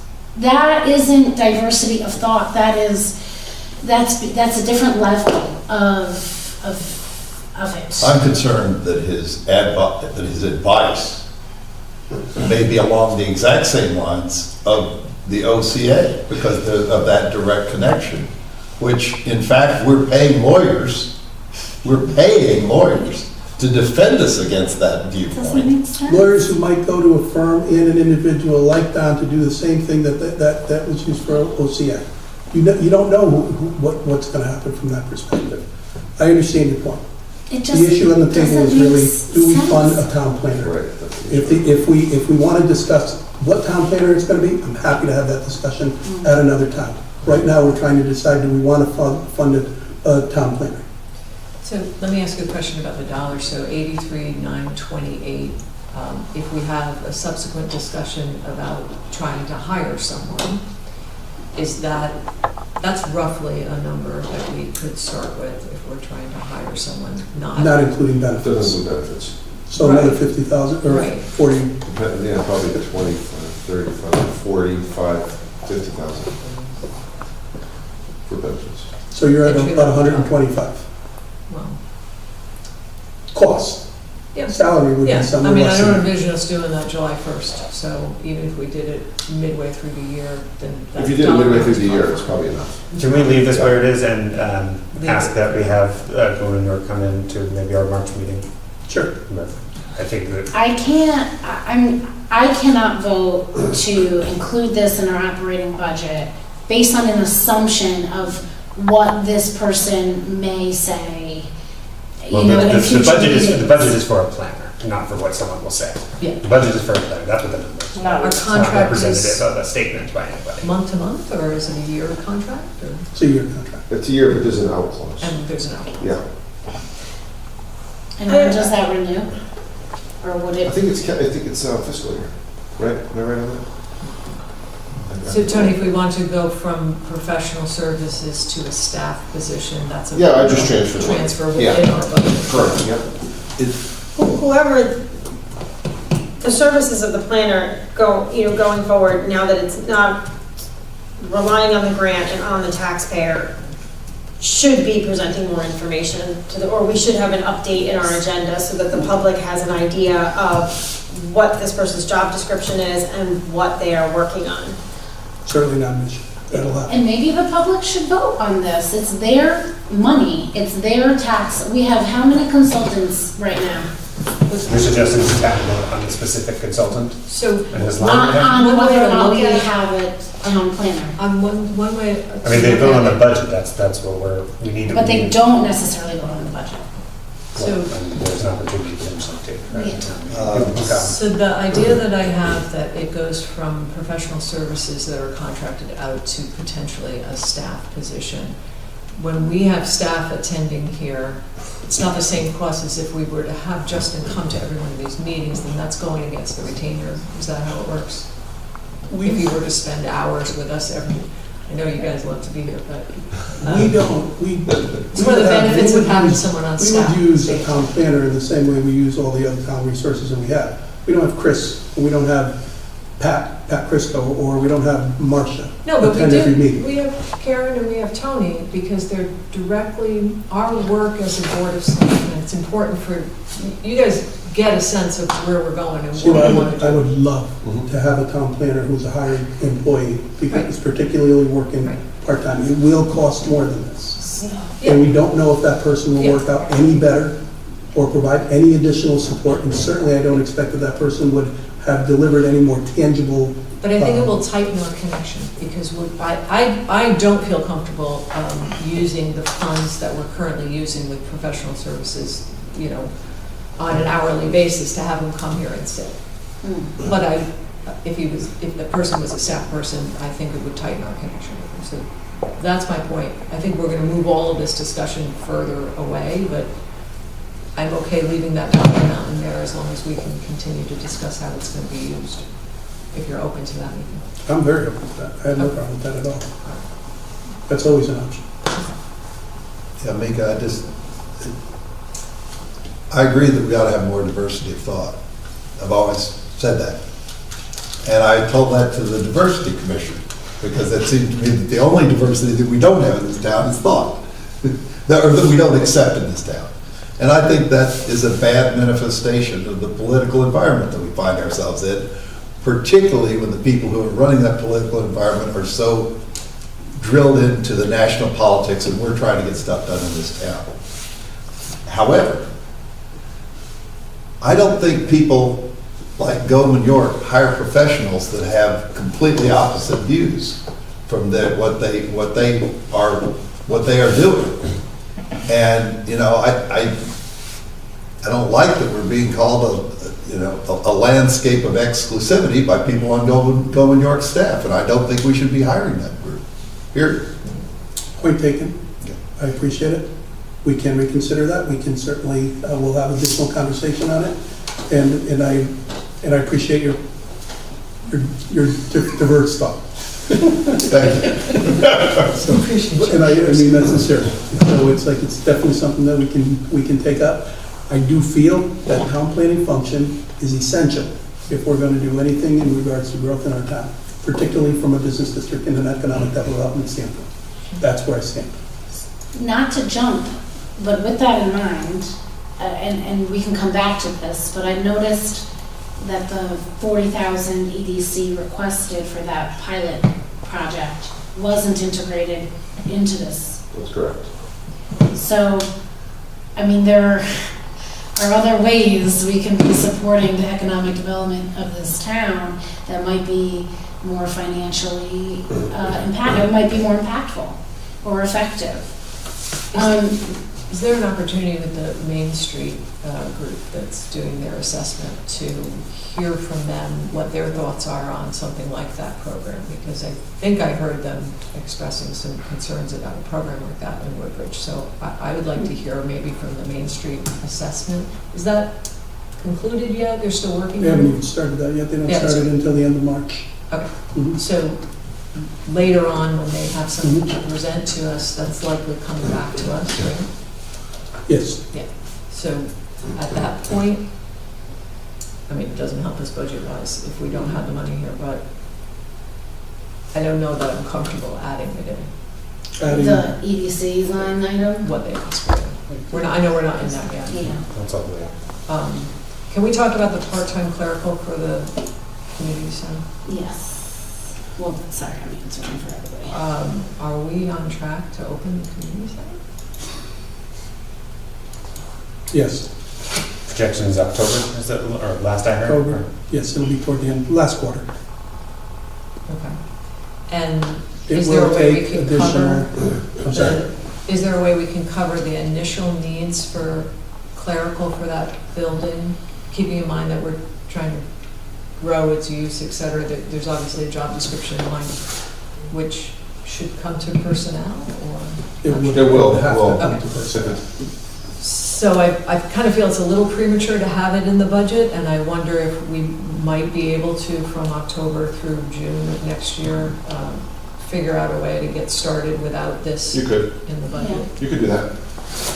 I support that. Okay. I think it would be nice to get our feet on the ground before we. Well, I think the You idea, realize, from my perspective, I look at it very differently from that, because if you're not planning to get your feet on the ground, you're already done. So my sense is you would hire somebody while this is happening so they can understand what the space is and they can put programs into place so that as soon as the building is ready, you move forward and you get it done. And you make use of the building. right. My sincere concern is that we just create more space for $3 million.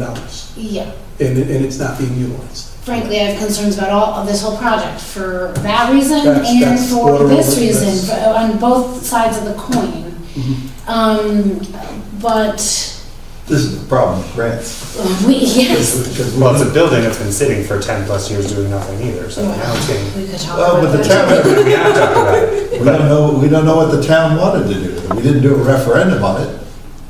You want to do another referendum, we can add that to the budget again. I'm just saying, we took it from a grant. But this position has a potential. This is free money that is already costing us. I'm not sure what the potential of this position Well, is. So I think personnel should probably hear that. Sure, but if we don't budget for it, then we don't have a position for it. And my point is that I do think there is potential to bring in revenue through a program. If we're gonna be running programs out of there, there's a chance to recover monies. So though it comes up as an expense, we also have a new space that we can run programs. Do we have that revenue in? I didn't put revenue in, no. So if that's not in, So where is that potential?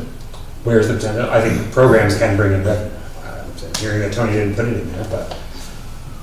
Well, so I mean, we're gonna, you can't estimate a dollar amount for something that's we're not. putting money in for the imaginary person that we're gonna hire that's gonna give us imaginary income on the other side. I mean, I think we heard throughout the proposals for this building that there should be a person in place to run programs there. And that we would be discussing what that person would do and how we would fund it, et cetera. I don't think it's gonna hurt us, even if for 9 months, no one's in that position. I mean, I think it will. I think it absolutely will. It's gonna be 9 months behind whatever revenue we think we're bringing in. I It's don't not know what a that matter of revenue revenue, is, it's a and we matter of don't the have an program. estimate of that revenue in our budget either, so that we know we're not gonna be missing we because don't we even didn't know budget. if it'll be done on time. Yeah. Well, if If it's it'll not be, that. I know there are grant requirements, there are deadlines, but it's not done now. And and we all know how precarious life can be and what things can arise that throw us off course. And I hope that not to be true, given the grant, deliverable deadline. But I think when we're trying to be tough on the budget this year, this is something that doesn't need to be in this fiscal year.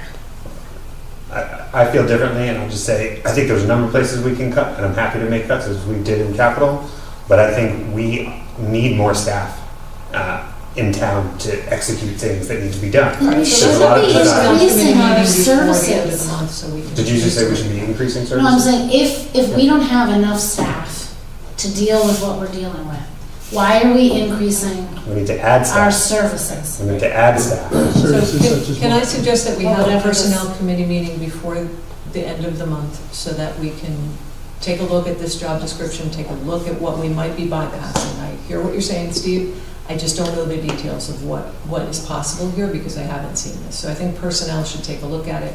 If we can meet sometime before the end of, well, at whatever point in the budget we need to get back and say, we want to restore that. I do agree, this is a year we're trying to not add FTEs here, and we're adding one. And This is a Well, it's a part-time part-time. FTE. it's a part-time, it's a 0.5 FTE, and that's more than a 0. So I would like personnel to discuss it first before we add that. I think it's probably worthwhile to look for personnel to look at, Tony had shared last year like a 10-year outlook of how staff previously has contracted in town. We've lost Yes, people. I remember and- seeing that. Yes, and lost people, and lost people, and lost people. We cannot continue to do that. Well, but is this the place we need? I mean, I would argue we need a grant coordinator, if you want to talk about. Well, my point is there are overall. multiple needs. Right, so if this person's job is going to be grant coordination and, coming up with events that bring in money somehow, great, but I think personnel can take a look. I guess my Speaking request as would be if a- personnel is going to take a look, we should look at a number of things that get better. I agree with that. I think open to this should that. take, I think Totally this open should to be that. looked at holistically. Yeah. So, and, I mean, my question was going to be to Tamika and Tony about this is this enough to do the things that we'd like to do? And my impression is that it's not. I don't think 2 weeks is going to be enough to really make that decision. Well, so, I mean, that was my concern looking at the budget last year, seeing the contraction. And, throughout the last year, we've had a number of people have their jobs adjusted Yes. to account for doing more. That's Yeah. true. And so, We're seeing it in the budget. well, right, and so, but my point is, my impression is that there needs to be more money allocated for people to do the work that There's this town is always a need doing. to have more money allocated Well, to everything. This is an area where I think it does, so I'm happy to Particularly- advocate it in this case. In other places, I'm happy to take it away, but in this case, I'm advocating for Particularly adding. in a bureaucracy.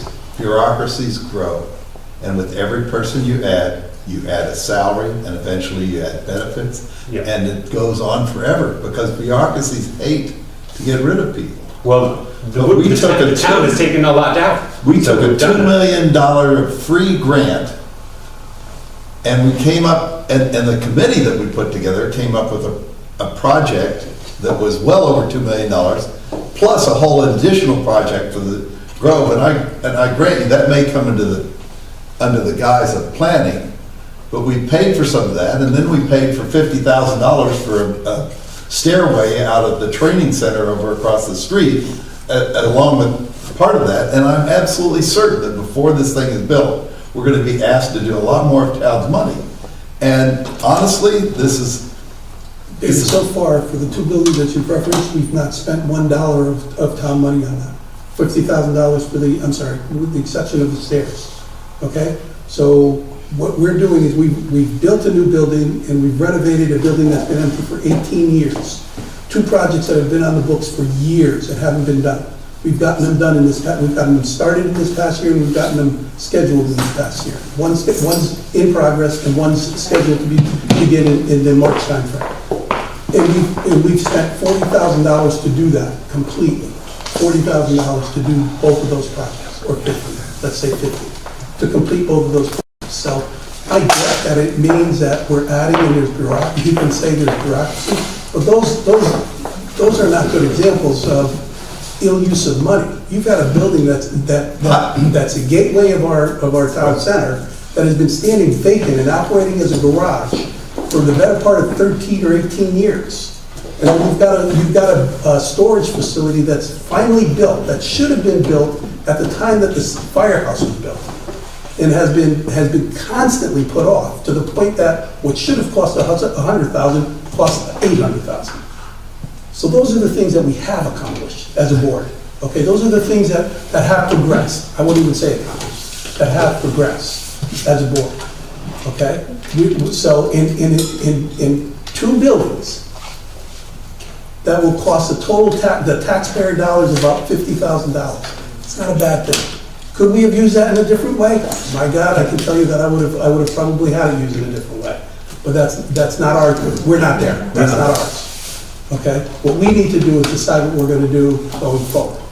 And my sense is, what I don't want to see happen is for us to have rooms, nice, beautiful rooms that we spend $3 million on, not being used, or being used for the same meetings that we're doing in room 13 or room 16 at the Senate building. I'd like us to see, to actually hire someone who does this for a living and who can do exactly what Steve said, put together programs that enhance our quality of life. Whether it's birthday party space for the kids who want to have birthday parties somewhere in town where the parents don't have to clean up afterwards, or something along those lines, that's what I envision. And that's the resource that we're looking for here. We're looking for somebody who can enhance that space to the point that it will be an asset to the town. It's done. It's there. We're not doing anything about that. It's going to be there. So let's put it to good use.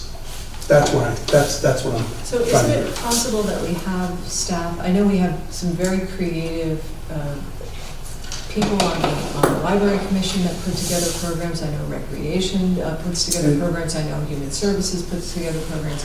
Isn't it possible that we could start by, not doing it by committee, but getting some of these ideas together, using existing staff to get it up and running for the first 9 months? What I would suggest, Sheila, is that you reach out for, whether we have the personnel meeting, reach out to human services, ask them what kind of space they have, what kind of spare capacity that they have in order to make that happen. And the library, and what the other one that you spoke of. Recreation. And recreation.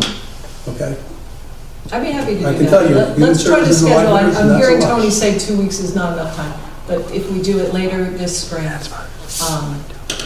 and I agree with you, Mika, it is going to be great when we have that building up and running, and we should absolutely be using it to the height of its capacity.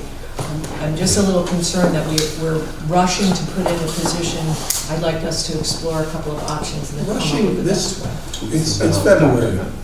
Right, Budget is and for I July. remember Sandy telling us last August that it would be a separate discussion for us in the spring, and I did not anticipate seeing it here because it hasn't been discussed. I think it should go through personnel, as I've said. The building won't I be know I keep saying completed the same until thing, the it's end of getting this very year, late. so we're talking about it next year. Is there a job description? No, Okay.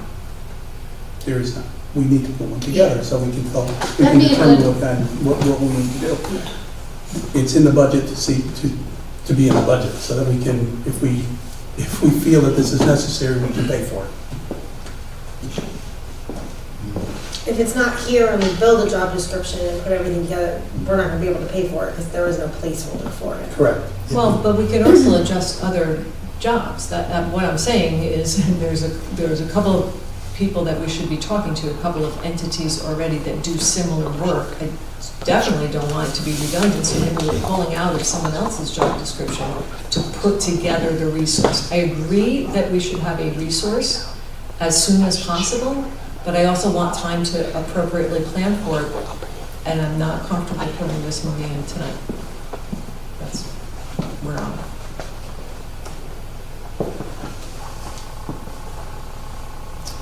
We are on line 4. Can I just quickly ask, 30 what is days car down the road. allowance? What is car allowance? So if somebody uses their personal car, Mileage. So it's mileage Yeah, to mileage. Very do little. things like, go to conferences or, go to Things that go seminars. beyond your normal scope of your job. okay. Right. Same thing as like corporate. Can the holistic question I was trying to get at, and which Mika and Tony can answer, is whether or not this, I mean, I understand you're trying to keep this budget as tight as you can, and there's the addition of that position there, but does this represent really what's needed in the town office? No, it would be wonderful to have a grant writer. That would be absolutely wonderful. It would, and that would save us It would be money. great to have an actual receptionist in town so that Tony's not doing, It might, yeah. Tony Belinsky is not doing 5 different things, and there's actually a receptionist who, that's their function, all the personal things that go along with that. No, there's a lot more that could be used. I mean, that's my concern about this. I understand all the potentials to cut things, and it's tough, but I think, my year of experience here suggests that there needs to be more in this. And that we've had it come to personnel a number of times that people's jobs need to be adjusted, that people's pay maybe isn't where it should be. That's my concern, is that we have people working hard for this town. We want to call it bureaucracy or not. We have people doing hard work for this town. I'm not sure that they're being paid appropriately, and I'm not sure that their job loads are appropriate for the work that they're doing. So that's my concern. And I don't know that this budget appropriately reflects what needs to be done. It doesn't. So Never does. Right, so. It doesn't even come close. I would But I say- gotta tell you, we have people in this town who own their houses, they don't rent them. Yeah. And when you tell them that they're gonna pay $5,000 more this year because of whatever, we don't control all of it, they're not gonna like to see that we're hiring people to do other stuff in the town. Because those people are the people who probably think we already have too many people on the payroll. Are they the So same if people this is the around year that you think that we ought to be doing that, What can we do with it? that's a political decision. We could have done it last year. Political If we decision. don't ask about it last year, and we didn't ask about it this year, when are we gonna ask about it? Is it next year that we're gonna ask about it? I haven't heard a hint of asking All right, about so it. And what Andrea I've seen in the and I last sit 10 on the years is personnel contraction. committee, and I think we are both open to personnel taking this on. And I would like to see the personnel committee take a holistic look at this. I hear what you're saying, Steve, and I'm concerned, and I hear what Dave is saying, and I'm concerned. That's why we have committees. So That's why you have let's- Yeah, and I think maybe we need to hear from the staff, from whoever oversees, Well, I So think you have Tony, a, you have a Where the holes handful, are. you have a handful of positions in this budget that are new. You have a police officer position that's new, that's probably $140,000. There's a parks position that was going from part-time to full-time. There's this position, and there's a number of salary increases. But you do have to recommend the budget by March 1st. and we have to end our meeting sometime tonight. Well, but, Charter says you need- this one is a little more personal because it's under the board of selectmen. So Yeah, I just want to let you know, you don't have 2 months to It's figure it under the out. Board of Selectmen because that's the place where we're putting it. It ultimately will end up, if we combine rec and human services, it'll end up under community services because that's what it'll be under. We don't have that right now. It's not appropriate to put it under human services, it's not appropriate to put it under rec. If we have a community services organization, at that point in time, the community center director would be, that's where it would go. So that's why it's here. That's why it's here. It's just because we need the position, where else are we gonna put it? I don't wanna put it on Jeanette, I don't wanna put it on John, because that's not appropriate. So here it is. So Mika, So just, just in the way of explanation. with that in mind, that notion of, and this is going back to our strategic plan, kind of pulling together, making that community services department for human services and recreation together. Is there anything in our budget document that relates to that, or we're not ready for that? Okay, all right, so, again, one more reason to put these all together. It should be under that budget heading, absolutely. When we introduce a new staff position, it should be in the right department. Sounds like we're gonna create a department that this person would work in. So, I don't know.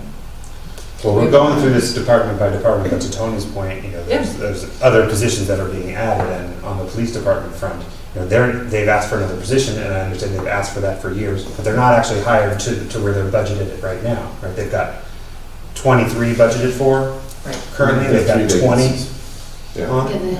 Right, so they're not hired up to the budget level, so I don't see this as being the year to add the position. Right. That's my take. Should we? But I would, To the police department? to the police department. So we're not gonna vote on page by page, we're gonna try to do what we did for capital, just keep going and have one number at the end. So are we done with Board of Selectmen? We wanna go to the next? Well, or- but my point would be to move funds up into here.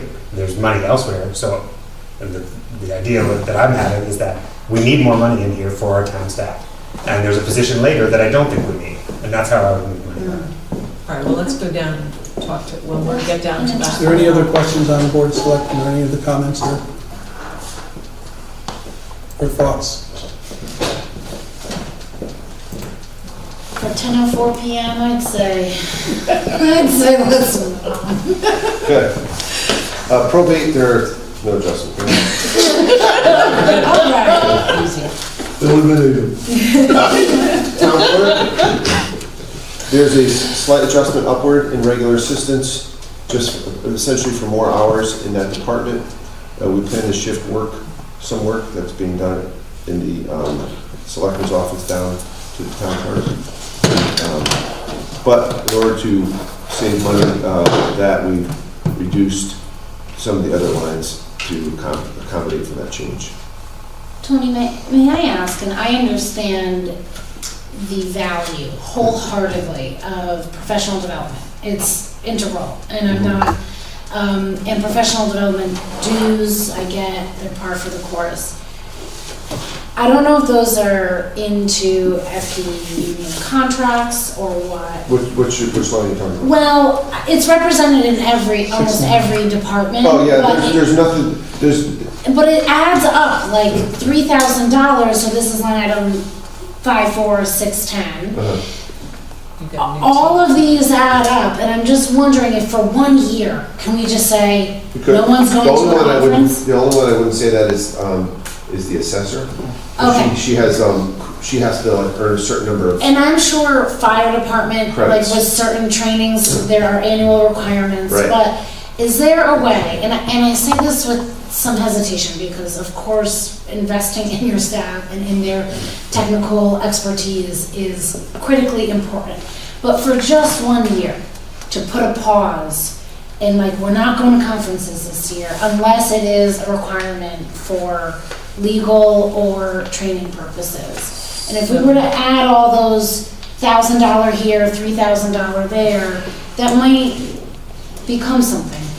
So I would say town clerk, because it's a brand new team here, this is not the year to do that to Sure. town clerk. Yeah, So I'd like that's to fine. skip. This was a more broad another question. budget for that. I'll tell you that we don't really have anyone that goes on any out-of-state conferences. We've cut most of that out. We've It's also, all local. we've also cut, for example, the police department don't do a lot of their, they would go to different departments and do different programs with different departments and share information along those lines. Again, cut already. So most of what you're seeing here are people who are going to learn more about their particular area of expertise. And like you said, it is very important. Can you say we're not going to do it?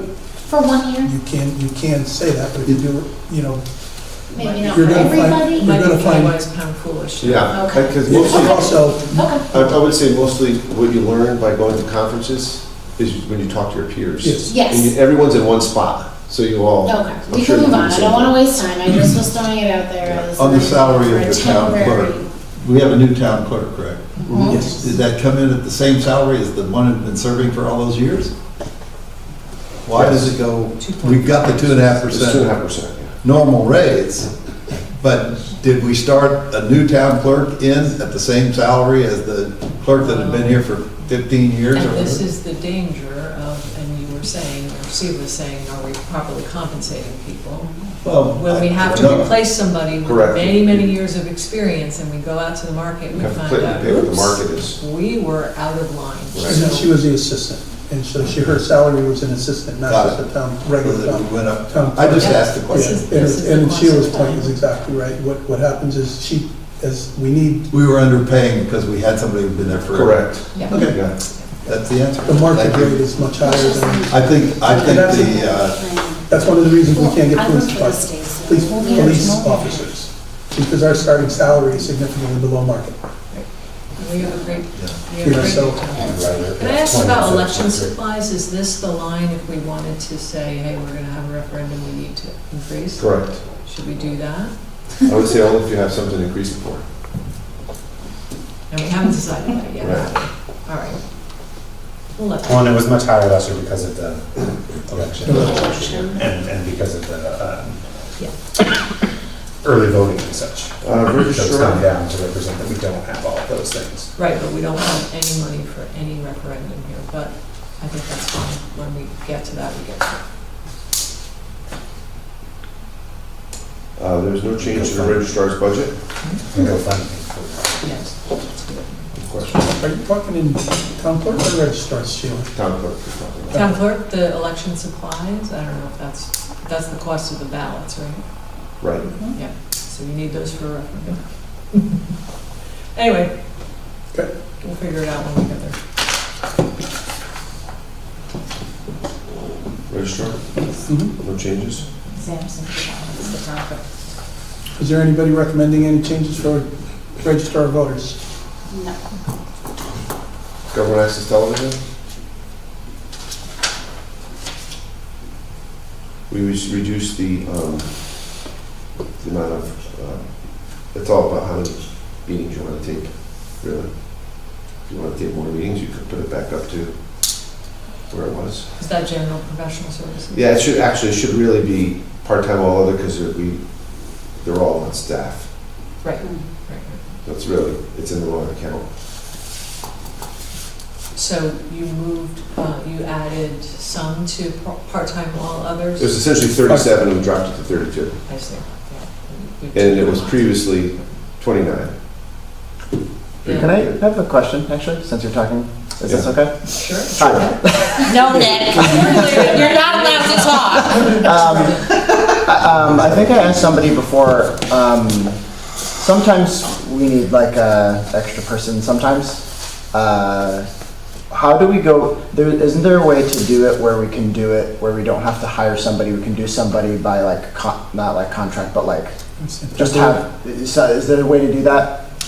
Am I asking that Like a question? 1099, you're talking about like contract? following. Or something like that, Something to like where what we do with can. temporary assistance for it, like, we need one person for 2 days. you Like pay a them an per hour, diem type of thing? per diem. Sometimes, if like, we have kind of short staff sometimes. Yeah, if you know somebody who you And so want to like, bring in. yeah, if like, like 2 people are sick, Yeah, you can do that. You just And have to, then- they just have to be registered with us, so we have all the paperwork before they start. okay, that's all, yeah.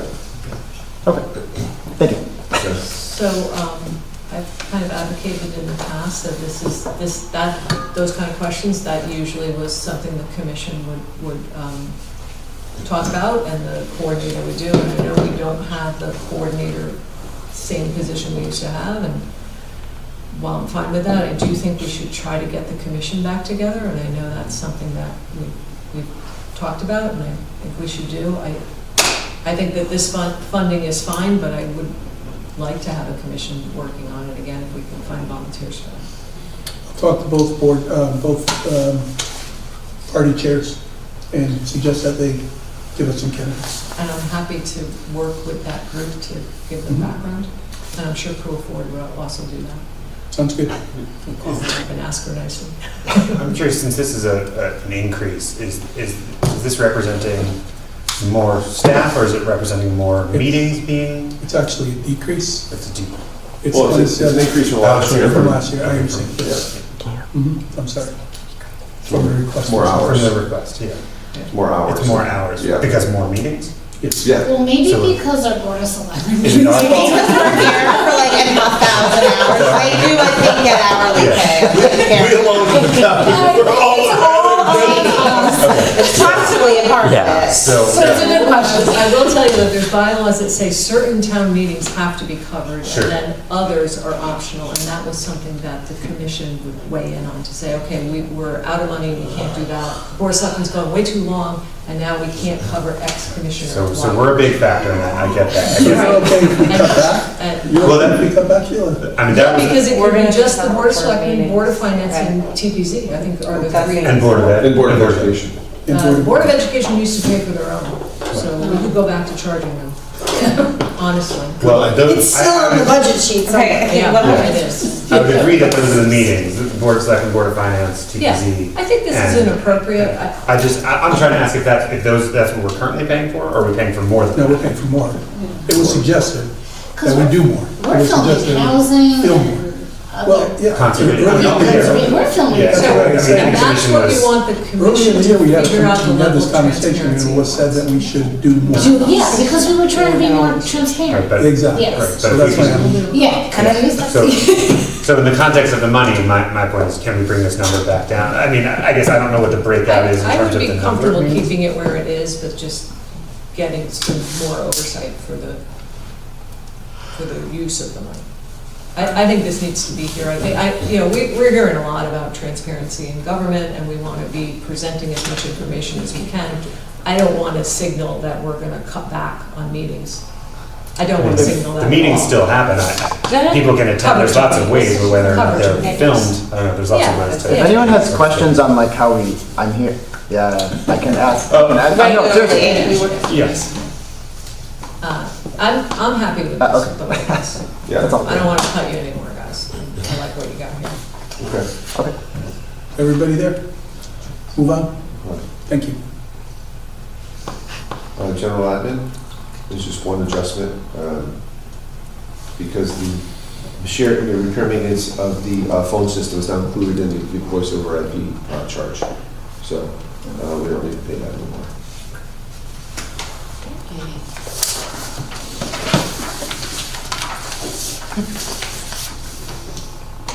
Information systems.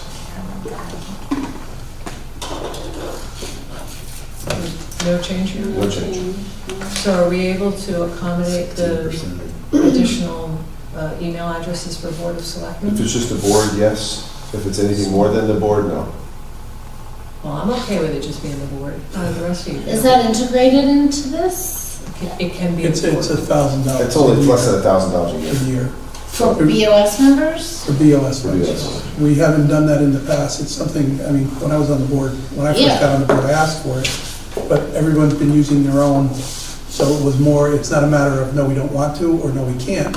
It's more a matter of, well, we never had to. Because if you got your own email address. We've never seen before. So, Right. We're You going know, to discover the question. so from that perspective, so certainly I'm not opposed to it at all.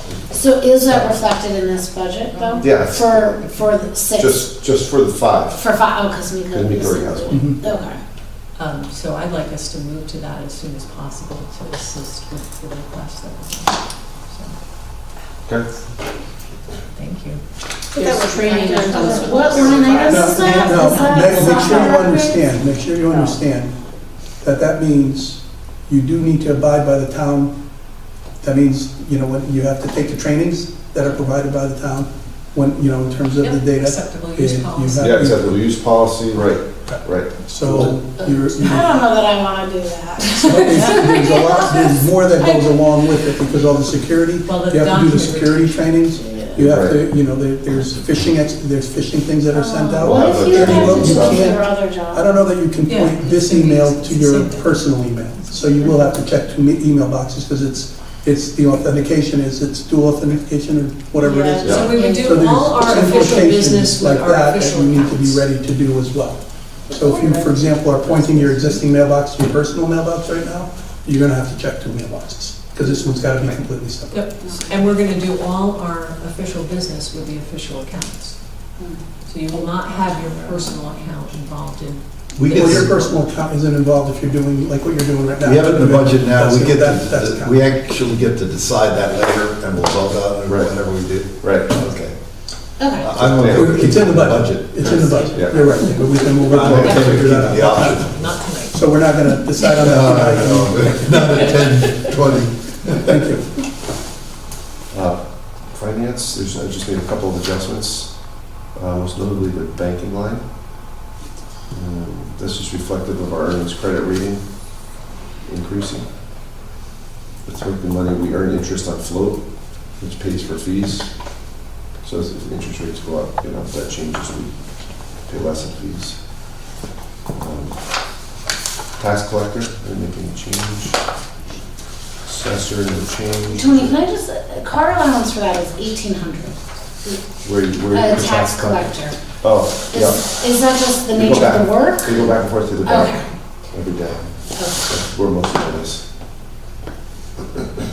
And in July and January, multiple times a day. Yeah, I don't Right, imagine. July, I don't right. know. I just, I'm wondering how that, yeah, okay.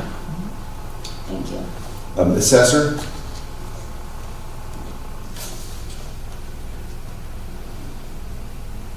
Nothing really here, right? no. It's a 2% increase. Board of Assessment Appeals, it's not much there. Board of Finance.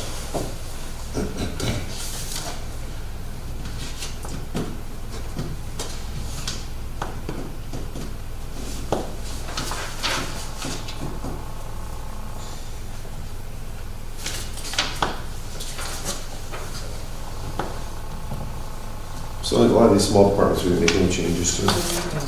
The one item in T, town plan and zoning, is $25,000 for work on the zoning regulations that Chris put in there.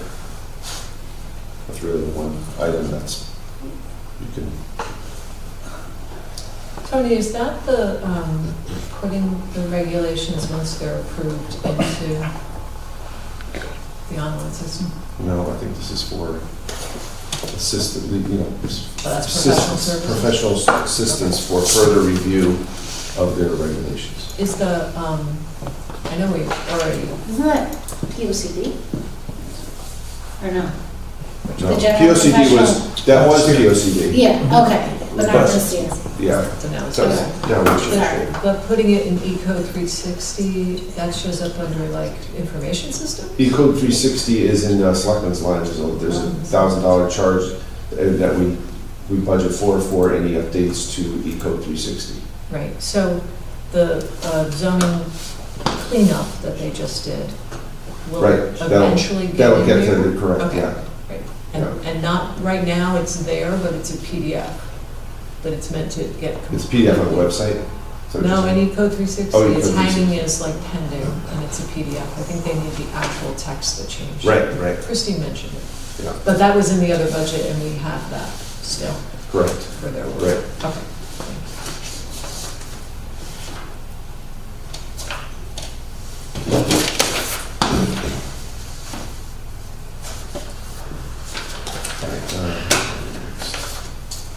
Zoning Board of Appeals, these are all small departments, not much there. The center building, I'm still working on the electricity for all these accounts, and close communication with the utility on when they think we'll get adjusted, if we get adjusted, and what that will be. But we don't know that yet. So these most likely will go down, but I'm not sure by how much and when that will happen. So I hope to know that by the time we approve the final budget. And Tony, that water number, that projected this year, we're not carrying that forward, but that's okay? Yeah, I think we're all right there. Okay.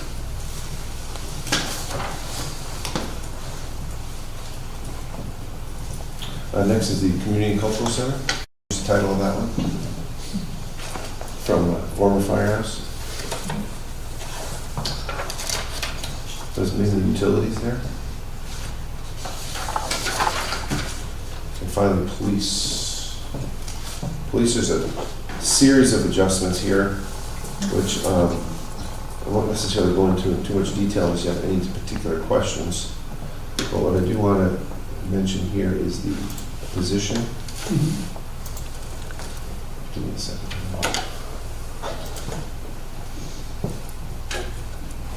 The police officer's position, that's the adding one Correct. from their budget, That 20, option is- moving from 23 to 24. Right. So it's What line item is that? 5220, so that's for the police officer, so it's up from, 164 to 1707, representing an additional officer. And if I remember it right, it's there. 220. Yeah, 502.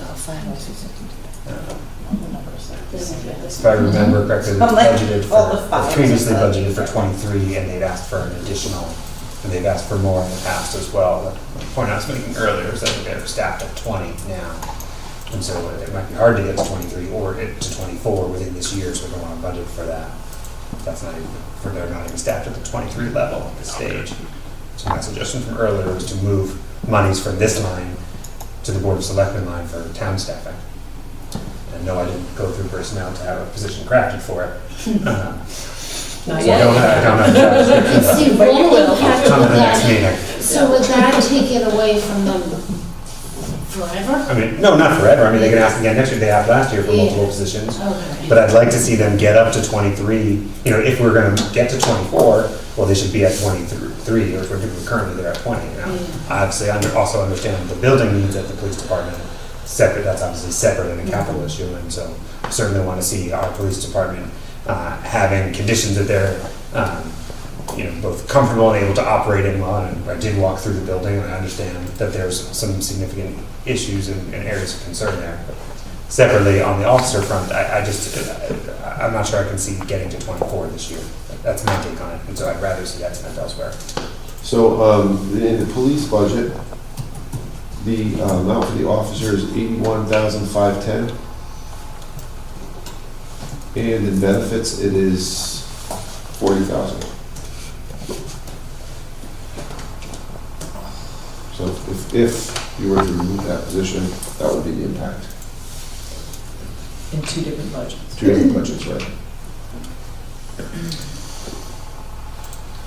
Jimmy, why did the first two line items, 5106 and 5107, decrease? Because they were given an increase last year, but they usually get the increase that the officers get. And the officer's contract is still in negotiation. So you look at the actual projected there is incorrect. They're not going to get, those projections are wrong. So they're still at 129, 508, 117, 760. They haven't, see, they have 23, 24? Right. That should be the same in 24, 25, 25, 26, because that contract's been in negotiation for 2 years. Okay, got it, thank you.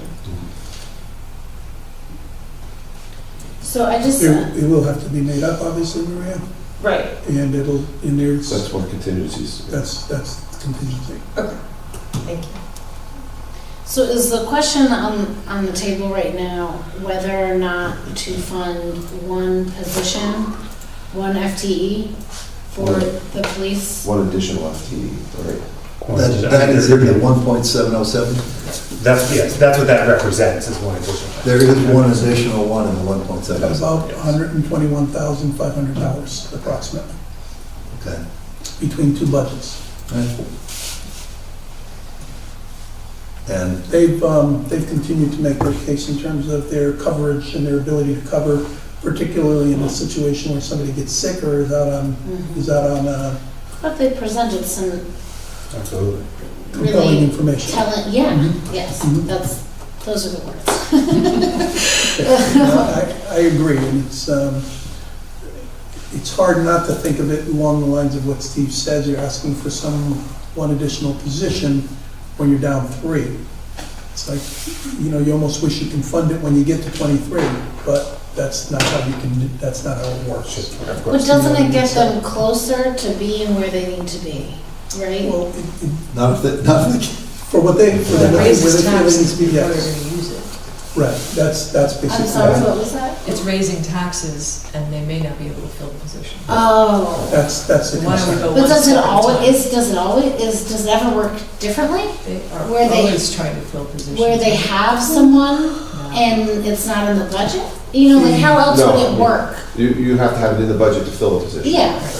My point is that this is an increase to 24 from 23, but they only have actually 20. So they're asking to increase their cap Yeah. to 24. 24, so that they can plan to hire Okay. 4 more instead of 3 more. Okay. Because that's the level they want to be at. Exactly. Right, and in the past, right, if I remember correctly, the historical level It's late, man. was 26. 26. Right, at some point they were 26. So, a long time ago. yeah, a long time ago, they were at 26. So their point is, I see. we had been at 26, we're now down at this level, we'd like to be. So they really need to fill their current openings. And that's my in order point to- here, is that I don't want to tax tax on this Yeah. for that, but I also see personnel needs Are you elsewhere. suggesting we take a person off of this?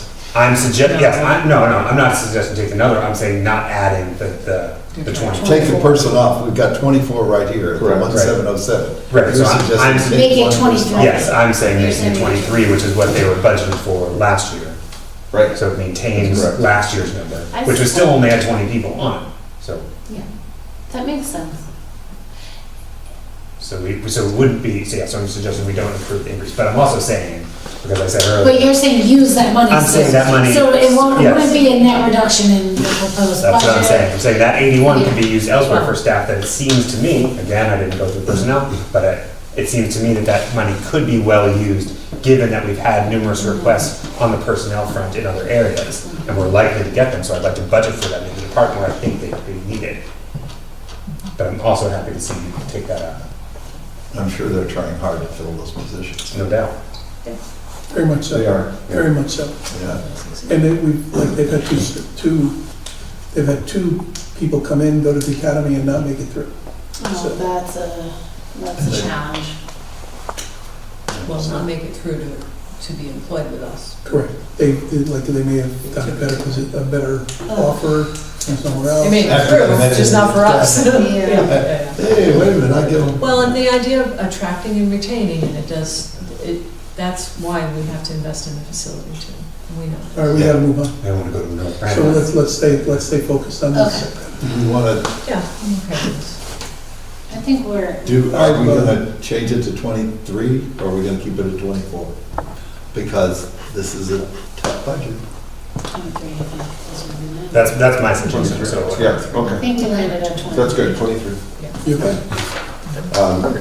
Next in fire, we made a series of changes, which we're happy to review them if you'd like, but we sort of made a series of changes to do what we thought would be more. Tony, can I just ask back up on police? Sure. DARE. Yeah. Is that still a program? As far as I know. DARE? It is? We talked, Like, this I came thought it up in our wasn't meeting. based on my It'll kids. come up. This So came up should in our. that line item go away?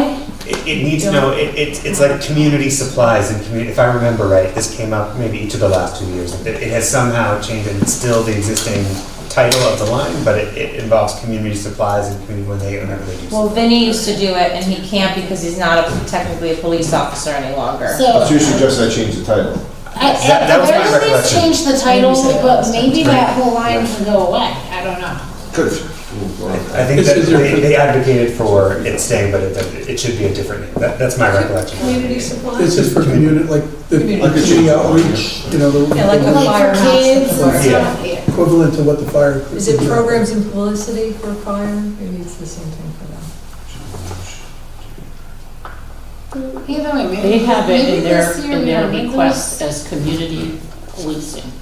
Community policing. Yeah. Yeah, all right. 120,000. Promotional items. Okay. Play the pennies. Government Tony, said chump for change. fire, was it things are changing? Oh, under DARE, community policing, I'm Yeah. sorry. Just a Right. little. Right. It's like we're still there. Still out police. Yeah. All right, we're ready for fire? Yeah, we're fine. We're not taking that up, correct, just to make sure, Andrea? I'm sorry. Leaving data. Yeah, maybe Change. just titling it. Fire department? We just brought a number of them back down to where the budget is currently. I thought that was for the additional building though as well. What's They that? anticipated. Oh, the custodial. Yeah. Cleaning and custodial. We I think raised you're it, right, Maria. we raised it 2,000. This is, you know, it seems like we have something like 6 or 7 line items individually that are 6 figures and 2 that are 7 figures. And so when we look at all the others going up 5 or 6%, you look, that's one thing, but when a 6-figure line item goes up 11%, that's a lot. And, I mean, Well, some we can and do that something was, about and some we can't. I know, there's a What lot of are things the we ones can't that do you about, can't? but it was kind of ironic that we were being told how much the rest of the departments needed money and everybody was being really shortchanged when, you know, the 6-figure department is asking for 11%, which is more than what most of the departments are getting. Just their increase would be more than what most of the departments have in their full The thing. 11% reflects the cuts that we made. The what? The 11% reflects the cuts that we made. I think it was up there 18%. It was 18. It was 18 before? Yes. What are some of the things we could That's, cut further? congratulations. So you cut natural gas, that's a significant cut, and that's because we're gonna have the repair, right? Correct. Okay. Good. Our stitching time will save 9. That's it. 40,000. Yeah. So then little things like technically trimmed a little. Right, we sort of cut a lot of. Professional development, There Andrew, are, trimmed there are those. a number of big ticket items that aren't, you can't really hit, you can't really do anything with, Yeah. you know, so Yeah, I understand that. I know that. Like the gear replacement, for instance. the radio, the hydrants. Yeah. You know, No, You know, some of this training we absolutely have to do. I get it. But, and it was on their the capital budget for the fire, was that where the repainting of the hydrants? Oh, yeah, yeah. We have to push that. That was- Push that. So yeah, what's this hydrant sign? That's item? the water. That's the just water. what makes it happen. Yeah, Okay. and not It's payable for just, regional Yeah, water. that authority. can't be. water is expensive. It's kind of like legal ads. They Yeah. they tell us what they're charging, and that's the end of the story. Yeah. Regional Water Authority, that's what that gets paid to. Yeah, they charge whatever it is they have to pay us in taxes. I can't think of anything else. These rental equipment, rentals, what is that for? What line item is it in? I'm sorry, 53610. thank you. You brought it down, Rentals, 2000, from 22 to 20. yeah, but it's still an 11% increase. I just don't know what the rent, you know, if that's.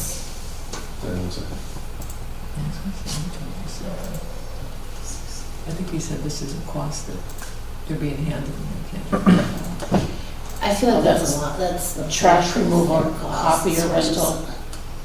I'm sorry, Karen? Trash removal, copier rental, linen and mat service, the Copy. oxygen canisters. And he said that the vendors have informed the fire department to expect increases. Okay, That's it. great. You gotta have those services. Yeah, okay, thank you. You're welcome. All right.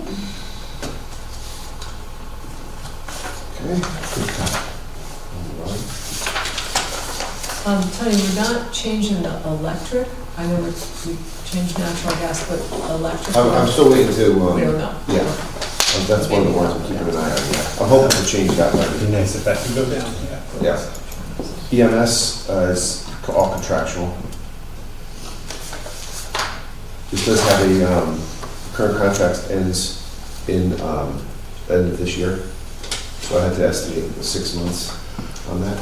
This is mostly the Yeah. general professional services, the ambulance. Yeah, ambulance. When do those contract negotiations start? Summer or? They usually start 6 months before, so the summer, yeah. Control, change. Building official. No change there. That's a pretty good budget, I think. Public Works. We reduced the buyback sick to something where we think it's historically been used for. And then I increased the street light line because that's a fixed amount. As you can see, last year we paid 38, this year probably gonna be a 38, so that's where that should be. So to compensate for that, reduced road maintenance to 35. If you look at 2 years ago, you spent 33. So it's just sort of realigning priorities there a little bit. So Tony, electric street and stoplight, that's just the cost of electricity? It's for the lights. It's like a fixed sort of rate that you pay per fixture or something. If only we could save money by turning them off at night. The street lights or the stoplights? Well, these are the public work, are these throughout town, or this is on the public works? No, throughout the town. We have street But on the lights? town campus. Yeah, no, I know you. There's one on the corner of Peck Hill Road and Old Quarry. There's one random street light, just so you know, I noticed. But there's a lot on the center campus that seem to be on, like it's the airport. And when you drive by, it's like you could land at the airport. Anyway, sorry. Okay. Waste management. There's a couple of minor adjustments.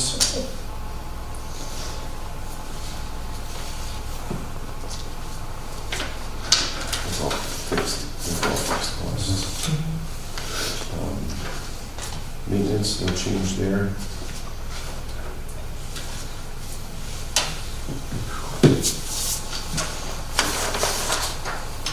Human services.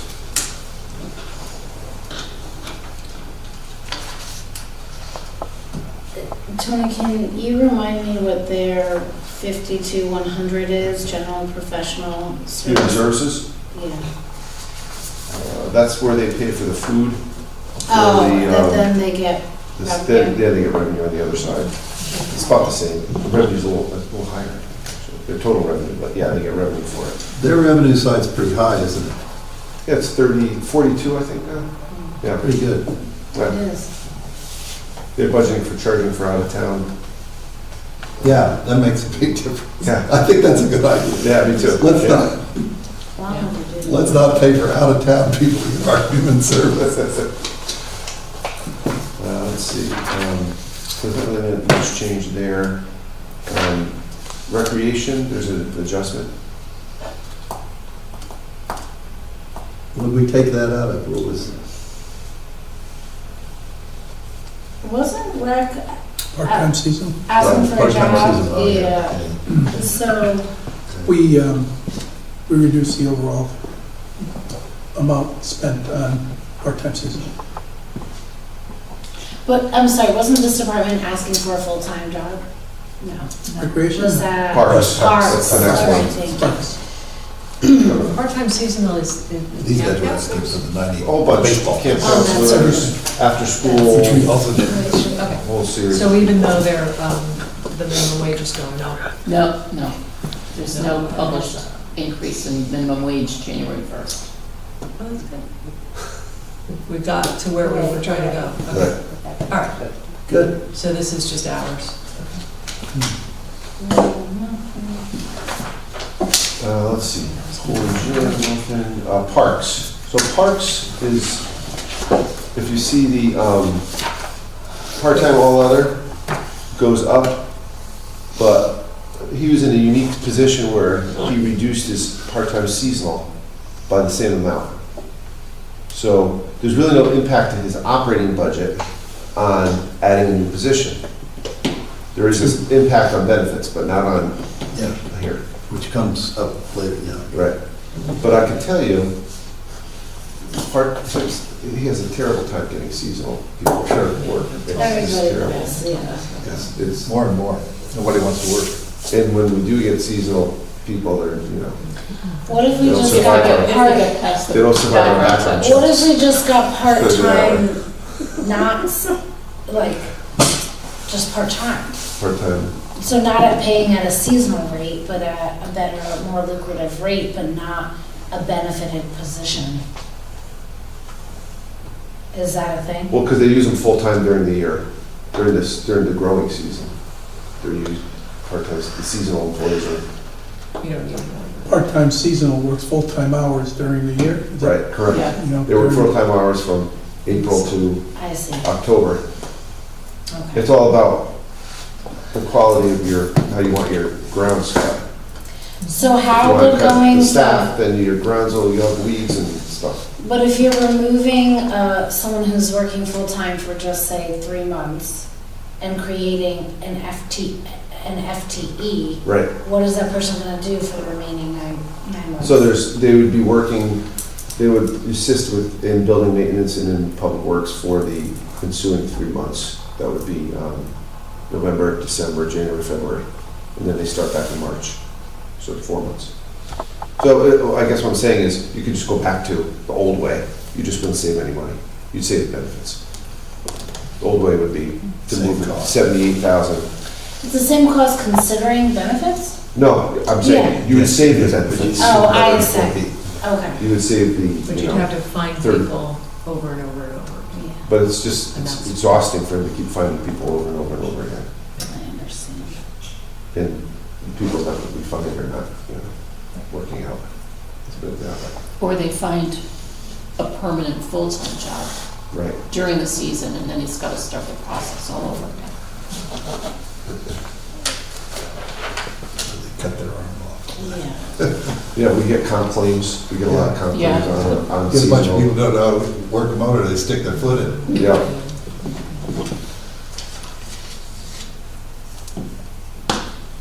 Okay. Darling House, no change. Darling House, we get reimbursed by the Historical Society. It's in revenue, so that's sort of a pass-through. Library, no adjustments. Same with Conservation Commission. And Economic Development, $40,000 that we discussed earlier. Yeah. Is this something we want to consider putting back? I thought it was a great idea to invest in our, we are struggling so hard as a town to diversify our grand list in this way. It's an innovative approach. I mean, you made a point that resonated. I don't disagree with the point you made earlier. And I feel like this could be a good use of money that pays off for us in the long term. Yeah, of all the places that we have underinvested It over is the an last economic development. decade, that's This gotta is be- very specifically for a single program, that's one thing to keep in mind. Yeah. But I do think, I think it's not only innovative, but there's an opportunity to, I don't know. One element of it was also, for example, I think we talked about having some sort of a winter festival in the area here, where you kind of combine retail with the trees and things of that nature, and it just sets up a different tone. And that's the kind of thinking that, So my only hesitation was the meeting where it was presented, the Main Street person was also at the meeting and expressed some concerns about this being the right fit. And I wasn't at the meeting, so I couldn't ask any more. I don't know if there's more to that. I would like to hear more, because we would want to spend this money with something that's really the right fit, and that we're sure. And that's why I was thinking the Main Street assessment might give us more information about what is the best use of money. I can tell you that EDC spent a considerable amount of time basically indicating that, will it really work here in Woodbridge? Is this the environment? And, they came up to a conclusion, they demonstrated, and I'm sure they can do it for us as well, demonstrated what the capabilities were, to the point that it was exciting. It was, it was exciting to think about doing something like this. Did they So- come back like a second presentation? They did. And I'm sure they would, we haven't really, it's not something that's going to start right away. I'm sure they would consider via video coming back again to give more information to the Board of Selectmen. But it's an interesting thing. It's because you're in a situation that you've been mentioning for the whole time, David, where it's tough year. It's just time to do something like this where you're adding $40,000 to economic development, and I'm the first to try to. But uniquely, this could yield relief financially. To a certain extent. What you probably get is you'll fill space in the business district. Filling the space of existing buildings isn't bringing us a lot of money. But the idea of doing something like this and continuing to do something like this and helping that, I mean, we have space in the business district that has been closed for years. Well, And if it could eliminate, if it can help with that, it's not a bad thing. or if you can fill it with appropriate stuff, it does seem to me that our business district has a lot of things that really don't add to the economic development of the area. I mean, things that could be elsewhere, car dealerships or automobile repairs or those kinds of things that are kind of not exactly what people go window shopping for. Right. Is that what the assessment will? Yeah, and if you got to start getting a little bit of momentum there. If you get people down there, then money is going to. I would think that money and investors and people who want to make money would look at people who are coming in at a town that's trying to bring in people and bring in businesses as a great place to start to get their business going. And that, there are a lot of towns that do a really good job of that. We're not one of them. The other element of this is also, EDC has historically, you gear it up with some really exciting, really great people, and eventually it just dies because there's just not enough that they do. So, they use everybody's limited in terms of the time, they use their time elsewhere. I mean, this does demonstrate a commitment to them in terms of, we need you to do more. We want you to do more they're the ones who brought this up. And I think demonstrates to the town our commitment to investing in our business district, which is crying out for us, really. So if we put the money in here, though. So can I make a suggestion? Yeah. So you could put the money in there, but not necessarily use it for that function. If Well, you I'm want to wondering wait to hear from Main Street first, maybe they have another idea. But I'm also wondering, rather than putting it right into their budget, since I think the Board of Selectmen sounds like we're eager to hear what this is, what these possibilities are, and if we put it in the Well, Board of they won't be able Selectmen to spend it. budget. They can't spend it. They need to sign a contract. Yeah. They can't sign a contract on their own. They can purchase order, they can go So purchase they would order. come back to us. Yeah, they'd have to come back to us. Yeah, you and Mika. Right, Well, the Board of Selectmen, And since I bring everything to the Board Yeah. of Selectmen. but he could certainly bring it to the board. I mean, because again, this is that sort of like, it's in our strategic plan, so. Yeah, I think we ought to put some of Steve's $121,000. You take the 40 from the benefits. So I took 80. Well, I mean, that's part of it. Yeah. So if I'm So it's gotta go hearing, through that we're saying we're adding it back. Yeah. I'm supportive of that. I support that. Yes. We need. Excellent. It's kind of a level. Again, Keep it along, guys. Okay. going for a new record. You can take it that way. Oh, can I? Short discussion. $40,000. Benefits is the next department. Continue to monitor the healthcare. We're currently getting pricing on healthcare, and so that's sort of been changing, changes as we go through the process. That's And so I need the some 300, adjustments. 51300. 51300, 51310, and 51320. Can you please skip a little bit line? Oh, yeah, I just skipped it over because there was no Nothing. change to it. Yeah. And workers' comp is up 12%. Yeah, that's another item that we continue to monitor along with our insurance. Nothing we can really do about any of that, right? What's that? I mean, you go out to bid, I mean, we talked about this at some point, you Oh, talk out to Chris. bid on things, you try to find it. I know, because I just did this for now. Oh. Did yours go up too? Well, it was going up and then we found someone else and it's going down, but then, the next year it'll probably go up. Right. So, Right. you get a year of relief. You do. Spend it, but We've then done that too much before. time Right. renegotiating, getting a new provider and it goes down. You do that like every couple of years, and then Yeah, it so- goes back up. Yeah. Right. So. But 12% just feels like a lot. Yeah. It always probably feels won't like be a 12. lot. Yeah. It probably won't be 12. I'm hopeful it's less. Let's see. Debt service, no change. Woodbridge Board of That's, Education. what drove that up? The borrowing we did for the roof and the grounds. Got it. Thank you. Okay. Board of Ed was reduced because we received information on our retirement, and I got an email from the business manager saying we can reduce the budget by, I think it was 45,000. I don't know what that is. Because of that, so that's what that reduction is. I had budgeted for our retirement, the figure that it was, so we didn't see any savings, but she had budgeted a little higher. 47,000. That's the change. So, Tony, do you have a sense, I know that Amity budget is shown here as 7.32, but that also factors in their enrollment. Do you know where Amity is with their percentage increase in the budget? I do have that because I follow, Terry sends me updates as they go through the process. And let's see if I've got the most recent one here.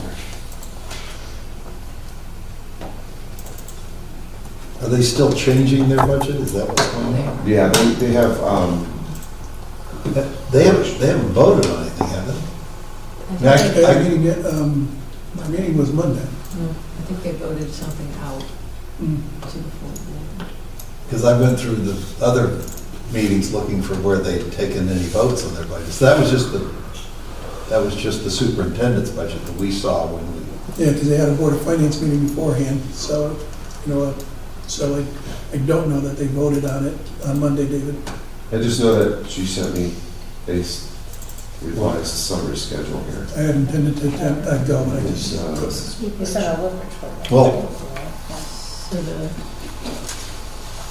So their expenditures go up 3.16% is the latest.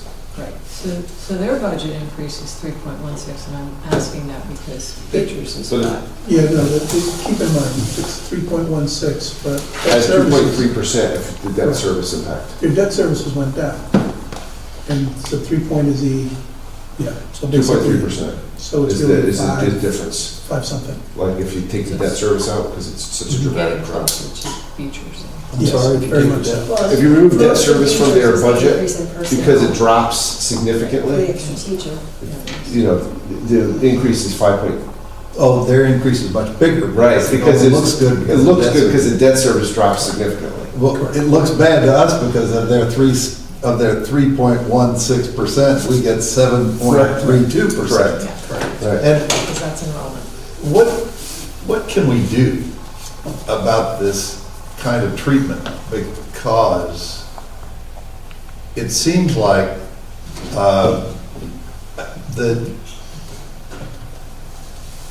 the visit that we got talking about the budget from the superintendent,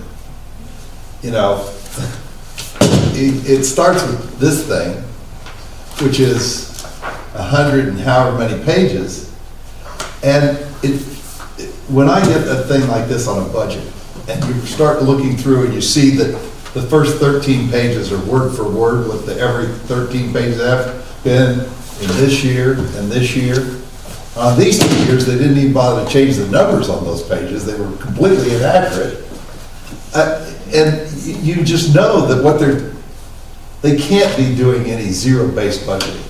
They're simply looking at these line items and saying, well, if this year, it's got to be that, because it doesn't feel like they are really concerned about us. And the thing that really bothered me about the whole presentation was there was not one word about how this is going to help the Woodbridge students. compared to Beecher's presentation, which told us our kids are number one in on language in the dirt, and number 2 in math, and everything they said was about what's happening for us. It seemed like, we know that because Bethany's only going up 2%, and Orange is only going up 0.8%, you guys got no chance of voting our budget down, so you're going to pay for it all. And that kind of smugness on the part of budgeting, it just seems like it almost seems like it's a conspiracy, because why wouldn't Orange vote for this? Last year I went to a lot of their budget, not a lot, but I went to a couple of their budget Yeah. meetings. I can tell you they're doing detailed budgeting in terms of going over the line items. What they're doing is they're adding programs that they feel need to be added, but they're not necessarily, just adding to existing budgets per se. It's really, and they're also doing, last year, based on that experience, they were also doing what they can in terms of reducing, like trying to change bus routes, identifying, they saved hundreds of tens, if not over $100,000 in trying to aggregate the bus routes so that the people who are going to Black Tech and the technical schools, instead of picking everyone up at their homes, they centralized it to the extent that they could. So I know that they're looking at that, David. To me, what you're getting at is something that we should discuss, because it seems we're getting, the way we're getting hammered. We're getting hammered, because we're getting more people, but there's no, adding one more person. And in fact, we're helping them hammer us. We are investing a lot in Beecher because we believe in good education. And I've heard from some people who say, well, they get to Amity and they don't have enough of this, and you said something about the math, right? The calculus situation wasn't very strong, and There's some pathways that could be fine-tuned for the way that colleges have changed their requirements and how they look at applicants that could benefit our community. And we don't hear that. We don't hear the changes that they're making that they have to make have anything to do with Woodbridge kids. We hear from our own school system that our Woodbridge kids are smart, that they're being well prepared. Are we preparing the smart ones just to go to prep school? Because I know we have a lot of people who pay $30,000 a year to send their kids off to private education, and they still pay their taxes to us to pay for the kids, apparently, who are coming here from Orange and Bethany to go into the Amity system. It's a discussion that, these are items that we really do need. If we want to have an impact, we have to decide how we want to have an impact and move forward with it. I would like to know that when these kind of numbers come up and then the superintendent gets in front of them and say, that time they were at 3.66% or something. We're only going up 3.66%, and gee, that's at the low end of the range. Well, she was talking to Woodbridge, and at that time it was 7.8 for us. And that isn't fooling anybody, and it says to me, yeah, we only went up 3, but you guys went up 7.8% because you can't do anything about it. And it suggests that it's, here we are investing in education a lot at Beecher, and that attracts students to us. If you look at Bethany's age group, school age group, and Orange's, it's pretty flat all the way through. Ours has a peak. Ours go up when they get to school age, and they keep going up, which is one of the reasons that the census is going against us right now. And so eventually somebody can say, hey, wait a minute, we must be over-investing in Beecher. Because by drawing all these kids in, it's just costing us more to educate the Orange and Bethany kids when they get to Amity. Because we're ending up paying for it. It's not always been the case, but I understand, I understand, and I think it's a $2 million piece of last year it was 18 million, now it's 20 million for one of our line items. There are only two line items that have 7 digits in them, and it's Beecher and it's Amity. And Amity went up twice as much as Beecher did. One of the things I think we need to do, and I include myself when I said we, is during our budget meetings, asking more questions. Like a lot of the questions we ask today of ourselves are things we should be challenging the departments, Amity, Beecher, in regards to what they're presenting. I've always felt like I'm too passive in terms of those meetings, because you're just kind of taking it in.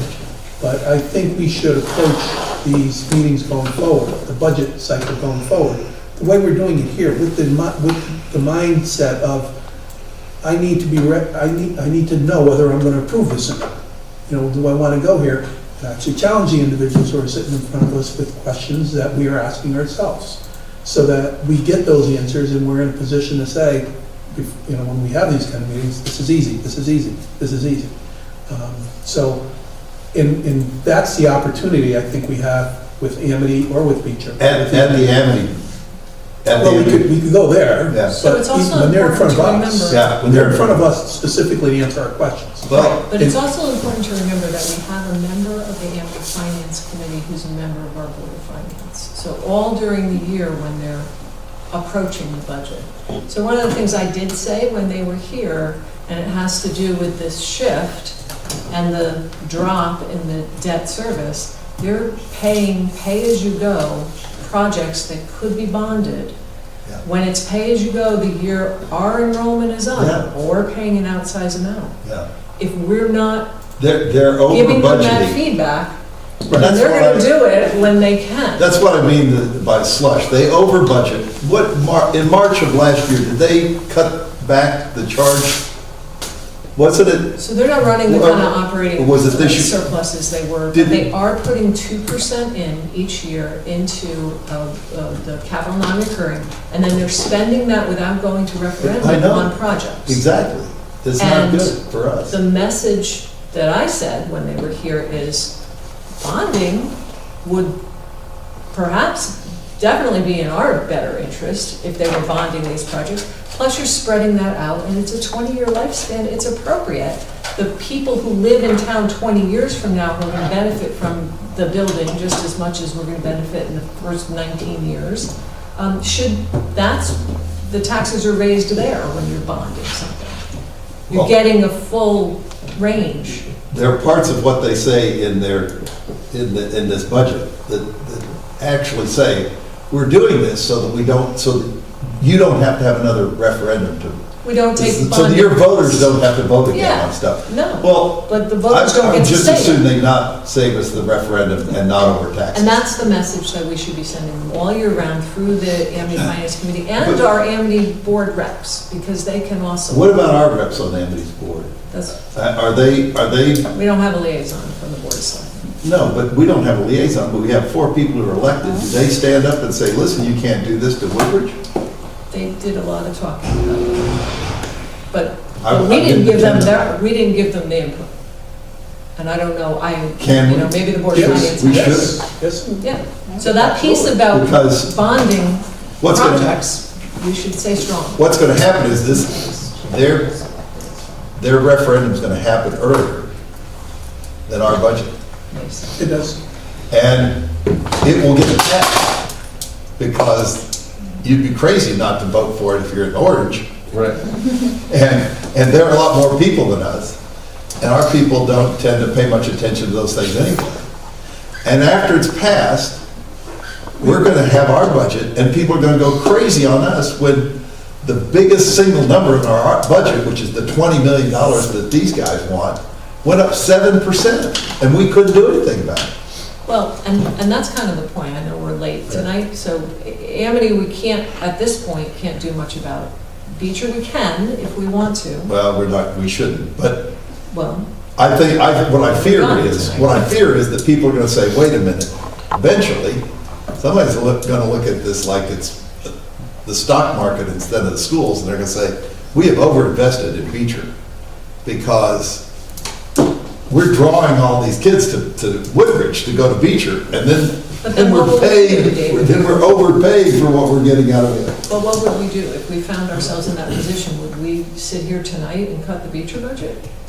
If you think we're over-investing, I don't know if I agree. I don't know a time where that's a decision that's made by people who, you know, I don't know that it'll be us. I don't think we're over-investing, but I think that I think that we're really setting ourselves up to be the patsies in a very bad equation. We have to, let's finish our exercise here, because, you know, Sure. it's late. But I think it's a great conversation. Again, I'm a proponent for as much dialogue as we need to have in order to get things done.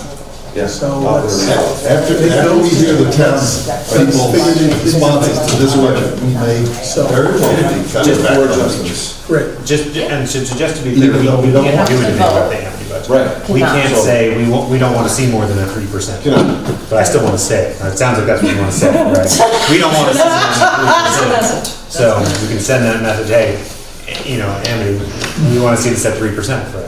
What we can do that we haven't done is what you said, we can make sure that our representatives understand where we sit, to make sure that they can communicate that. And whether they win or not, you don't know, but at least we can make sure that the message is being sent. The other option is, when they have their surplus, they vote, after they close their books, they vote to put the 2% into capital non-recurring. We could urge our representatives and the AFC to not put the 2% in. It's not required. That's a vote, and that is taken in like August each year. And it won't come back to us for another year. I'd like to have one of our folks really explain, because there's a view from their perspective that if you listen to, makes you feel like, well, I understand why they're doing But what they're they're doing that to avoid bonding. And if we agree that we want things bonded, then we want them to stop putting money in capital. But when you say we agree, that has to be If we agree. Woodbridge, Bethany, and Orange. Well, That no, can't be just Woodbridge. I think that Woodbridge has to give our input. We can advocate. Yeah, we don't have to wait for Bethany and Orange to agree with us. We can still advocate for our position. We might lose if Right, and we can Bethany advocate and for Orange just don't staying at agree. 3%. That is my point. My point is. So the idea of asking them not to put 2% in capital non-recurring, that's a surplus, then it comes back to us next year, right? That's when it's either surplus From is my way of thinking, We can ask them to do I'd that. like to give them the opportunity to say why they are. Tony, So we can when I understand read the that. minutes of the Amity School Board, did I read it correctly that they reduced their March payments of the towns by $1 million total? Proportional? That's what they're saying. I haven't gotten the official notice yet. So why would they reduce what we have to pay by $1 million in March toward the end of the year? Because that's how they give us back the surplus. They reduce our payment to them, as opposed to cutting us a check. Which means basically that That we're gonna generate an automatic surplus in that annuity line. So we know that every year they're just basically saying, yeah, we overtaxed you by $1 million. Again, there's a lot more to it than that, in terms of, discussions that I've had, because this was a big issue last year. Yeah. Or years past. 2 years ago. 2 years ago. 2 years ago. So I don't want to. I worked all 5 references. I don't want to open up They were another can of right. worms, We but were- on the point of advocacy on the Amity Board of Education,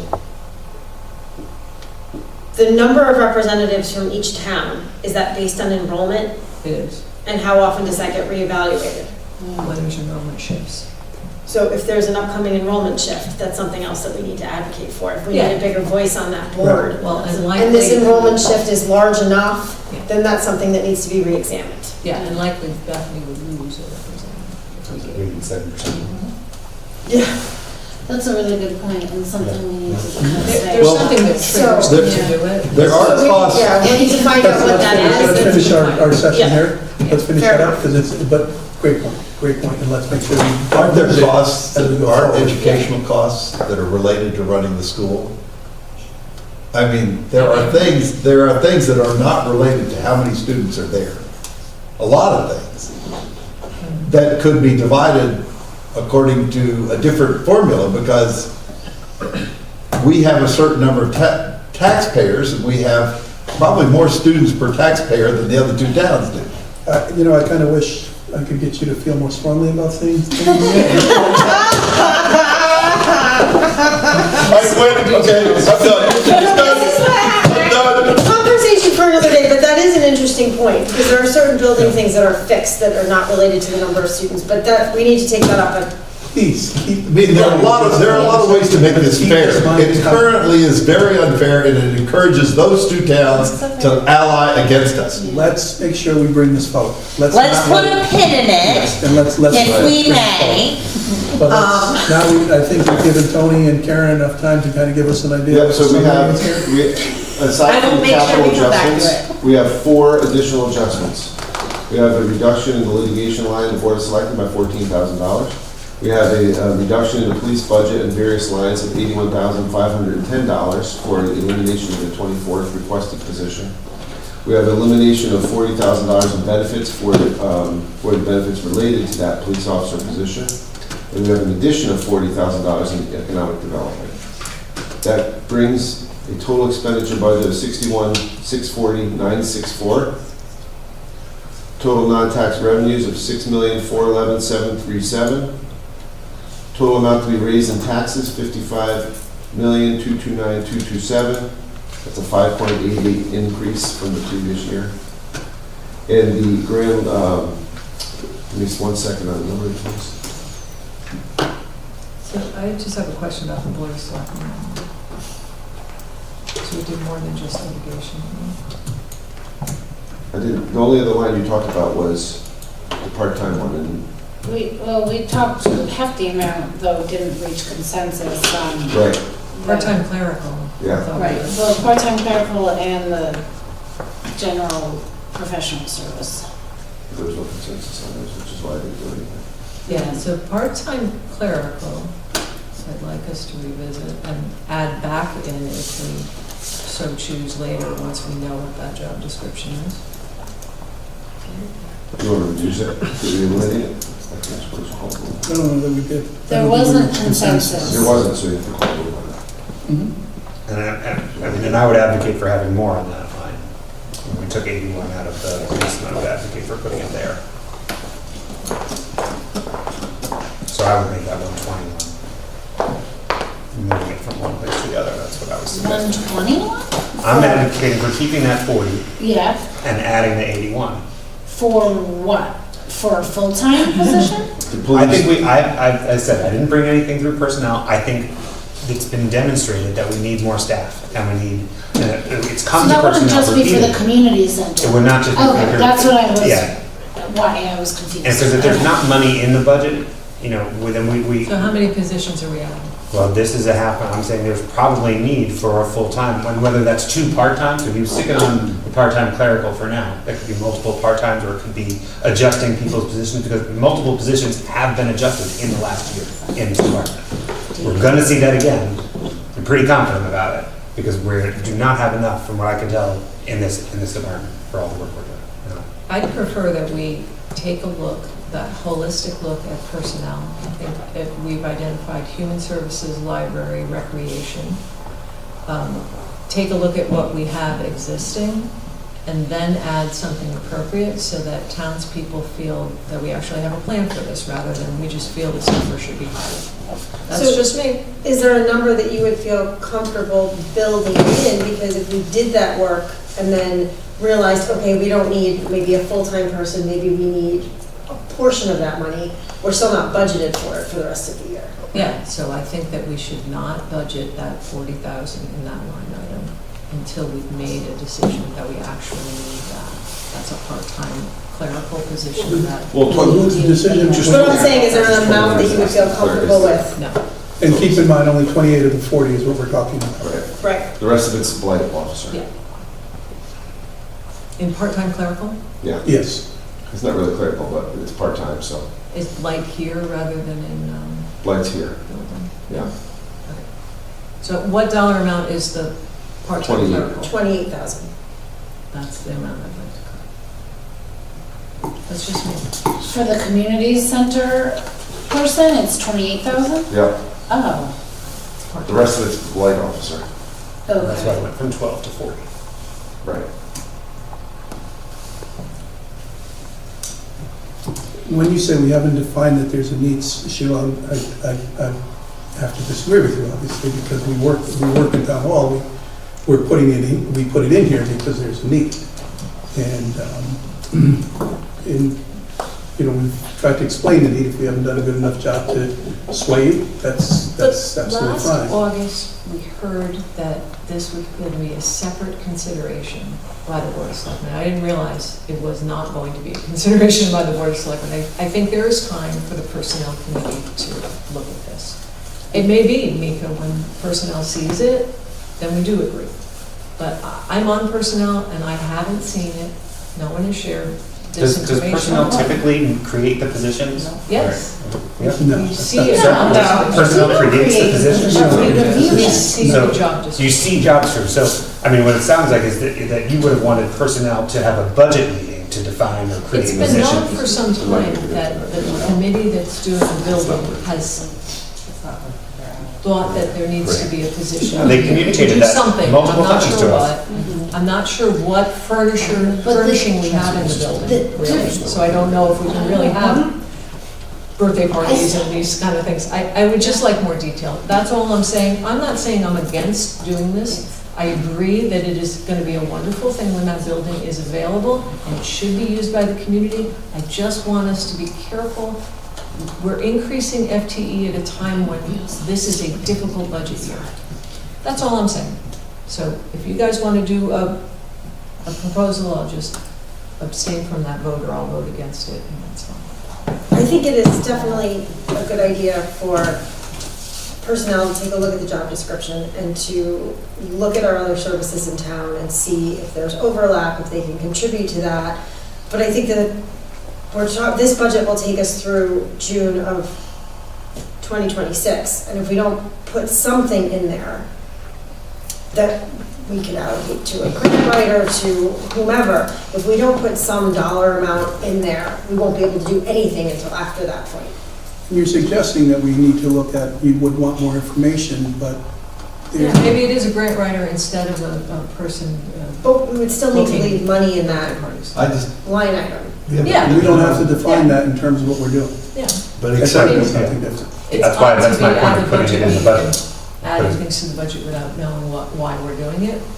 If you Well, I guys think we feel don't know why comfortable we're doing it. adding to the budget and then making a determination of what the job is gonna be like, I all absolutely right. am. There's a I'm budget. I'm a little more open to that, but I don't know I'm exactly. not open to that at all. Because you're not telling me what the need is, you're saying there's a lot of need. I think there's a lot of need in a lot of things around here. And clearly, the fire department thought there was millions of dollars worth of need, so did the police department, so did the schools. So, this is the toughest budget we've seen in a long time. It's good, not only is it a tough budget, but it's gonna hit not just in mill rate, it's gonna hit in dollars for a lot of people in this town who are gonna be really mad. Now, the good news is, Now, David, there's a distinction now. The budget is a budget. We do the same thing every year. We try to determine what monies we need in order to run the town. We're doing the same thing we do every year for the budget season. I understand. It's coming in a year where the implication of revaluation, which is what you mentioned we don't really have control over, is also hitting, so it makes it harder for those people who it's gonna hit. And we're getting 7.5 or 7.8 or whatever % raise in the $20 million part that represents Amity School. That's already gonna be part of it and passed, and then when we go to this town meeting and 500 people show up, the Board of Selectmen is the first line item that they get to start going with, and they gotta go through every single line item. That's what our charter says, line item by line item. If they don't like the budget, you go through it. And about the fourth one there is your part-time clerical, that's I can gone. tell you, I can tell you that I'm not concerned about people coming in. I think that's the wonderful thing about the town meeting type of form of government. We can talk to one another. From my perspective, what I do in this budget, and believe me, we've looked to try to cut what we can. We're here today trying to cut what we can. I can tell you, every single one of us came into this room today thinking, we're gonna bring this down. Wherever it is, we're gonna bring this down. And we did. So how much?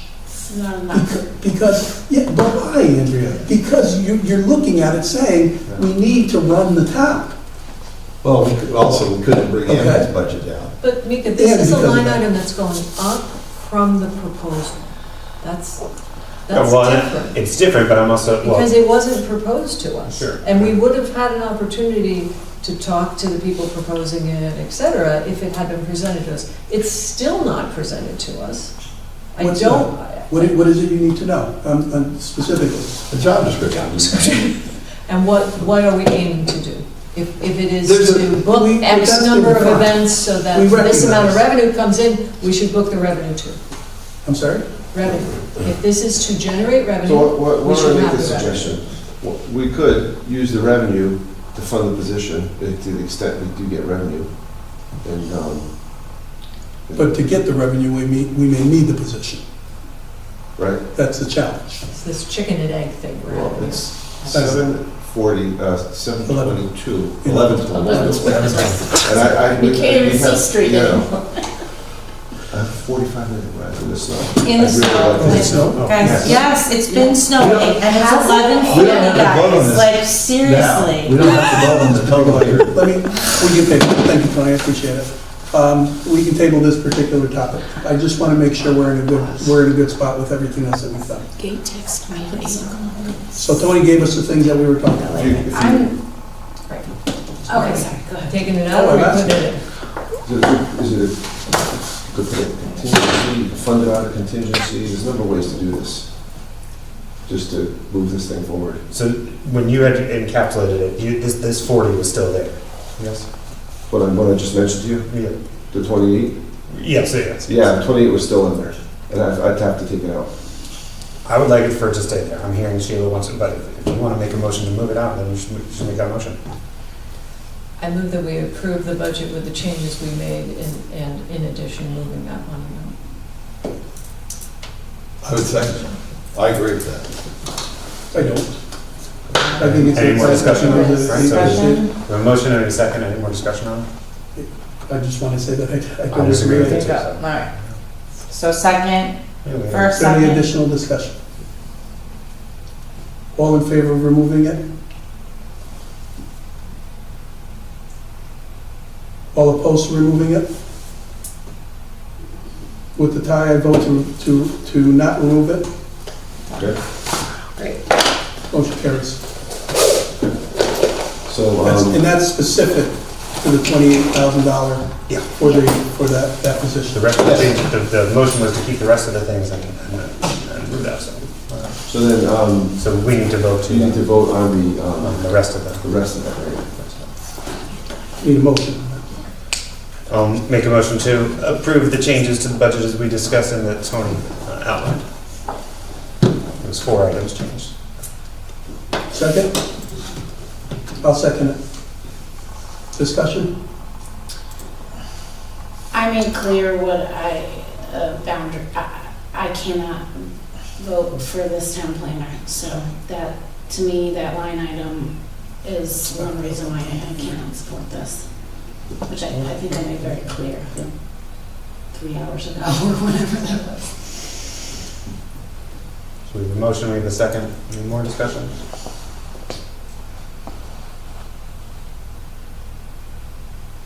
So your issue with this is keeping the town planner in? Yes, I don't think we should be paying right now $83,000 for another consultant, and knowing the consultant we currently have, I don't support that consultant for what I believe is a conflict of interest. The line item in the budget doesn't necessarily have to be the same. No, but I can't vote on $83,000 when it's not clear, and the only information I have is who's in this, occupying this role now. Yeah, I'm generally in agreement with that point, and I just think, I know we've gone through it line by line, I would talk all night, and I still think it's a big budget, it's too much, the town deserves better. So what are you suggesting? I'm just gonna vote my conscience, but, if we, Well, what are you suggesting and how we fix that? That's what I'm Yeah, saying. there's It's a one thing to say, we've gone line item That's by it, line. there's a motion What else can we do? to block Is there that. more you want to take out, then tell us what well, you want to take out. just because we voted on a particular line item that, to keep 28,000 in, doesn't mean that I support that, that now that it's I in the know you budget. don't, but I'm saying, in terms of. Well, I'll just vote against it. I mean, I don't want it, I don't think we have to get to unanimity. I think we've talked about all I'm of not this trying to get to to death. unanimity. I do want to feel like we just went over an entire budget. We spent hours going over an entire budget line item by line item in your.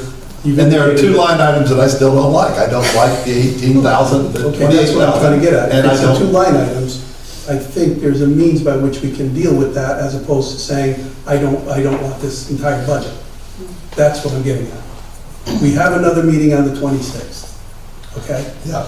And if you feel that strongly about that particular item. I'm so afraid. I'm not sleeping here on the You know, 26th. that's one or two items, is what I'm saying. So, David, what I'm saying is, there's an entire, we just went through 40 some odd pages. I know. So, And if probably you're saying you've 39 got of a those problem with pages are two fine. items, I'm inclined to say, well, let's figure out what we gotta do about those two items. I'm looking at the clock.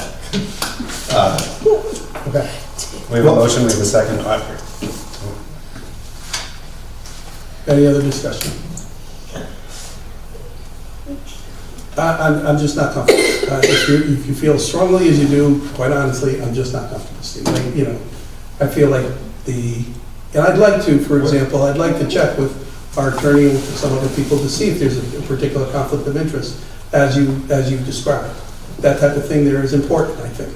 And that's the only item I really have an issue with, is when I say an issue, I think that's worthwhile to look into and to hold up on. That's I what I'm suggest getting then that it's not really actually tabling the motion, because I suggest we move it forward. Table to a date certain. Yeah. If the issue is about the person or the company or the consultant, you know, this is just a number in there. It doesn't have to be that person. To me, this represents a town planner. If there's going to be a change in the town planner, that's a different discussion. This is money for a town planner. That's what that represents. To me, it does not necessarily represent that. Again, I'm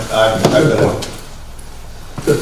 See, I can be at peace, because if it's determined that there's any kind of, you know, if this isn't a good decision with this particular town planner, I'm not at issue with changing that. But I do feel we need a town planner. I feel strongly we need a town planner. That's where I am. But it absolutely doesn't have to be the town planner we have, based on the concerns that you bring up. That's what I'm saying. So if that's the only issue, that's what I'm saying. I think we can care for that.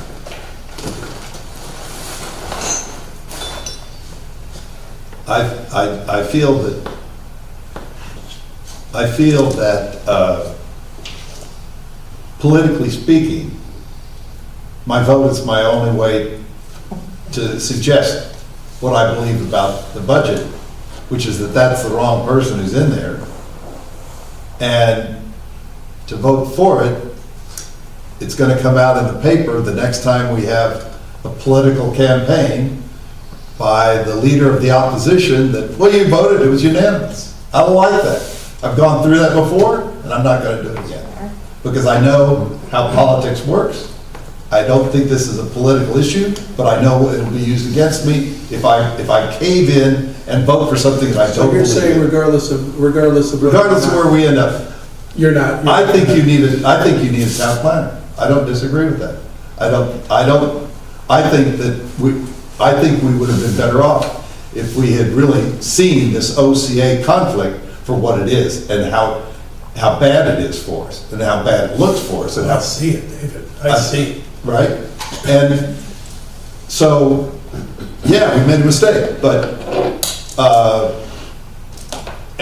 you know, the only way I have to rectify that is to not be called out for being, it was unanimous. We had a unanimous vote. It's like the school system saying we've been 13 years in a row. I can't speak to that. But what I can tell you is that if it turns out that this is not the right choice for us to make from a town planner standpoint, I'll be the first to tell you that.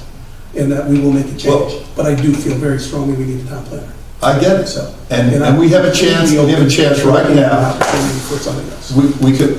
This can be voted in, and I can vote against it, and it can still be voted in.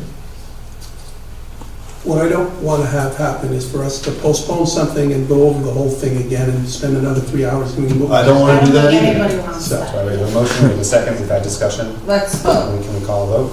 That's when discussion is done, Do we yes. want to continue discussion? Okay. Anything else? Nothing that I haven't set up, given time, I think. Could you repeat the motion, please? The motion is to keep the budget as amended with the 4 changes that Tony articulated. Any additional comments? All in favor? Opposed? So carries. Motion to adjourn? Why are you looking at me? Second? Good.